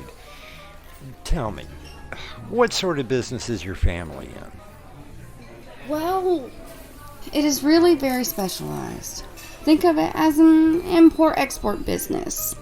We get certain things for certain clients and deliver them. Yes, but what sort of things? That depends upon the client. There you go. Being evasive again. Michael, I'm really not trying to be. I really am not. Look, my grandfather started this when he moved here from Germany. He did the same thing back in the old country and found that there was a market here. Huh, it must have been quite lucrative. Oh, it was. Only now it's up to me. Things have been pretty tight since Father had a stroke. I'm still able to supply some of my clients, but not nearly as much as I should. The law of supply and demand. But you still haven't told me what you supply. Tomorrow night, my love. Everything will be answered.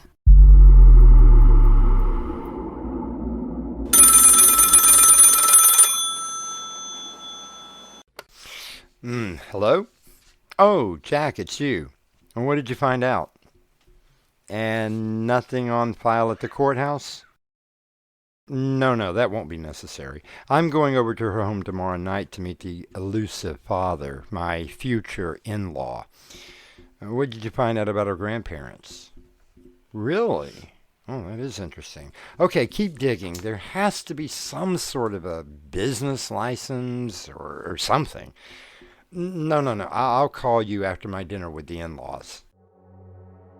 Father, it has been so hard lately. No, you just don't understand. You never understood. I wanted a life of my own, but you just couldn't let me have that. In the last 10 years, I've brought 4 potential husbands home to meet you.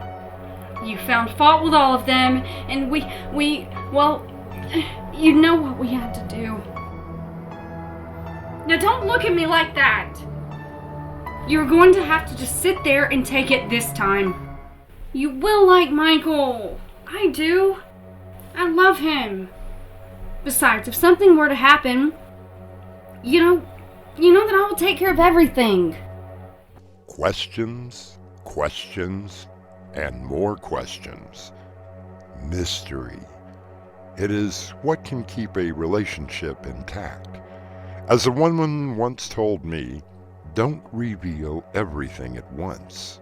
Ease into the secrets. We will ease into Act 3 when I return.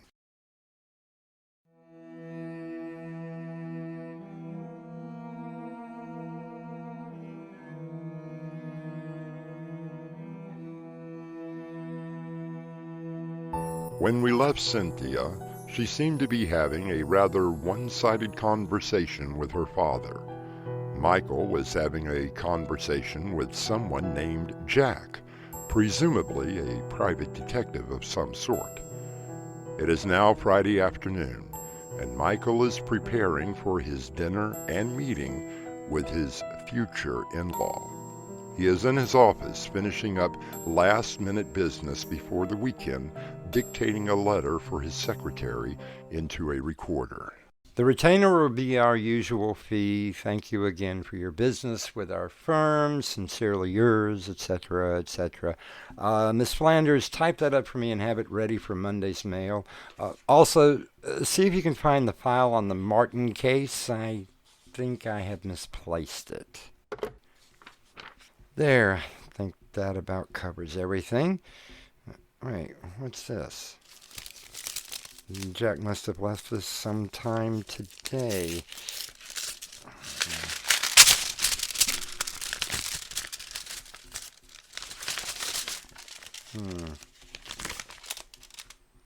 Thought you might find this useful. Good luck with your dinner. No. This can't be. You look very handsome tonight, Father. Michael should be here in a few minutes. Oh, he called from the office. Yes, Father, I know. I have everything prepared. Will you please let me handle it? I'm sure the clients will be very pleased. I told you, I will not let you down. Yeah, I think it will be best if you stayed here, in the dining room. I will see Michael in the living room before I bring him in here. Yes, Father, I sharpened all the knives. There will not be any mistakes.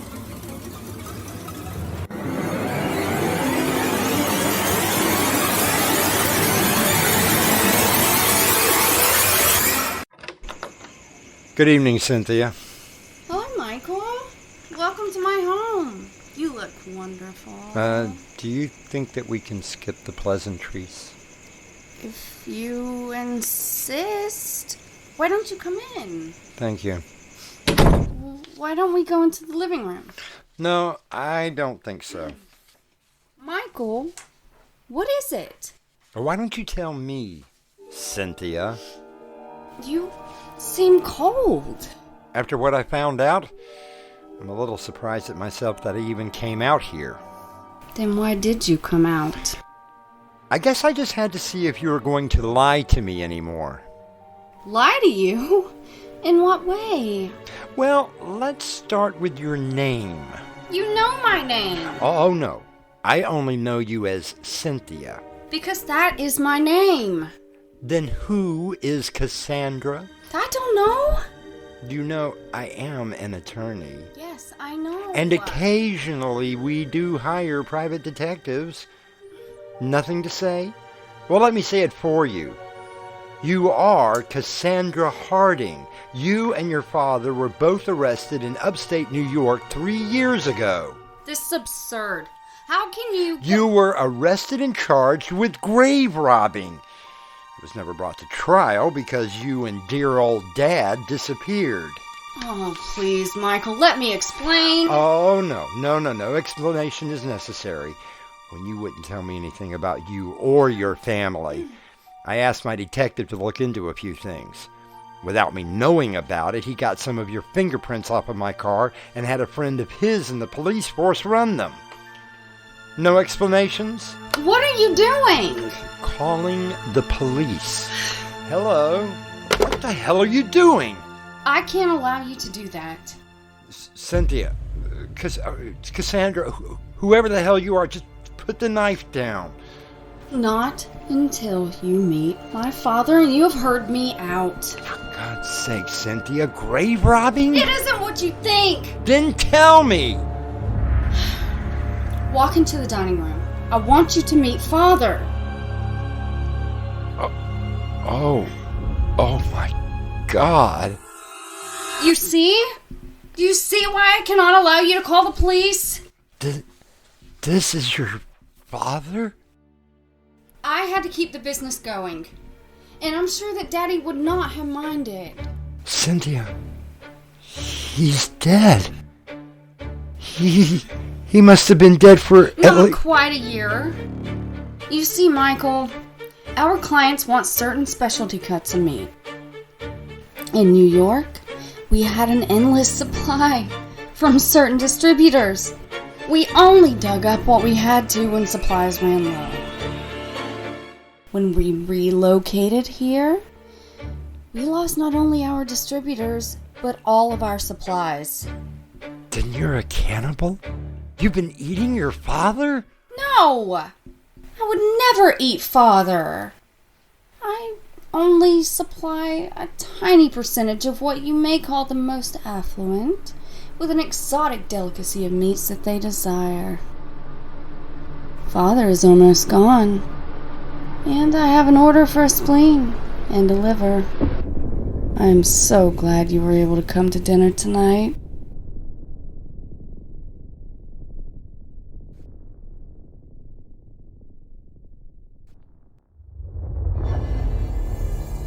Sometimes a little mystery can be healthy for a relationship. Other times, complete honesty can be murder. For Michael, finding out the truth was the death of him. I'll be back shortly. If you are looking for a moral in tonight's play, I suppose it would be careful with whom you fall in love with. Our cast included Crimson McKenzie and Winslow Swan. The entire production was under the direction of Winslow Swan. Doorway to Nightmare is sponsored by Swanage Press. And this is your host, inviting you to return with us through the doorway into Nightmare for another adventure into the terrifying world of your imagination. Until next time, slumber peacefully. Epilogue. The butler did it.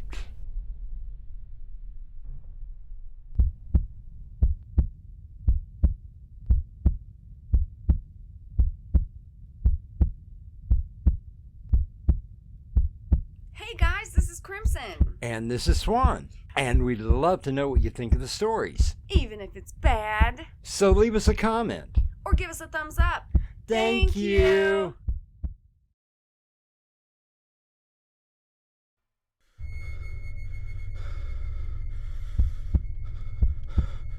It lies in wait amidst your dreams, where nothing is ever how it seems.